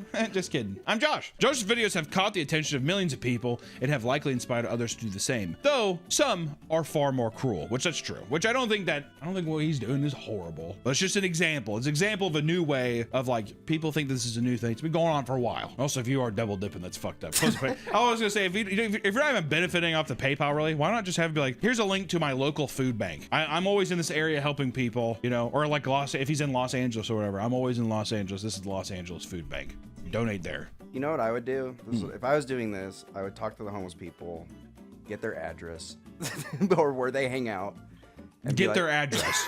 To what home? I'll get their phone number and their Discord. And what I would do is... You would get their phone number and Discord. Okay. What I would do, I'd put them in my video, and then I would say, hey, percentage of these, like the profit I make off this, I will give back to you. You wouldn't do that. But that's how I'm saying if I did this. Even if it was something like I'm giving you 10% of the thing. Just something where it's just so however many views this gets, he gets 10% of the thing. I think that's fair. Why not? All right, so I'm taking the 10% clause back. I worked fucking hard on this video. Come on. But people do exploit the shit out of this kind of method where Josh isn't as bad. He does get exploited, right? Like in Malaysia. Where a group of 3 Instagram influencers went to KFC, recorded themselves eating chicken, and then went out and gave the bones to a homeless man. You know what that is? That's cruel. And also that person should have their leg broken. For every bone they gave, whatever. That's how many bones you break. They should get their the meat ripped off and eat. I would be superstitious. If I was in Malaysia, I'd be superstitious. The white ghost is coming. It's the fucking colonel rises from the grave. To their arms. Yeah, how sick would that be? The colonel's ghost has risen from the grave once again. Would the colonel like eat your meat too and like make you boneless? Oh, dude, that'd actually be like a swarm of locusts, but they're in the shape of Colonel Sanders. Colonel! Oh, Colonel! And they go all around him. And then they leave, they disperse, and he's just a skeleton. Another creator has made a living off exploiting homeless by posting videos of him giving them copious amounts of cigarettes, alcohol, and weapons. Which I will say, you're a bit of a god damn. When you first see the videos, you're like, holy shit. Well, the captions are always keeping the homeless. Yeah, homeless. it's always like keeping the homeless safe or something like that. And the motherfucker gives him like a machete or something. Pav Wolfie has been slowly gaining traction over the last few months for walking around and handing homeless people some of the worst vices society has to offer. In another series of his called Water or Buzz Balls, he goes up to homeless people, offering them 2 drinks, knowing they will more than likely pick the alcohol because, once again, a lot of homeless, just substance abuse. Also, too, if I was homeless, I'd be like, what the fuck, do I have some water? Let me ask you this, too, Nick. If you're homeless, what would be your advice? I feel like I'd sniff glue. Probably meth. Why meth? Seems like the party drug out there. See, you know why I don't want to do meth? I don't have to deal with the people selling meth. I could go up to a gas station and be like, into like a big gulp. Whip it. That's what I do. Oh my fucking god. I've said it before and I'll say it again. I want to fent flop at least once in my life. I want to huff a little gas, put the cap. See, knowing me, over. I would die from fent. I'd be the one to. I would die the first thing I took it. I'd be one of those people for sure. Take one. Each video shows the person clamoring for the alcohol either immediately or chugging it or dancing, all the while Wolfie eggs them on with Clash of Clans music in the background. What is it? Why is Clash of Clans like super popular right now, or Clash Royale or something like that? Is it? I feel like I keep seeing more of it. I don't know. I always see the ads where it's like a bunch of hordes of zombies are coming at you and you shoot them. There's always like some viral marketing game, isn't there? The videos often end with the homeless people passed on the floor. His other popular series titled Keeping the Homeless in the Streets shows him handing out liquor and cigarettes to people out in the street. During the government shutdown, he also made a video showing himself giving back to the community by handing out shots of Fireball and cigarettes. But his most controversial videos have now been taken down because his initiative to keep the homeless safe in the streets, involving him going around handing out real machetes to random homeless people. Okay, it feels satirical and funny, but I don't know. It's like, I guess my thing is the prompt of it is so absurd that I do laugh, where it's just like a guy be like, dude, here, giving them a plastic wrapped, like freshly bought from Walmart machete is insane. But also, if that's true, how do you sleep at night? How do you, well, what kind of Nick did this? It's a fucking human. You're like, I would immediately assume he's gonna kill somebody with that, or someone's gonna kill him for his machete. I was gonna say, I feel like the cops, like he's just, because the thing is, he's gonna be like, this is sick, and he's gonna be out playing he's gonna be huffing, yeah,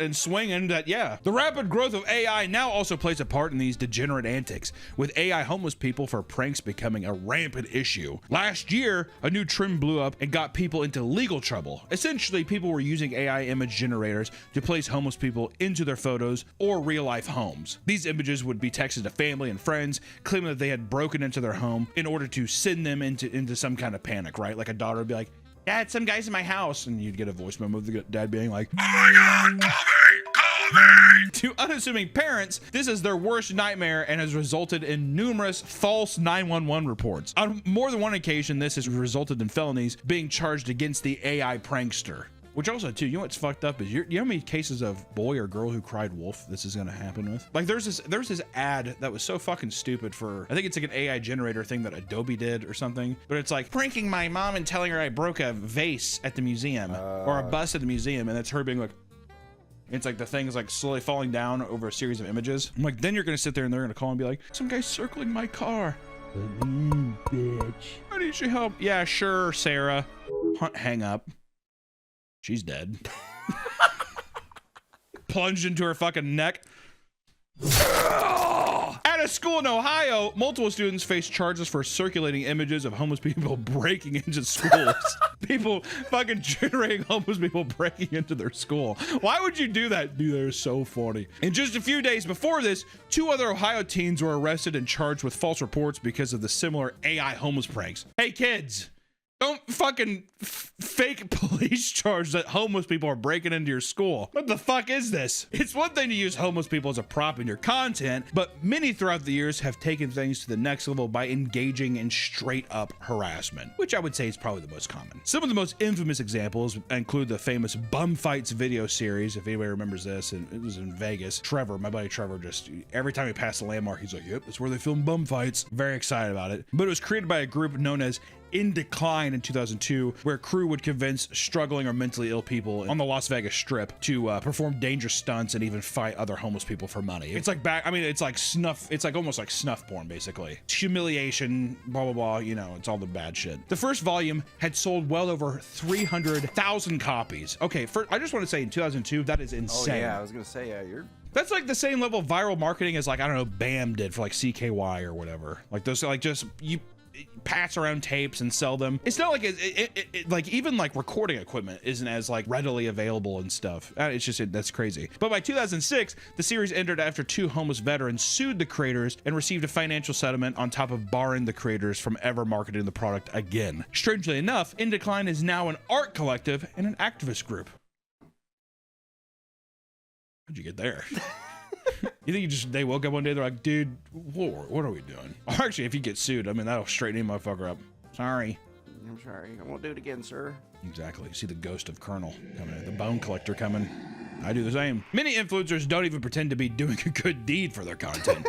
One man filmed himself scaring the shit out of sleeping homeless people by screaming, chanting in a scary voice, and dragging them by their legs. That's content. That's a guy who has a phone who's like, this is gonna be great.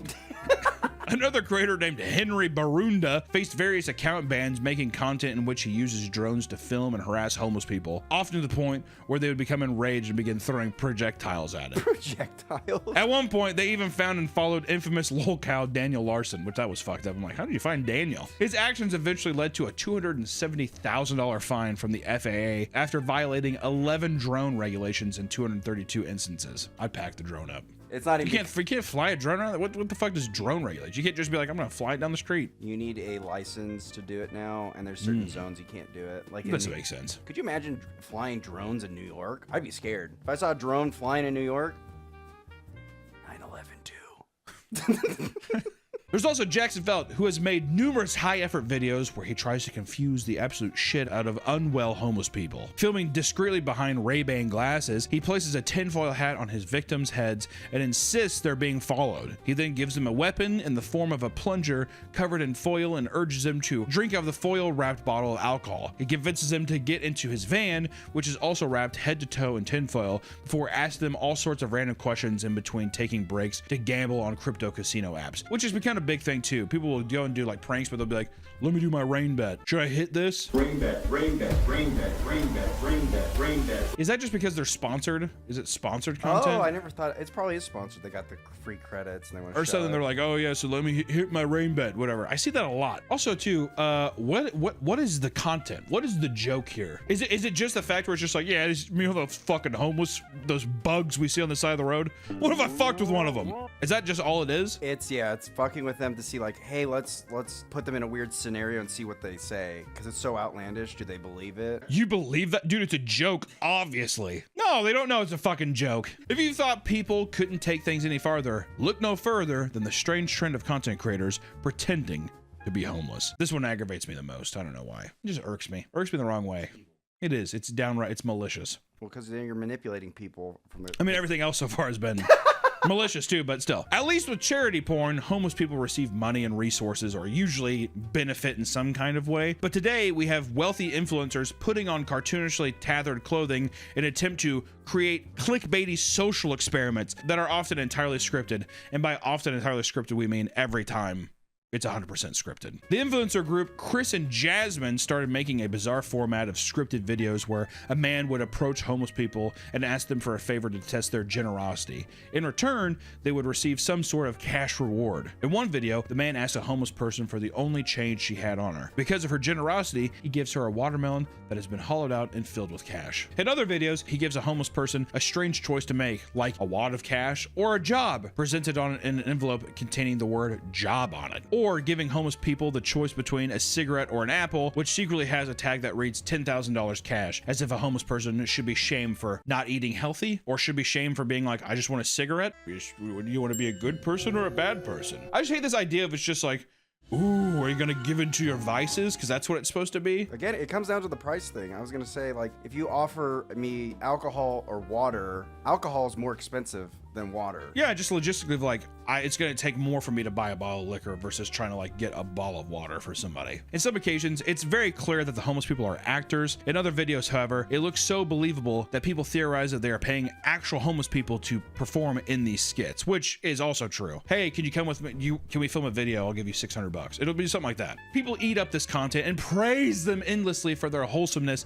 and their generosity. God, you're a good person. Thank you. Tracy Cahill, a woman who posts food reviews, decided to go into a homeless shelter in Scotland to cheerfully review their food despite having a place to live and ample resources. AKA, this woman goes into homeless shelters even though she's not homeless and eats their food and reviews it and like mocks it or says like, oh, that's good. It's like good enough fucking fun there, eh? Whatever Scottish bitch sounds like. Oh, 10 bangs. And I didn't even fucking pay for it. Homeless style, here we go. Why? Also, it's just like, this is bad. It's a homeless shelter. We're probably doing like a big mass, like, you know what I mean? It's not going to be a fucking gourmet meal, dude. Maybe she's like trying to keep them honest. Like, oh, the positivity of like, well, these are good meals. Well, they too, if it's just a thing where it's like, what's a free meal? It's like, well, this isn't as good as you said it was going to be. Sorry. She received criticisms from Homeless Project Scotland for wasting donated food to promote her TikTok account, all while bragging to the camera about how she ate for free. Okay, there you go. Scumbag. No, you said you liked her. Tracy isn't the only person to take resources from actual homeless people. In September of last year, Elijah Wong Chen posted a short YouTube series in which he attempted to be homeless for a week to save money. I hate these videos where it's a young influencer person saying that a social experiment of like, I'm gonna be homeless to save money. What's it like being homeless for a week? First off, I hate this because what are you actually planning on learning in a week? Yeah, being homeless sucks. I got dirty. Yeah, that's like, you know, you're role playing. Yes, well, no matter, all of it's role playing because they know that they have the comfort of like, well, it's just 6 more days. Yeah. And they get to go back to my bed and all that stuff. It's bullshit. Anyways, my boy Wong Chen is seen cooking and eating ramen noodles in an empty classroom and sleeping in various locations over sad music. And at one point, he even takes advantage of food and groceries found on his college campus, which are specifically meant for students that are homeless or struggling with food insecurity. On YouTube, this is advertised as social experiment. On TikTok, however, it's played off as if he is actually homeless, which is why these videos racked up millions and millions of views doing that, which is disingenuous. I think it's kind of scummy. And I think even if I think you just need to make it more well known that's like, this is a bit. Because also you can't just say anything, it's obvious. People will believe anything. Like, I mean, look at Facebook. People will fucking believe anything they see. AI generated things of like legless veterans. You're riding the line in an inappropriate way. The world of exploiting the homeless has gotten so lucrative that people are finding all new ways to make content out of it. In fact, it's starting to get weirdly meta. Now, instead of going out and interacting with real homeless people, some creators have resorted to filming fake scenarios of influencers filming homeless people. One influencer with a bio that reads, content with underlying messages to start combos, posted a video where a man in his car films a woman who is filming herself throw money at a homeless person. It's odd. It kind of reminds me of like Darman, or the fuck that YouTube channel is, where it's just like, these are basically just like scummy, weird videos, but it's like, but it has a message. You shouldn't be mean to people. The man filming the interaction walks up to her and mansplains the ethics of filming the homeless, and the woman claims that she's just doing it to make content and pay the bills. A police officer wearing jeans and Converse then intervenes and explains that nothing illegal transpired. The whole thing is clearly staged, and some people in the comments fully believe it, because once again, if it's in a video, people are gonna be like, oh, that's real. Doesn't matter what it is. That's why you have people believing like Bigfoot and shit. There it is. You know, that's all people need sometimes. It's also like the way it's filmed. It makes it look like this is a candid thing that you're picking people up. are like, oh, it's normal, you know? Other creators have begun posting videos of themselves recording similar scenarios for views. In a 2-part series, a man watches as a woman changes from nice clothes into more ragged clothes, aiming to fake being homeless for free handouts. She even folds her legs into one pant leg and ties it so she appears to have an amputated leg and gets in a wheelchair to create more of a sob story. When he confronts her and exposes her act, he takes her money cup from her and forces her to hop on one foot and scoot on the ground begging for the money. It's art. I hate that this is like the first video we're recording this year. I feel fucking gross.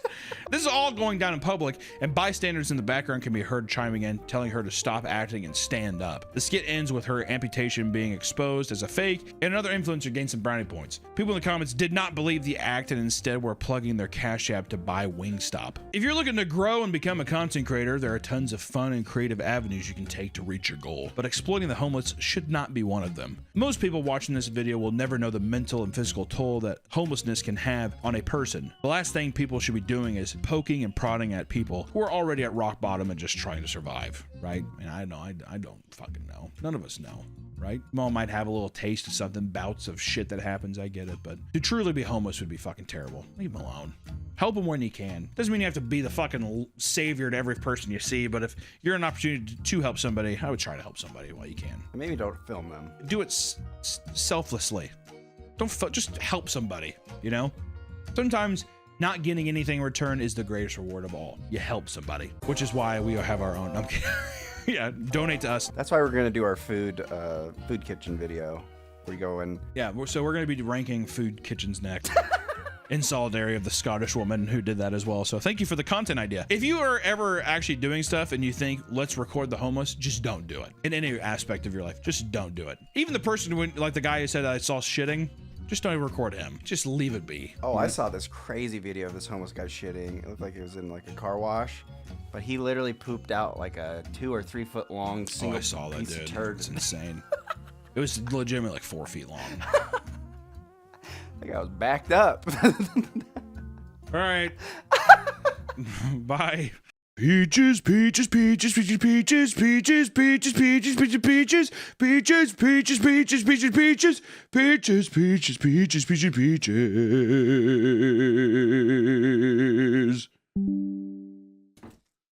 Flint and steel. Flint and steel. Why are you laughing, dude? Something, nothing. Chicken jockey. You sound just like him. Can you give me yours? Give me your impression of him. Chicken Jackie. Chicken jockey. I think Flint and steel. Flint and steel. I think it sounds. Slime pad. Oh yeah, slime brick. Whatever.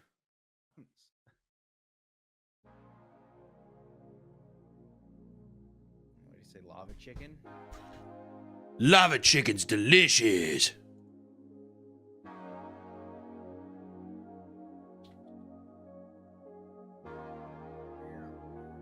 Yeah. Yeah. Make movie reviews again? I don't want to. Actually, we do the every once in a while we get the nice little well, let me just say this. We got a review coming up that's gonna rock your world. See what I did there, Nick? I was gonna say the name. No, don't. Don't say the name. I was gonna say it sounds similar to the. It sounds similar to Chicken Jockey. Let people roll in here. Happy Friday, everybody. You made it through your week. Can't hear Nick. Nick, why the fuck can't they hear you? Hello, can people hear me? How about now? Hello. God, dude, people fucking complain so much. It's unbelievable. Can't hear Nick. They say I'm too loud. Now they say I'm too low. I know, dude. If anybody ever has any issues, you know what I say? This is what I say, Nick. I say this, and I'll say it every time. Jump off a bridge. No. I'll say it. Say something. I agree. Keep talking. I think you should go fly a kite. Okay. In a rainstorm. All right, keep going.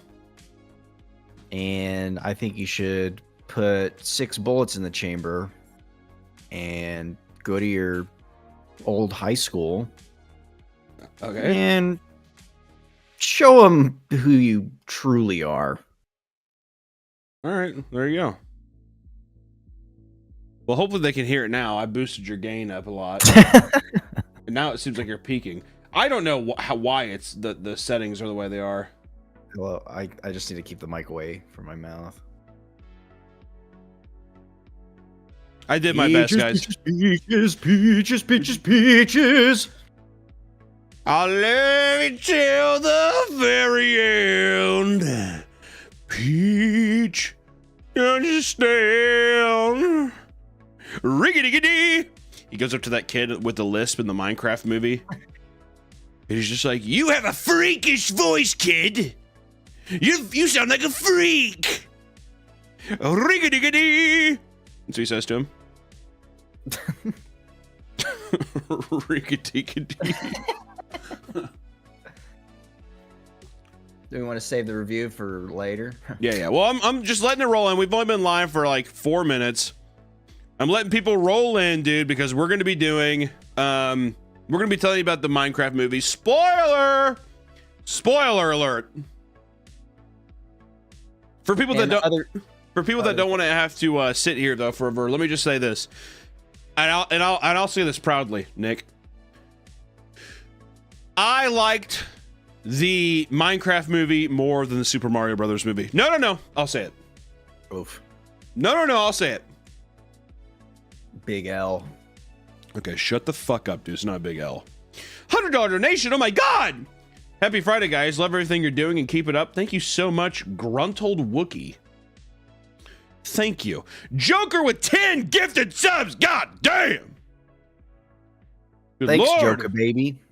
I'm the Joker, baby. Hey, Daddy Meat, I'm heading to boot camp for the Marine Corps. Really, dude? You got tricked into that? Okay. And I'm very excited to see what you put out in 3 months. Gonna miss you. Have any words of encouragement? Dude, honestly, stolen valor. Yeah. That's my words of encouragement. You know, I would say fucking bail and take your uniform and start getting easy cash, quick cash. That's what I gotta say.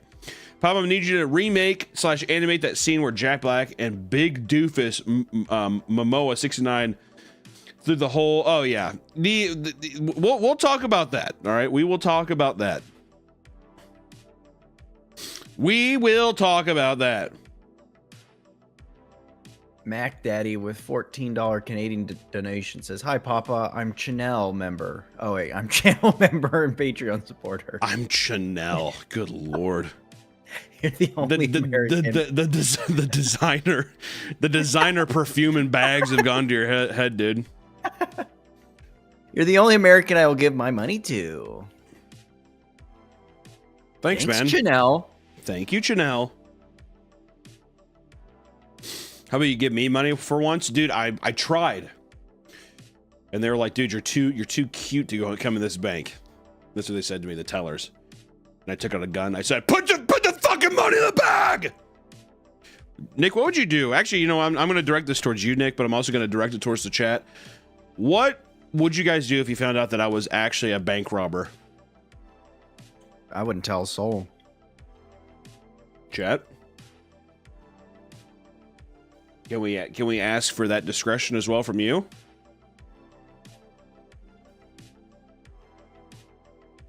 All right, I'd be out of a job. A lot of the why would you be out of a job, dude? If no one knows, then you don't even have to worry about it. Well, that's what I'm saying. If I tell someone I'm out of a job. Oh, well, there you go. So got to keep it hoosh hoosh. Hoosh hoosh. That sounds like a line from the Minecraft movie last night. That's what Jack Black would say. He'd be like, "No, don't tell anybody about my safe. We'll have to keep it hoosh hoosh. Come on, Gar. Come on, Gar." And then the little kid's like, I can't believe that we get to do this with you, Jack Black. "That's right, Henry." As for a bribe, I'm telling. Well, guess what, dude? I'm gonna have a fucking Italian guy shoot you in the face. All right. Oh, Joker 14 said you're the next Gianni. Who the fuck is Gianni? I don't know. I'm guessing that's a. Hey, buddy, listen here. In America, we call our bank robbers Jesse James. Okay? I don't know who the hell Gianni is, but I don't want to know. What about Billy the Kid? Okay, we could do Billy the Kid. All right. How do you not know Gianni? Should I fucking okay? Should I know Gianni that like? Let me see. Gianni. A gabagooli. All right, so this is what popped up for me. All right. Where the fuck is my deal at? There it is. Giannis Antetokounmpo, a Nigerian Greek basketball player. So, take the S off and let's see. So sorry, guys. Sorry. Chicken jockey. Quit ignoring me, dude. Desperate girls don't get any attention. All right. Sorry. Vamp with 50. Vamp, what are you doing, bro? What the fuck are you doing? You blackmailing me, dude? Vamp also gifted me this. Yeah, it's a soul ring. Yeah, it's the human soul ring from the Lord of the Rings. It's not focusing at all. Yeah, it's the soul ring from the human set of the Lord of the Rings set from Magic Guys. No big deal. It's actually really sick. Tyler Tolfison, thank you for joining the Meat family, my friend. I appreciate you. Thank you all for joining the memberships today. Have you watched The Righteous Gemstones with Danny McBride? I haven't seen the newest season yet. Okay. You like the kid from Addams Family, but if he was drugs. Chase, let me tell you something. That super chat was fucking awesome. Hey, Chase, knock, knock. Who's there? A badass. That was awesome, man. Thank you. Thanks, Chase. I had a buddy named Chase. Oh, Nick Knack says, chicken jerky. You're really good at that. I am? Yeah. You like it? You sound exactly like Jack Black. Do I really? I think so. You want me to give you another one? Yeah. Chicken jerky. Spot on. This is why you're the on-camera talent. Scruffy gave us $5, and they said, my teacher told me she's going to show me where babies come from tomorrow after school, but I can't wait. Do you know? But I can't wait, do you know? Yeah, the woman's asshole. What the fuck is it? Really? Belly oil up? Belly oil up. Why do people, they talk as if they forgot how to speak halfway through. Have you noticed that? Is it just supposed to be optimal typing? Is it just supposed to be like, oh, I don't want to actually have to type out the whole thing? Is that what that is? Yeah, probably. Also, give us, I'm giving it 4 more minutes and then I'm going straight into the movie, guys. It's Tyler already been George. 11 minutes. Tyler George with $5 says, love all your content. I wanted to say I lost 80 pounds last year and listened to the entire Cask EP every time I went to the gym. Please make more music blocks. No way, fatty. No, I'm kidding. No, dude, 80 pounds is fucking insane. That's awesome, dude. You know what? I would like to make more music, man. I don't know. Maybe one day. We'll see. It was just kind of for a little fun thing, you know what I mean? But I will give you this in the meantime. Flint and Steel. Pretty good. Also, let me see here. Oh, someone said Jockey Chicken. Jockey Chicken. Where are you seeing these? It's I'm reading the regular chat, dude. Oh. Yeah, you only got money on the brand. We heard that with the Chanel.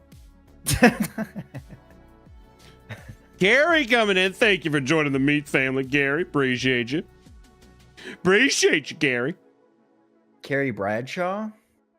I wish. Actually, you know, one day, and this is a promise, we are going to do a deep dive video on why Carrie Bradshaw is the most evil person is the most evil person to ever been broadcast on television. And it would be true. I've watched through Sex and the City probably 6 or 7 times. All right. And I've seen And Just Like That, and it's horrible. Okay? That's 6 or 7 too many times. No. The show's great. The show's good. Carrie's just terrible.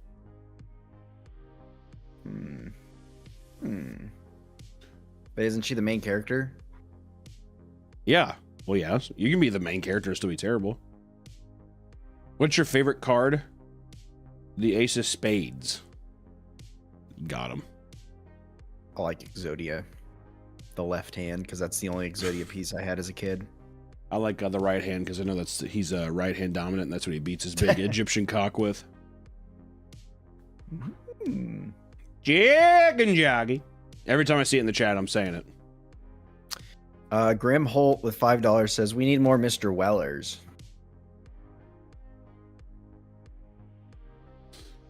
Mr. Wellers? What the fuck is that? From Creepcast. Come on, dude. You don't even know your own freaking show. I don't know, dude. I'm like... I don't know, man. I don't know what the fuck my brain's going on, man. Hi, Poo Poo Meat and Sir Nick. Quick question. A stone. What? Does Margaret have a vajayjay hole? What the fuck is this, dude? Don't even answer Saul, that, dude. Don't answer Saul that. Quintana. Okay, sorry, Saul. Saul, good, man. The Mr. Me Seeks with $10 says, it's too early in the day for Papa to look this good and have me this bricked up.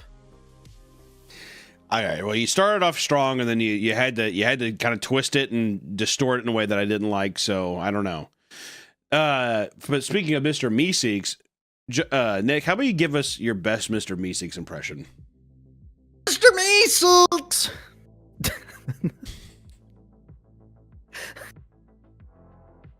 You didn't even say, "Look at me." Look at me.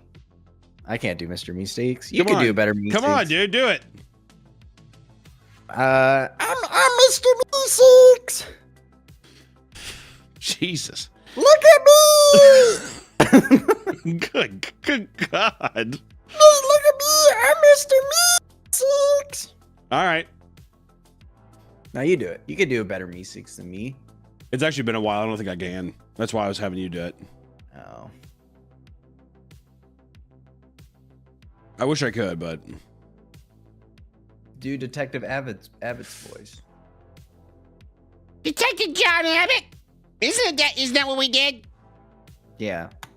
Yeah, Detective John Abbott. I want everyone... I just want to do the Capote voice from now on. All I want to do now is the Capote voice. Everybody wants to be so mean to me. I just like it. Do not redeem! Do not redeem! God, dude. I swear to God, some days when I'm feeling just absolutely down on the world, I go and I watch Kit Boga's channel. Just to watch scammers just get theirs. No! You know, they're people too. Okay. It's been a good time here. Let's see. We need to talk about the movie. Hooters. Oh. Need to talk about Hooters? What happened to Hooters?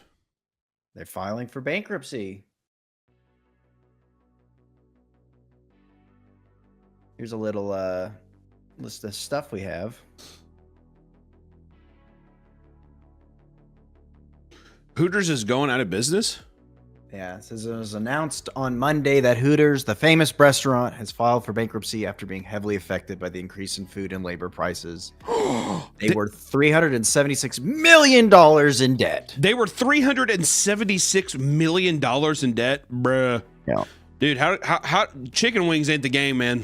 If you guys are going into business, don't go into chicken wings. Busted face, big tits, and chicken wings ain't gonna turn a profit. Not anymore, man. The 80s are over. Wow. It's not gone for good though, as most of them are being bought back by a group of the original founders who have teamed up with investors. Thank God.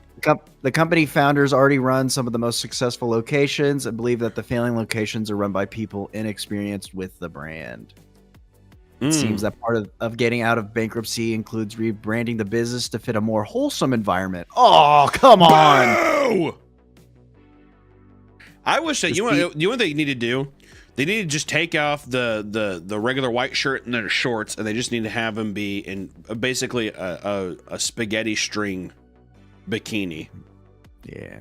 Okay.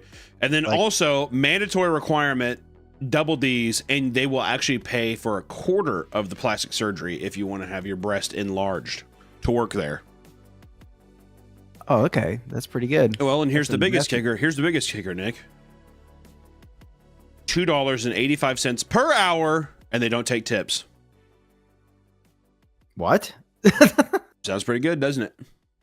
That's you said $2? $2.85, and they get to keep all their tips. Oh, they keep all their tips. Yeah, they keep all the tips. No tips. Okay. You know what? It is a bit egregious. $1.37 an hour, and they keep their tips. Not bad. The Hooters keeps their tips? No. The waitresses keep their Hooters does not take any of the tips, Nick. That's the. Also, I feel like Femboy Hooters would do pretty well this day and age. Someone said that in the chat. I think that would do very well. What would you call Femboy Hooters? Fooders. Cocks and balls. Tuckies. Tuckies is so good. Holy shit, dude. Tuckies is so elite, dude. Holy shit. And then the whole time, every fucking 63-year-old man going in there who's like trying to peek back behind. I can't tell if he's tucking or not. Is that a girl or a boy? What the hell is Tuckies? Someone right now in chat, I know there's a graphic designer in chat right now, make us a Tuckies brand so we can pitch it. I need a Tuckies logo ASAP. That's me. That's a shout out. And I will pay for it. Give me a Tuckies. We're going to hold a contest. The best one gets $50 in Hooters or in a Tuckies gift card. I will give you, I'm not even joking, unironically, the best Tuckies design is going to get a $200 gift card to Hooters. So yeah, you can take the whole family. Also, someone said Neuters, and that's pretty good too. But I still like Tuckies. Tuckies fits the Femboy theme more. Yeah. Oh yeah. Nick, let's talk about the movie. Okay. I've put some stats if you want to kind of give a little preamble. Sure. At the very bottom. The very, very bottom? Yeah. Let's see here. All right, so the Minecraft movie has become the biggest preview for a video game ever, with $10.55 million on opening night on Thursday, which me, Nick, Harry, Jacob, and my wife went to go see. So we were a part of that $10.55 million. Just want to say that. Which this record beats Five Nights at Freddy, who only had $10.3 million. And this movie, the Minecraft movie, is projected to make $140 to $150 million globally. All right. Some other stats for you. The Minecraft movie currently sits at 48% Rotten Tomato score, with critics at 83% score, and 48% with critics and 83% with audience. And here's just a couple reviews. Linda gave it a 4.5 out of 5, and she said, "I like the movie because it left me knowing that the characters went back home with better, stronger versions of themselves." That's a bit of a spoiler. Sorry about that. And then the next one is Addie. "This movie was amazing. When I tell you I didn't go into the movie expecting much because of everyone who reviewed it saying it was bad or just good. No, it was everything. I absolutely love this movie being a Minecraft player. It has so many things from the game, and adult jokes were fucking hilarious. 10 out of 10 movie. Go watch it, please."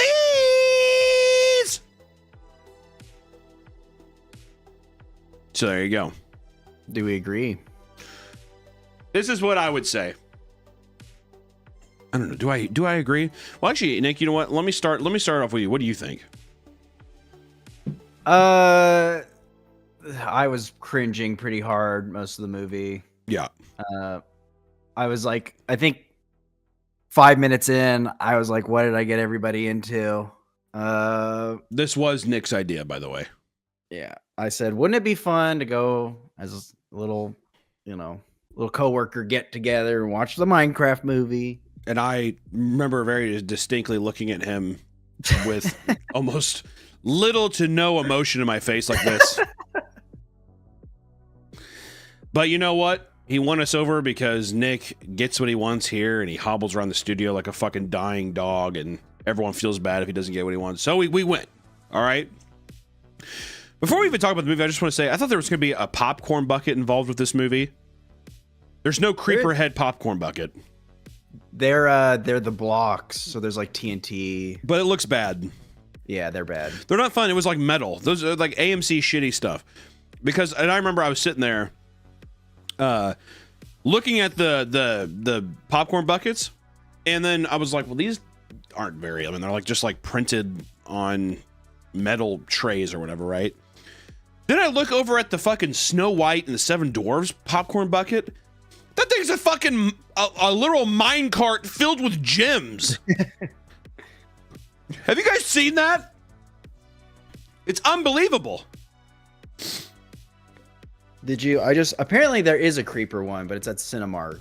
Oh my god. Okay, well, we went to fucking AMC, God forbid. Let me send you the AMC one so you could show. Yeah, I'll show the AMC when he sends it. The oh, is this the AMC one? No, it's not it.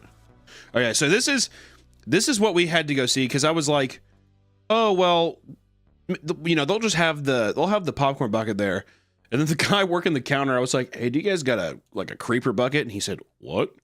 I was like, oh, it's a Minecraft thing. And he's like, no, all we got Snow White, and this is what the Snow White one is. Look at that. This kind of reads like a Minecraft thing. I mean, a bit, right? It does. I mean, to be fair, I did not see the woman stamped into the side of it, but it's a literal minecart. Do you think Disney tried to beat Minecraft to the market because they're like, oh, the gnomes, they're going to be mining? Oh, probably, yeah. That's why they released their movie a week earlier. Oh, that's what I mean. I'm like, I think it is going to be something like that. So disappointed there already. Though AMC did have, I got a hurricane, which was very tasty. It was very tasty, and the woman there, she was fucking in it to win it too. I was like, hey, I mean, how's y'all's hurricane? She said, oh, pretty good. I've had the new. She's like, I haven't had the new passion fruit syrup yet, but it's supposed to be real good. So I said, well, all right. Well, I said, well, I'll roll the dice on it. She's like, don't worry, I'll hook you up. And then she poured. It was made with like Kraken and all kinds of shit, but she poured that motherfucker strong. Took a sip of it. Burnt my ass hair a little bit, and she was like, what'd you think? I said, it's really good. All right, I'll have to try it sometime. And she was just like wiping this extremely clean counter already. I was like, this feels just like some NPC movement or whatever. Anyways, gotta stay busy. The actual movie.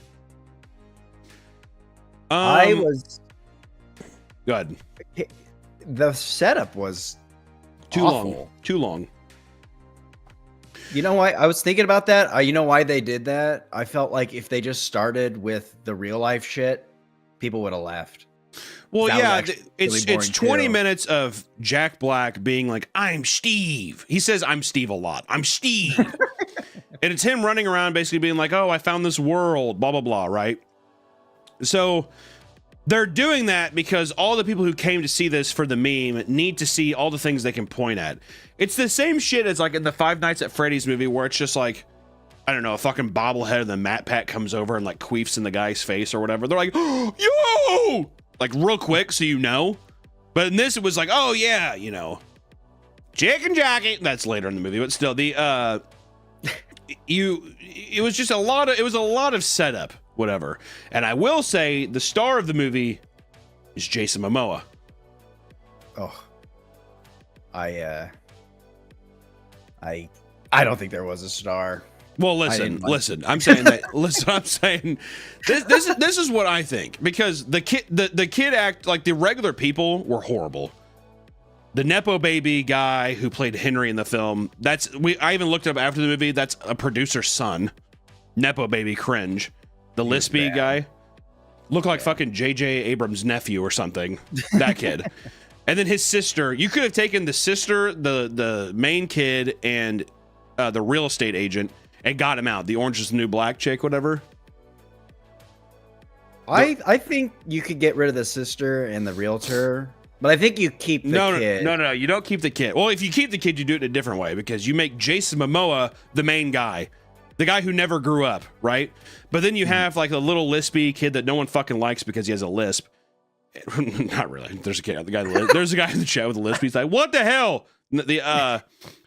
You have him be a part of because Jason Momoa runs a arcade game. He's like a guy who was big in the 80s, but he fell off, and he's going broke. And my whole thing is, you have the kid who's like, "My mom and dad don't like to play with me. This is my only place I like to come to," right? You do that, and then Jason Momoa is like, "I gotta save the shop" or whatever. And then you have a kid who's like, "We gotta save it together." That kind of thing. That's why I think you make Jason Momoa the main. Because out of all the characters, I think that he had at least the strongest character out of all of them. Because even Jack Black's Steve was like, oh, nothing. There's nothing there. Which, to be fair, there's not anything in the game either. But I'm just saying.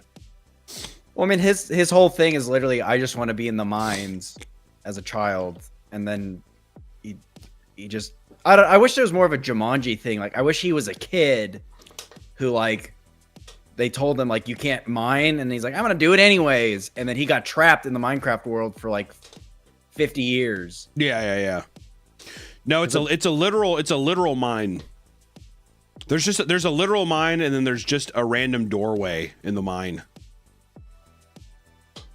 Well, that's kind of why Jumanji works though. As a kid, you know, when you're a kid playing it, we're playing this game we shouldn't be playing, right?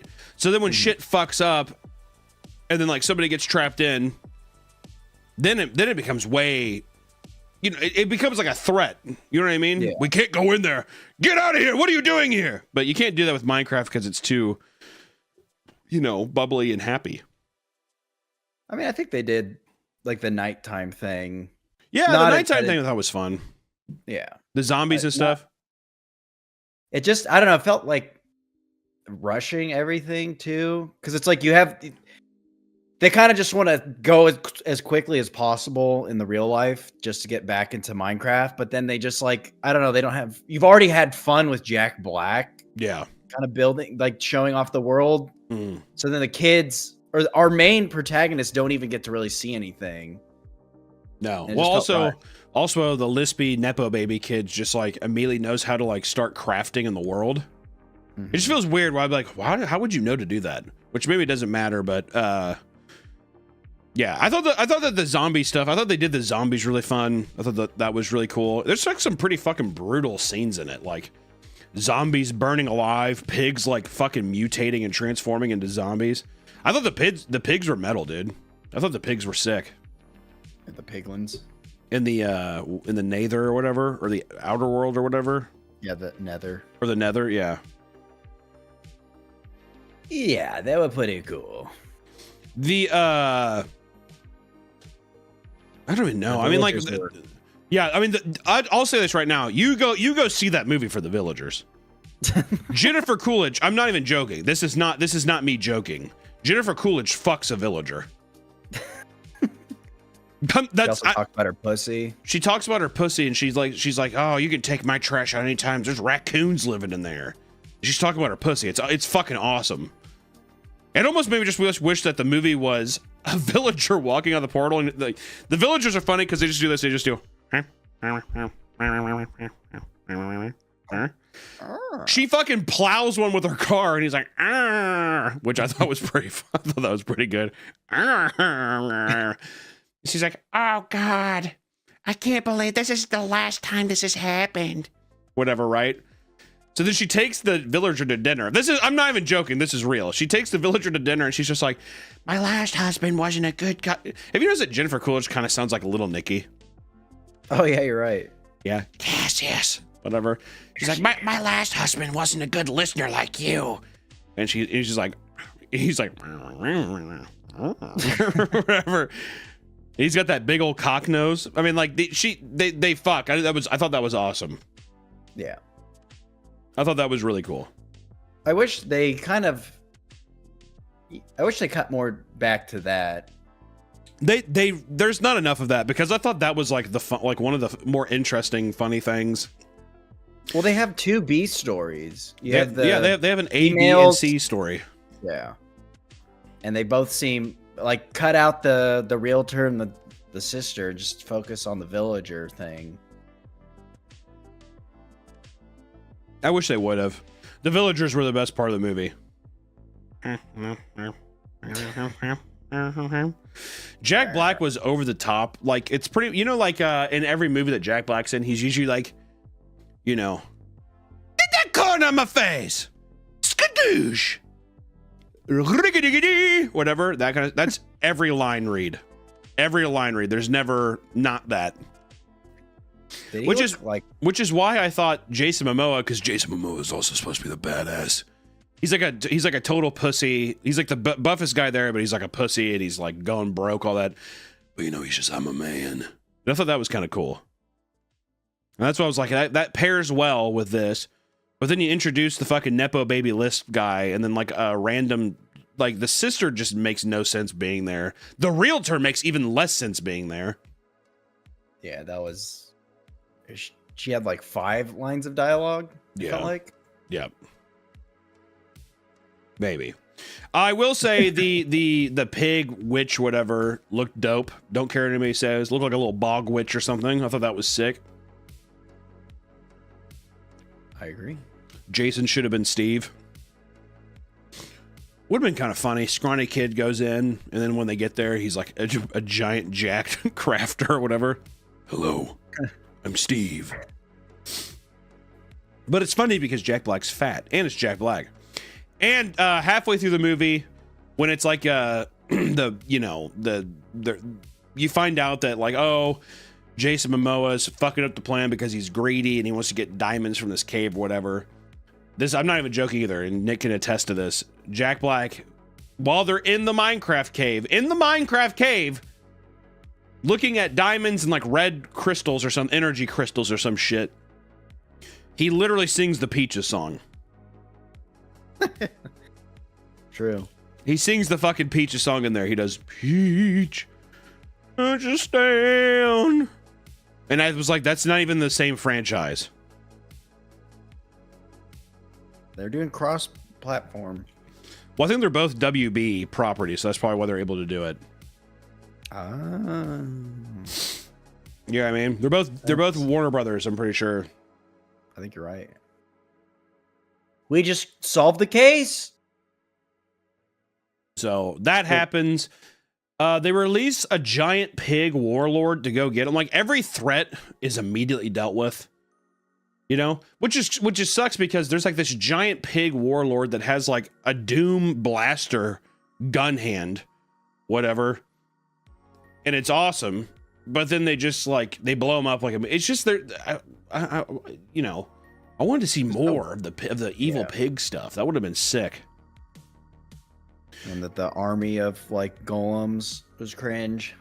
Technoblade, yeah, Technoblade. They have a pig in it that's wearing a crown. He like walks by and they're like, "Who's that?" And Jack Black says, "That's a legend." Oh, he says, "Is that the king?" I thought he said, "No, that's a legend."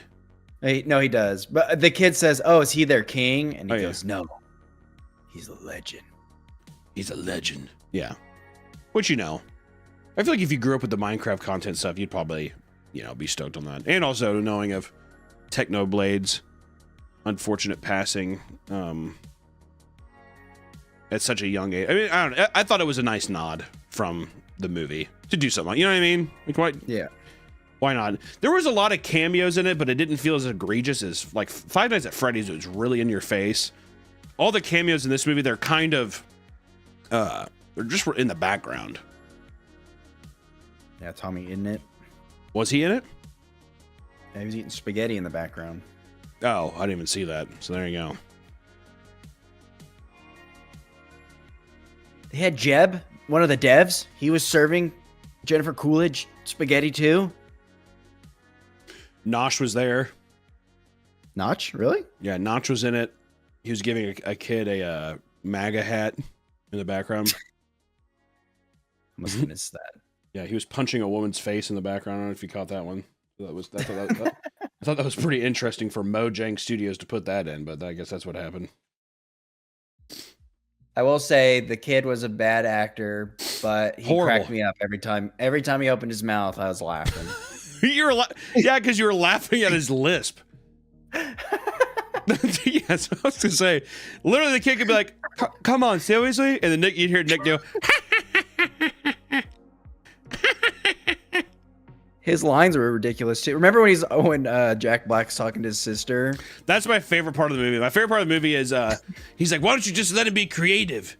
And then his sister's like, "Because creative people in the real world because you can't be creative in the real world," or something fucking stupid that really isn't even an insult. And he's like, "Fine, well, why don't I just stay here?" Fine, well, why don't I just stay here? Because you have to have that moment where, there's some turmoil in the family, right? They did it twice too with Jason. I thought you were my friend. Yeah. I thought you're literally the worst person in the world. Come on, kid, don't be that way.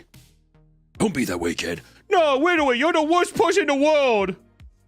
Thank God my dad's an executive producer here at Warner Brothers Studios. That's how I was able to get this role.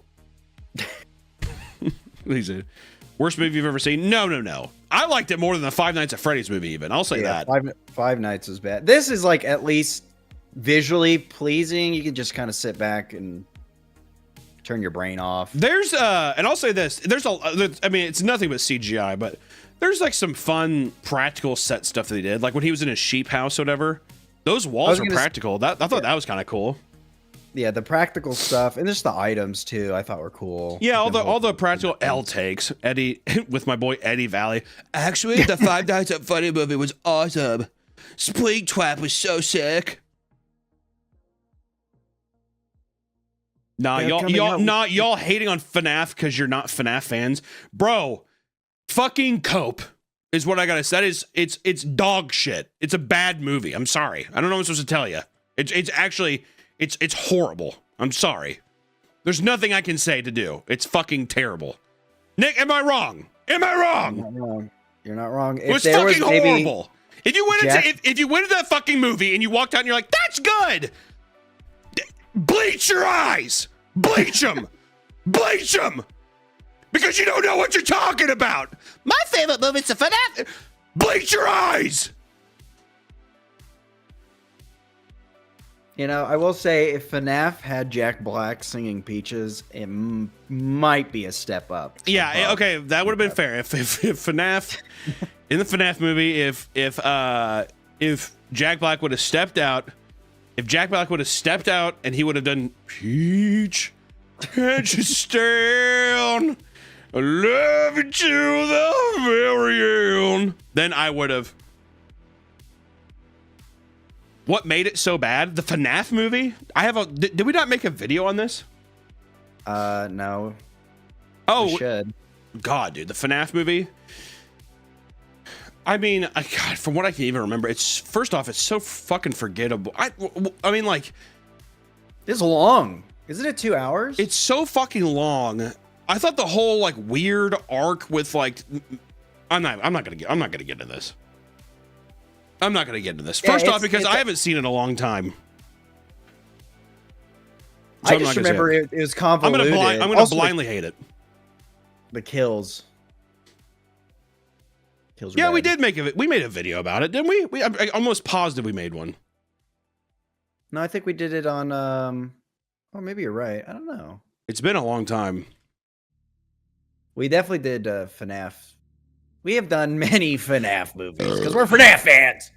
Yeah, I watched the FNAF movie at gunpoint. That's what the video was called. Classic. Okay.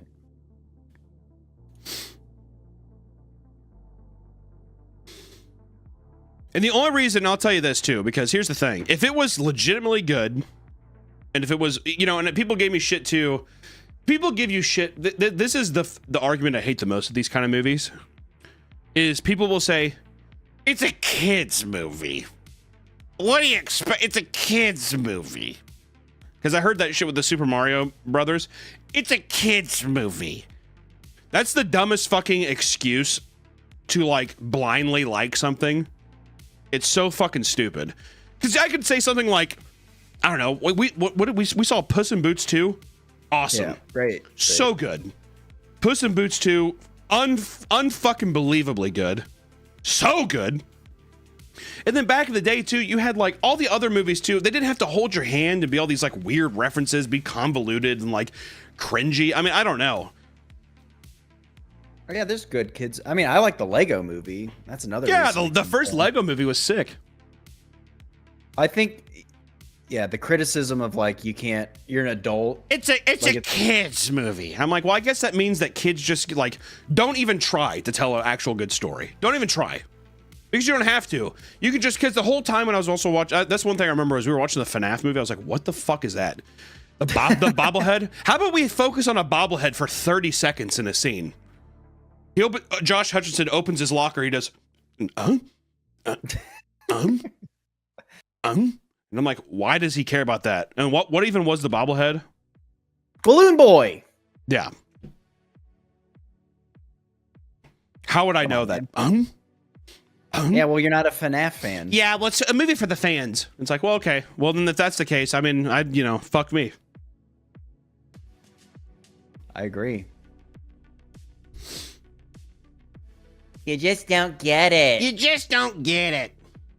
I will say, if you don't even know anything about Minecraft, you can go into this movie and Jack Black will explain everything. So, well, you know, I like that.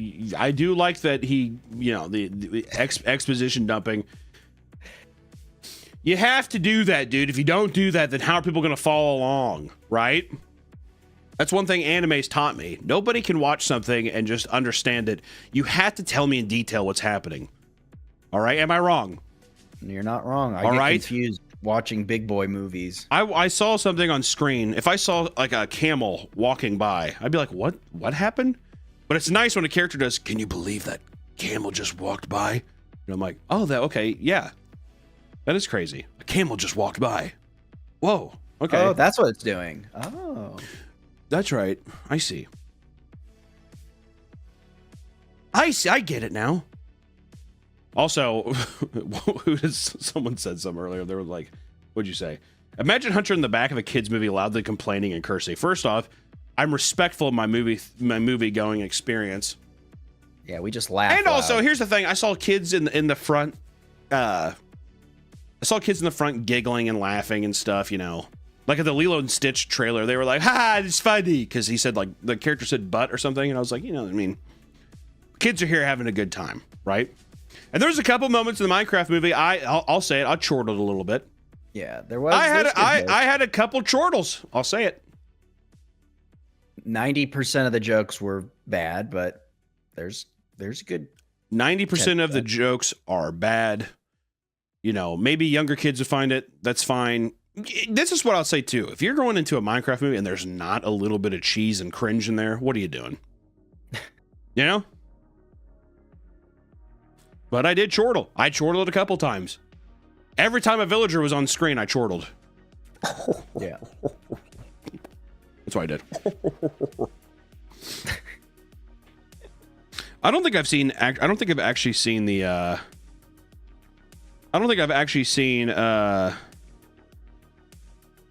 Lilo and Stitch 2?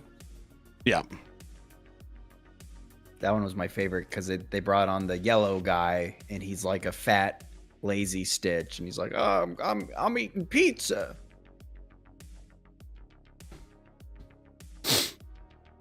I'm eating pizza. I'm eating pizza. Can we complain about the trailers? I don't see why not. I think the Lilo and Stitch movie looks pretty dog shit. Yeah, it looks really bad. The Stitch CGI looks great. The actors, the little kid actor looks horrible.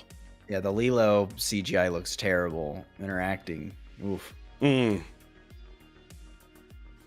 Yeah. What was the other? Oh yeah, the Smurfs movie. How was there still a Smurfs movie coming out in our great year of 2025? Is that not insane? All right, kids love Smurfs. I'm like, wasn't it a cartoon for people in 1973? I mean, am I wrong? They're forever. They're blue, and you got Smurfette, who's beautiful, played by Rihanna. Joseph Drury, thanks for the join the meat family, bro. The How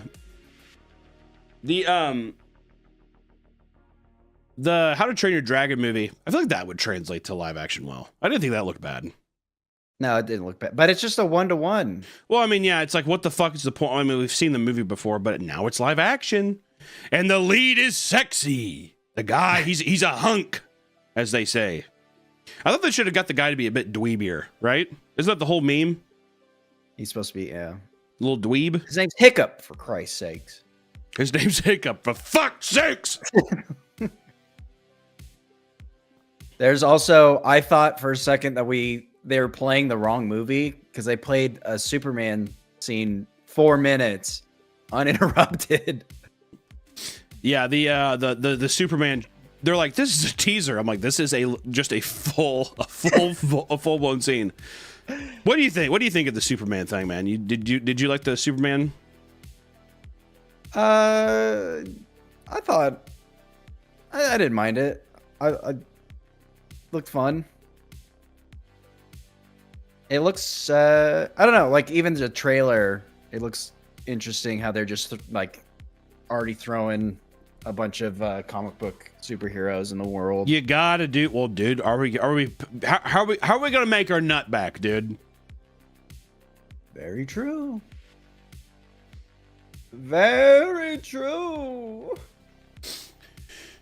So it looks. Now we gotta get.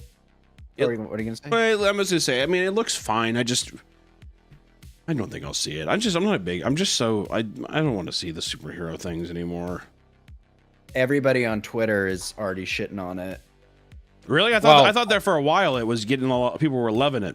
Is it already? There's a mix. Has it already flipped?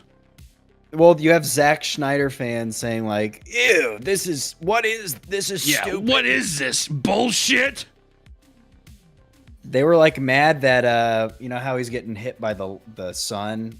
They're saying, this is so cringe. That's true. That's true. But I don't know. I like the dog. I thought the dog was cute. It reminded me of Teddy. That's true. The thing did look like the dog did look like your dog. I'll say that, which is kind of cool. Teddy with powers. Yeah. I wish Not Teddy bad. could run that fast. Is the wave of Minecraft YouTubers, is that kind of done, or is that still strong? Is Minecraft YouTube still big? I think Captain Sparkle left. Rip. I don't know who that is. Oh. What? I know he's the biggest Minecrafter. Is he? Oh, it's still, people are saying very big. It's coming back. Has it even been gone then? Because there was a period of time where it was like Minecraft content died in like 2014 or some shit, I'm pretty sure. I feel like it was really big for like from like 2012 to, remember, you know what I'm talking about, around that time? And then I feel like it came back towards like the pandemic time or whatever. That's what I remember. Goes in waves. Yeah, that's what I was to say. It's like it has the ebbs and flows. It is eternal. It will forever be eternal. Yeah. I think it's a great game. That's what people say. People say it's a great. I mean, it's love for a reason, man. All I do is I go dig a mine straight down, and then I just strip mine diamonds. Jesus, dude! Someone just sent me this thing. Look at this. God damn! It's like a punch to the gut. Good fucking lord. What? This is great. I'm sending you a Discord. Oh. Good fucking God. I read that one. Was that the thing that you were telling me about the other day? I think it was in the same thread. Oh no, he quote tweeted the same thing. But yeah, I mean, that Invincible News tweet. Yeah, there's brutal, man. People fucking hate my ass.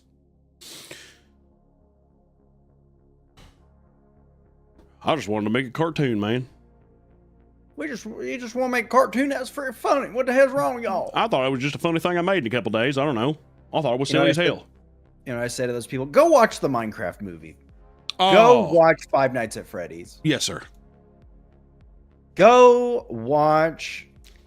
If you want quality, go to the cinema, is what I say. That's what I say. And I agree. What they say? It's a tweet. It's a tweet that has 90,000 likes, probably even more at this point. 90,000 likes, and it's people saying some Invincible thing tweeted me and said, or tweeted my video and it's like, oh, look at this cartoon, and then someone's like, yeah, it's the same thing he always makes. 90,000 people. That upset, man. You know what, man? I'm just trying to make cartoons for people. Fuck! These are the type of people who go to the Minecraft movie. I mean, I unironically think. Well, first off, here's a little newsflash for people too who want to do YouTube. They love you till they hate you. All right. You're one man doing something. Do I have all the most original ideas? No, sir. All right. Do I make things I think are funny? Yes, sir. Do I put it out there for free? Yes, sir. And if that's a crime, then I don't know what I'm supposed to tell you. Okay? And if you're upset that it gets views, I don't know what I'm supposed to tell you. All right? It's going to die off soon. It'll die off one. It always does. That's all I got to tell you. Well, maybe it'll be like Minecraft, or it'll go up and down. Ebbs and flows, baby. That's all it can be. Ebbs and flows. It happens. Haters gonna hate. You know what, man? People are entitled to their opinion. If they don't like it, it is what it is. I don't know what to tell you. All right? I got a team of people I'm trying to keep paid and fed.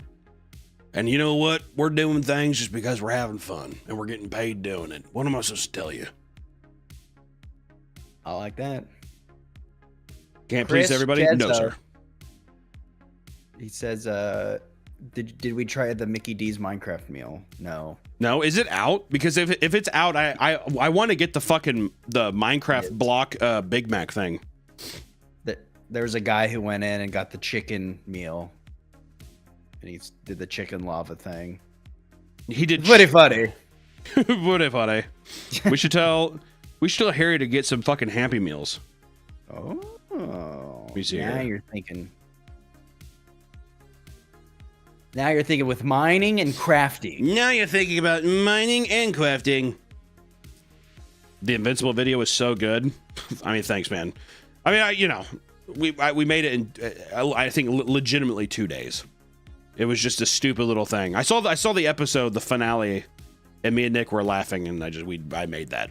So there it is. Yeah, he was laughing while I was sitting there serious. Yeah. Biting my nails. As a big Invincible fan.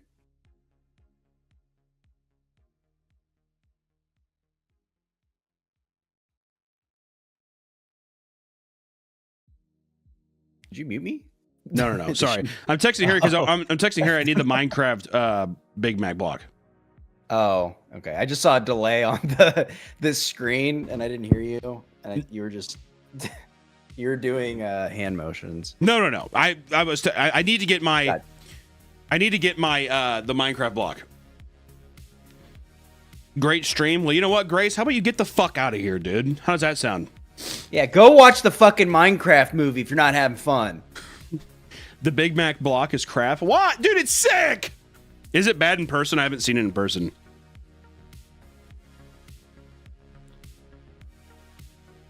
I haven't seen it in person yet. How small is it? Dude, this looks sick! Look at this. This is fucking sick, Nick. Look at that. Look at that. Did you send it to me? No, it's showing on my screen. Oh, looks oh, fucking good, man. I am like really far behind. Looks damn good. I'm not even live right now. Damn good. Yeah, look at that. It's cool. I think it looks damn good. All right, I just want one for nice, right for the shelf, dude. Little Big Mac cube for the shelf. It's kind of cool, he says. It's really cool, man. It's extremely sick. I like it. It's not bad. The what was I gonna say? The fucking Minecraft movie. What'd you think of the? They have these giant in the game. Are those real things in the game? Like the air balloon things that shoot fireballs? Yeah, those are gas. They just did an update where you could tame them and ride them. But yeah, that was like the first enemy in the Nether. Was that big gas thing that just it like comes. He goes and then shoots a fireball. Oh yeah, they kind of make a joke about that, don't they? Do they? Yeah, you remember he's like poke the bottom of it. Oh, that's right. And then he's like, how's you know to do that? And he's like, don't ask. I thought that was pretty funny. I thought that was funny. Yeah, that was funny. I hated the last battle. That was ugh. I don't know. I just watched this stuff. What about Jack Black and his diamond armor? Oh, that was funny. I thought that was pretty funny.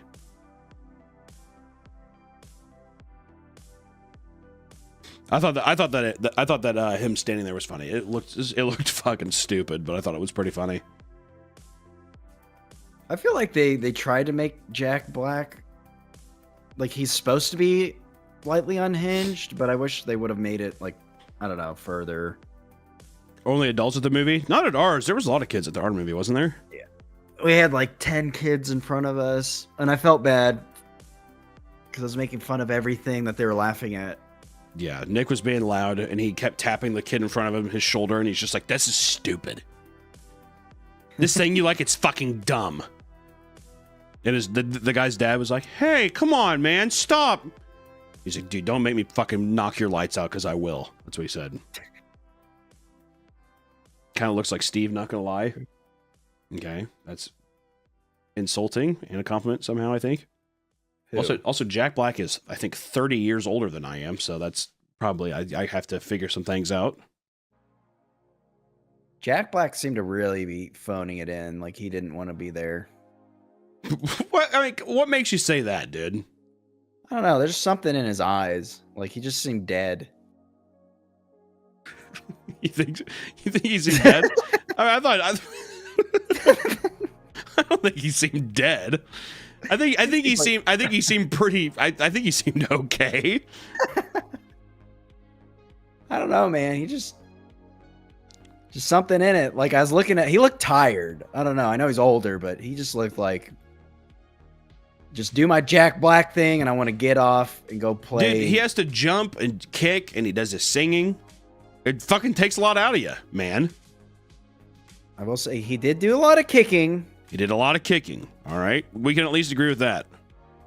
Actually, I did kind of like the when they're the first fight scene where they're like fighting in the village. I liked some of that. I thought that, you know what? I'll say it. I liked it more than FNAF. I liked it more than Super Mario Brothers. There, I said it. No. I said it. That's my verdict. We do have another big piece of news today, which is an influencer arrested for having sex with her dog for $500. That's a real thing that happened, ladies and gentlemen. An influencer did that. Okay? So fucking mentally prepare yourself for that. There was a rumor at our school that some chick was doing that via Snapchat. Okay. Well, we don't need to. That's disgusting. A 27-year-old influencer and self-described dog mom, oh god, was arrested by Florida police after it was revealed that she had been engaging in sexual activity with her pet Chihuahua. God damn, dude. Poor little guy. God damn. Hound dog. Detectives were anonymously tipped about Guminski. Guminski. Is that how you say it? Guminski? Let me see. Gaminsky posted the videos to her public Instagram, which currently sits at 18,300 followers. They found several of these photos and videos on her phone, some of which were being sold to users online for as much as $500. Oh, shoot. She was doing a little backyard deal of fucking, she was doing a little backyard OnlyFans deal with her dog. God damn, dude. $500? $500 and like just sending it out via DM on Instagram. Not the smartest cookie. All right. You know that's illegal, right? Exactly. She was charged with 2 felonies, one for the sexual act and she was charged with 2 felonies, one for the sexual act and another for filming it. She was released on a $10,000 bond and is set to appear in court on April 22nd. So here in a couple weeks. Now here's the thing, Nick. You hear about this, right? Now we don't know exactly how long. We don't know how long, or how long she's been selling the videos, right? We don't know how many. Yeah. What prison time are you thinking? Well, first off, let me ask you this. Here's the contrast. Do you think she should even go to prison, dude? It's pretty gross. Basically rape the doggy. Yeah. So I think here's what I say. Lock her up. Throw away the key, dude. How long? Forever? She never gets out? Fucking throw away the key, dude. Because this is what I say with this kind of stuff, man. It starts with that, and then where does it go from there? You know? Horses. They could. I mean, I'm just saying, you never know. I just think these kinds of people, man, throw them away. Life is crazy. All right, dude.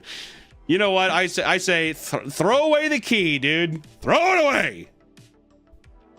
I just think if you have a dog, right? Yeah. You're having it fucking. You're putting Peter Pan peanut butter all over who knows what, licking and sucking and grabbing. You're recording it and sending it to strangers online. Sure, let's just say she gets a slap in the wrist, or she gets a couple years in prison. Let's just say that, or even 6 months. Let's say that, right? And then it's like, oh well, she's not able to adopt a dog again. Well, what happens whenever, I don't know. I'm just saying. I just think that these things. What happens next time?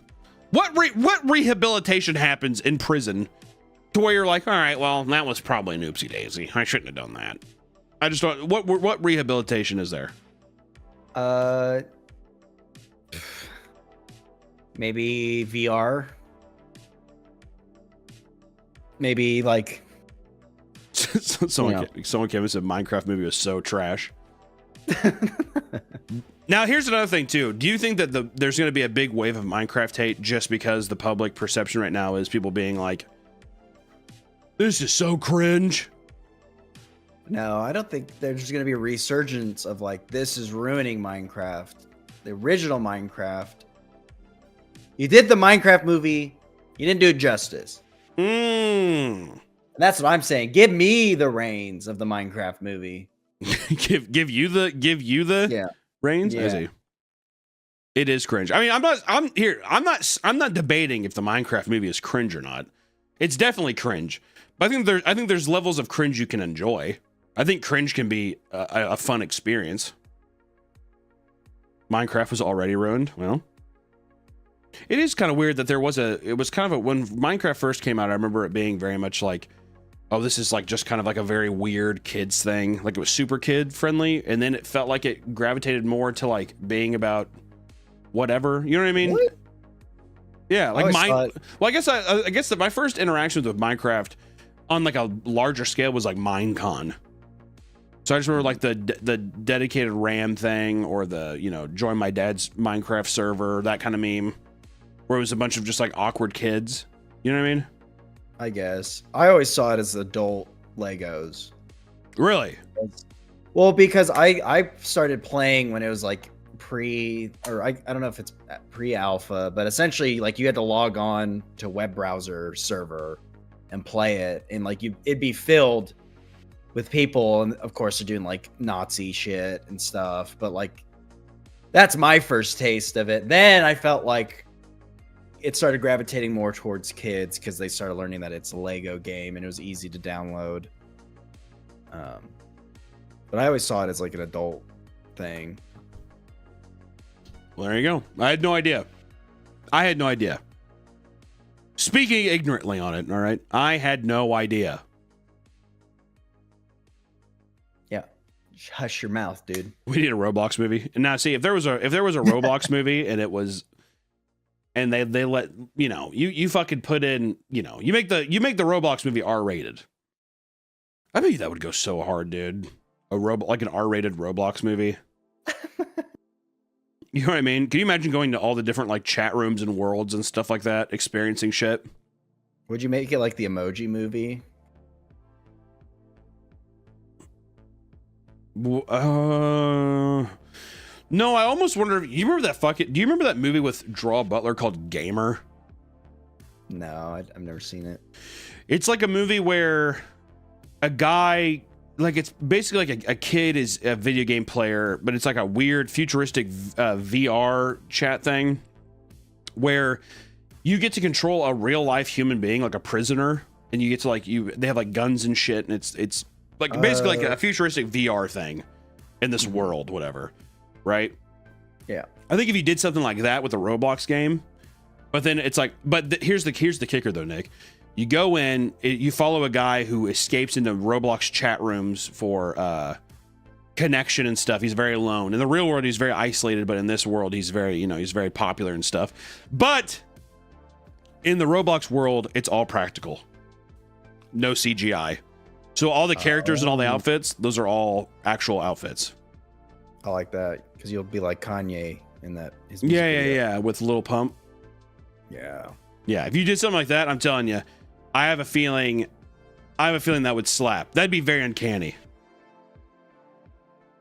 I'd go see it.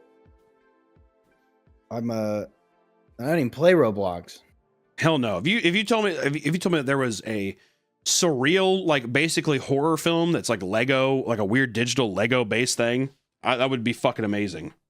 Who do you cast as your pro tag? Lil Pump. I was gonna say Tom Cruise.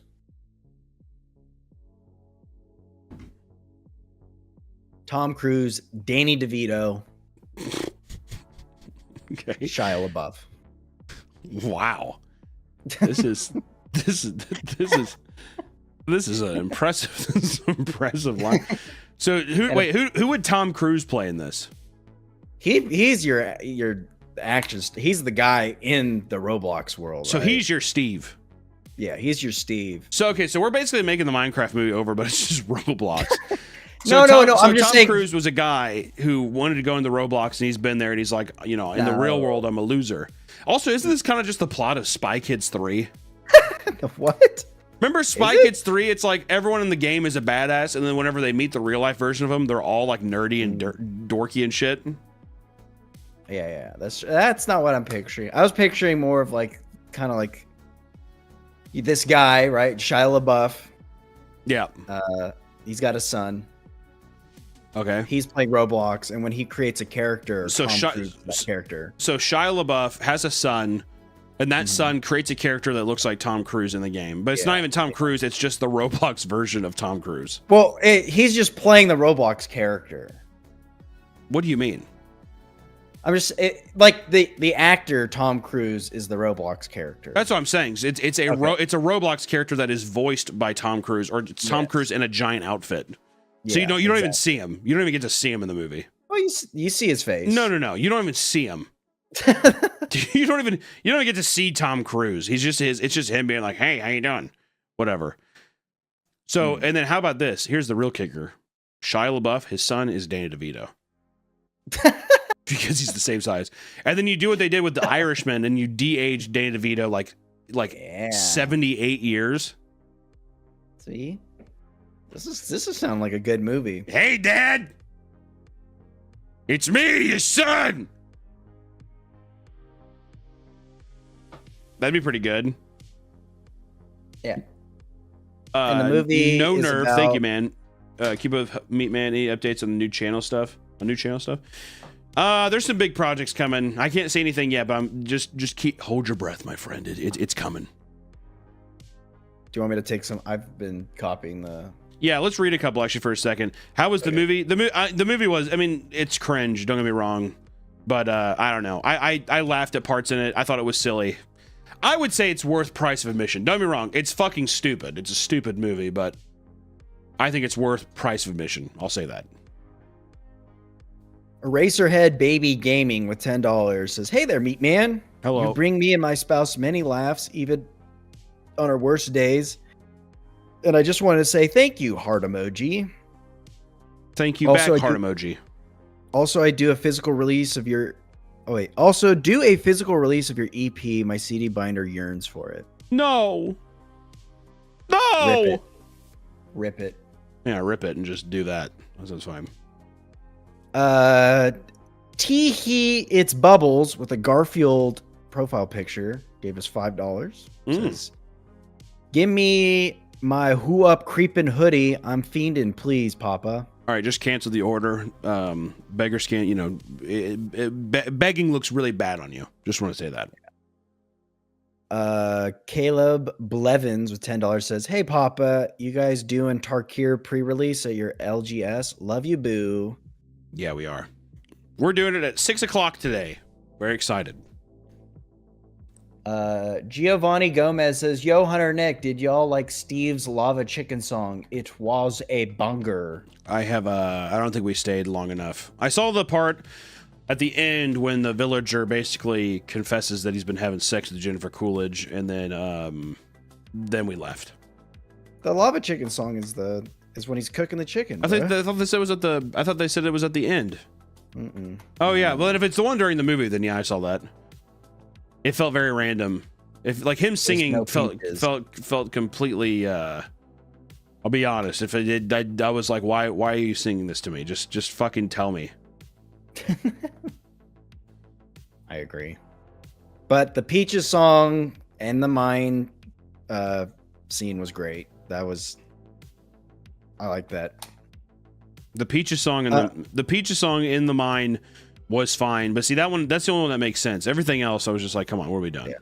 They also recreated School of Rock at the end, which was kind of cool. Was that the School of Rock song? No, okay, see exactly. It wasn't the School of Rock song, but it was the exact same way the School of Rock ends, which is really funny. I could have sworn it sounded like School of Rock. Anyways, Hachi Tanagaran says, "Hey, Papa, love your content. Can't even speak English. Can't even explain how much enjoyment I get from your videos. Meaty Magic Dragons of Tarkir Commander video coming soon." Oh, yes. We have one going up today, I think. Or it's already up. Is it up yet or no? No, we're waiting for the stream to end. It'll be up in like 15 minutes then. Jerome Wilson says, "You and Nick have such chemistry. Love your videos. Please keep it up." Thanks, Jerome. Thank you. Young Beetroot says, "Is the movie Pog or what?" Not Pog. Mid. I would say mid. Here's my review of it. Midcraft. Ooh. Look at that. Now that was clever. First you had Tuckers, and then now you have Midcraft. Good for you. Thank you. Good for you today. Your nice Tuckers comment, that was great, and then now Midcraft. Everybody, just nice little round of applause, dude. Yeah. Everyone donate $10 and a round of applause. Or it was Tuckies. It was Tuckies. My bad. Yeah. Kinglow 0077 with $5 says, "Hey, Papa, my stock portfolio got absolutely obliterated during these last few days, so now I'm investing in Pokemon cards. Wish me luck." This is the only way to do it, man. Actually, I wonder, do you think Pokemon cards are going to go up in price with the tariff shit or no? Yeah, they should, because I think they're printed in Japan or Singapore. How much is a pack of Pokemon cards now? Like $4? Yeah, I think so. $4 or $5. What do you think they're going to raise to? $7. It's going to be so funny when people are talking about Pokemon packs, like when they raise the price of cigarettes. Well, goddamn, it costs me how much for a pack of Marlboros now? Actually, cigarettes are extremely expensive. I don't know how the fuck smokers do it, dude. Like, try living in California. Okay. Try living in California. It's like $12 for a pack. They're $6 now. So you'd say Pokemon packs are probably going to be up to $10 a pack. That's crazy. See, that's why the scalpers, they got in early, man. Yeah, whoever's scalping, good for you, man. Way to go. You hedged your bets against the tariffs and you won. Pillow Master 420 with, I think this is the 125 dong. Another dono, Papa Meat. Stayed up late for my first live stream. Big fan alongside Nick. Love y'all. Please do Margaret's voice. She's my favorite.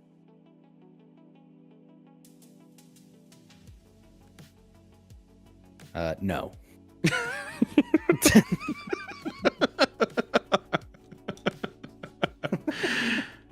Yeah, at least he sat there and he thought about it for a bit. So, I mean, I don't know what else to tell you. He gave it his all. Here, I'll do Winslow. Oh, jeez. Margaret, what are you doing, Margaret? Asks for one character, gives him another. Max KO with $5 says, "Hey, Papa Meat, is the movie better or worse than the Mario movie?" We already answered that. We're not. Go scroll through the video. I liked Minecraft more than Mario. I'll say it, dude. I'll say it. All right, I'll be the one to say it. No. I'll be the one to say it. Alan Sword says, "Have you seen the backlash in the Nintendo chat?" The backlash for what? Like from the Switch review or something? Yeah, the $80 games. It does feel kind of egregious, doesn't it? I mean, what does the Switch 2 honestly do to their games to justify that? If it looks the exact same to me, am I wrong? Is it better or no? It's better than the Switch 1, but it's going to be worse than like the PS5, I think. Odd. All I know is the new Donkey Kong game looks good. Going Bonanza. I thought that looked good. I also think Dustbloods looks good too. So I don't know. And also I'm stoked that they're putting the GameCube collection on there. Yeah. 120 FPS. I get. I mean, like, it feels, I don't know. Feels a bit price gougy. Do you think that they're gonna start at 80 and then they're just waiting to drop the prices down on Black Friday to just like do like mega boost? Be like, oh, they're down to regular prices. Get them.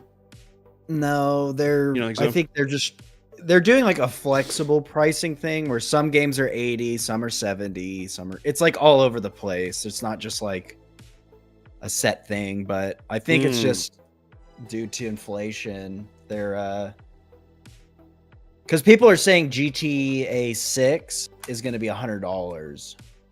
Wow, really? I mean, that's the most expensive game. I think they've spent like, I don't even know, billions and billions. Yeah. And they've just released the teaser thing last year, right? The GTA thing, didn't they? Oh yeah, you're right. Yeah, they did all the memes. Yeah, they released a little teaser for it. I don't know. I would say just recommend everybody get a Steam Deck because it's just way better and you get way more options of stuff. And you could probably just pirate the games and put them on your Steam Deck. So there you go. And we support piracy. I do. I'm a pirate. Arrgh. Yeah, Luffy's my captain. Luffy's my captain and Zoro's my first mate. Arrgh. Arrgh. I hate myself. Wow, we're getting a lot of support, guys. Thanks, guys. Thanks, this guys. Is amazing. No more. No, keep going. We gotta save. No more chats. Thank you. No more super chats. Thank you. We have to save our Parvo dog. Our Parvo dog. All of our dogs here at Meat Studios have Parvo. Parvo. We had a little puppy play time the other day. Yeah, they were all hacking and coughing into each other's faces, and they all got Parvo. Yeah, Teddy I thought he was just the allergy season, but it looks like he had Parvo. Yep, it's Parvo. You hate to see it, but that's what it is sometimes. It's Parvo. Evelyn with $5 says, "Hey Papa, some of my favorite videos was your storytime vids. Your camping experience being my favorite. Any chance you'll post another story?" If I had one, if I had one that was funny, I would. That was just one. I mean, like, I'd have to see. I've been telling that story for a long time, and I was, for some reason, I don't know why even. I was just like, we should just make a video about this. If I ever had to get a gut reaction to do that again, I would.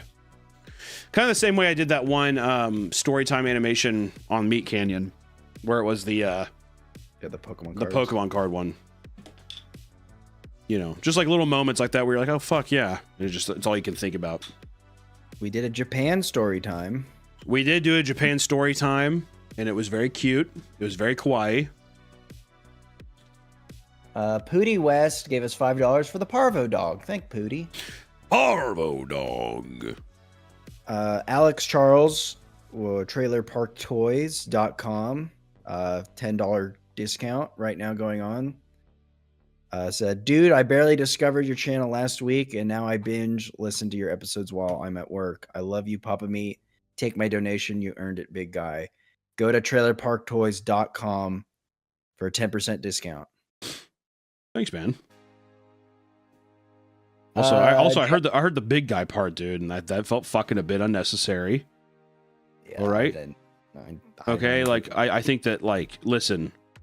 We're having a good time here, but at the same time, you know, I have feelings, you know, and they get hurt.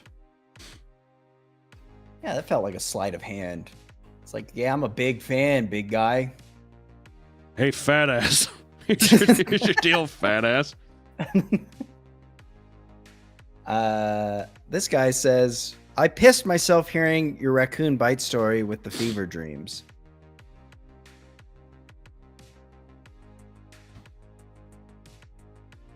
I almost got rabies, dude. So first off, people call me fat, and then they're happy that I got rabies. That's fun, man.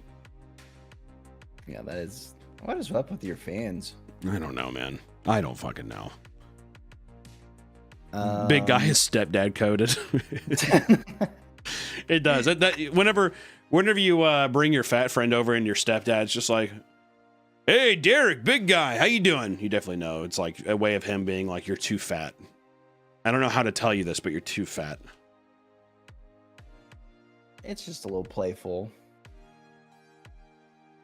We'll play. Let's see. Back to the comments. They're piling up, man. Alva Swanberg says, "Guys, seriously, don't make fun of my boy Windbag." Okay. You said, hey! Come on, man!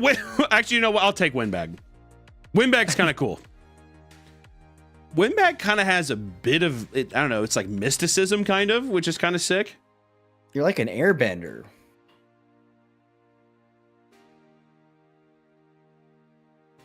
Athena War with $5 says, "Would you rather be asked, 'What's up, big guy?' or 'How's it going, little man?'" Little man, for sure. Little man, because then I'm just like, hey, okay, man. That makes me want to stand up and fight, dude. And I like that motivation. You know what I mean? I like the big man. Oh, thanks. Alright PC gave us $5 Canadian. Going to the Tarkir Dragonstorm pre-release later tonight. What clan should I pick? Obzon. Sultai. Obzon. Nope. I would do Obzon, or if you're not sure, I would go Mardu. God, Pickle Wriggler just says fat. Hey, stop!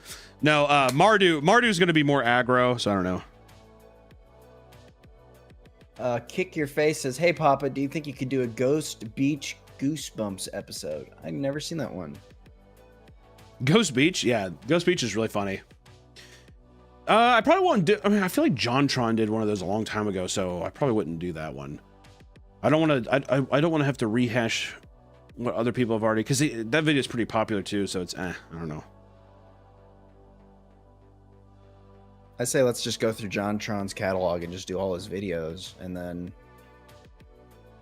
if people call us out, we already admitted it here. So I'm doing that with PewDiePie. I'm doing that with Markiplier. I'm doing that with everybody that's big, dude.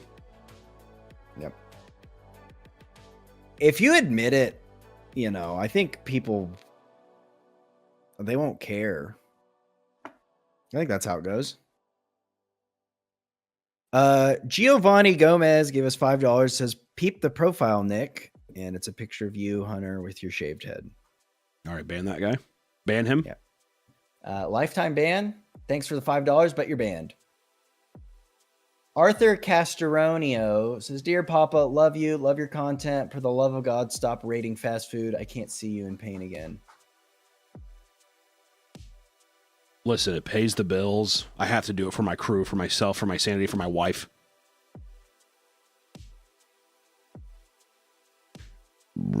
I encourage it. Oh man, what the fuck happened here? Some guy gave $2. His name's KRB. Says, what happened to my Koth art trade, little guy? Koth art trade? What's a Koth art trade? Koth, King of the Hill. Oh yeah. Dude, actually Harry was talking to me about that like 2 weeks ago. I still need to draw you like an awesome Hank. I totally forgot about that. Hit up, can you hit up Harry again to remind me so I legitimately don't forget, because I will forget. My brain is mush. When do you want to do it? I could probably do it over the weekend, maybe. Okay. God damn, dude. I can't remember shit. First earlier it was Mr. Weller's, not even this thing. I swear, like people have to come up and like fucking tap my forehead to remind me for shit every day. God damn. ADHD fog got you good. There's just so much. There's like just so much little things always going on, or big things, and then there's little things, and there's just it's just like it's a never-ending shit show of stuff, man. And there's medium things. It's just all kinds of stuff, man. Not as an excuse, man. It is what it is. I dug my own grave, but sometimes, Nick, I feel like I maybe spread myself a bit too thin. I think you could always spread yourself thinner. You know what? That's true. We should start another channel. Meaty games, or we play horror games. Yes, please. And then meaty reviews, where we review manga. Ooh, I like that. Today we're gonna do my new channel is just gonna be going through. We pick a series and then we go through each Shonen Jump volume. So we go through. We're gonna start with Naruto, and then once One Piece is done, we'll skip to that. We're gonna go Naruto. We're gonna go Yu Yu Hakusho. We're gonna go Death Note. We're just gonna go. You know, one video per volume. So it's gonna be a lot of content. Never ending. One video a day, at least. So yeah. This will be really good. We're doing 20-minute discussions per volume. Absolutely, and I think that's totally fine. Yeah. Oh yeah. Wako Jocko gave us $5. Says, "Are you ever gonna make another ranked movie like Fast and Furious, or what about worst video game tournament?" Worst video game tournament. Worst video game tournament. Hello, welcome to the worst video game tournament. I don't play enough games to really have an opinion. I would love to. Video game stuff is just like, it's the most popular shit on the internet. So I wish that I don't know, I wish I had something to say about it, but I don't. I play like horror games, it's about it. And even then, it's not even that good because I'm a pussy when I play them. But also, how would you even do worst video game? Would you just take like the most notoriously bad games and pit them against each other? Yeah, probably lowest ranked, lowest received critically. It'd be hard to say. It'd be hard to say that though, because then there'd be shit like Last of Us 2 on there because it got review bombed or something. But it's on there and you get to decide. Yeah. And I'm like, wait, what? What is this ending? This is cringe. And I talk about the little girl who plays in the Last of Us TV series. Who the fuck is this freak? You know, she has autism, right? She found out on set. Hey, you're doing a great job today. You're autistic. Have fun out there. One of the sound people went up there. No, I think it's so funny when people are like, doesn't even look like her. I'm like, okay, who cares? Who cares? I do. It breaks my immersion, man. I want I want a real Ellie, not a Down syndrome Temu version. That was extremely mean, Nick. I'm just kidding. I agree with you. Just trying to do a mean joke. God damn. Well, guess what? Congratulations, you were successful in your mean-spirited joke, dude. I don't know. I mean, who fucking knows, man? I don't have a pulse like I used to on the current trends, because I remember watching the Last of Us show and I didn't think it was that bad. I didn't think it was that crazy. I saw people getting really upset about it. I didn't think it was that bad. I don't know. Well, you see, it's because it's like the Mario movie. You know, you get to see the Mario jump into the fire flower power. And they just didn't have anything like that in The Last of Us. Like the spores don't even get people infected. You get bit. Yeah. Come on, man. Come on. It's ridiculous. No, it's true. You know, actually, you turn it on me. I fucking hate it now, actually. Yeah. You know what? Actually, now that you bring that up, that's fucking true. Actually, you know what? It's true. That show fucking sucks. Are they only doing 2 seasons? Is this the last season? Well, I think they're doing 3. You always got to have the trilogy, don't you? You can never just do 2 and done. That's what it has to be. I think they're done making the games though, because I think they're splitting the second game into 2. Because I bet you they're going to split. I never played the second game, so I don't know how far in spoilers Joel dies, but I'm guessing that's where they're going to end the second season on. What? Yeah. Joel dies? Yeah. Oh my god. Well, this is where we end our stream, guys. It's been fun. We were just in a nice little 1.5 hour long stream on a Friday. It's always good hanging out. As our new studio gets built and we make our new little live stream set, just know this live stream will become a fun, big production kind of thing. So hope you enjoy it when it comes out. We will see you all next Friday to hang out. I appreciate you. Go see the Minecraft movie. It's freaking epic. Any last words, Nick? Yeah. I give the movie 5 creeper explosions out of 5. Pretty good. I give it 5 chicken jockeys out of 5.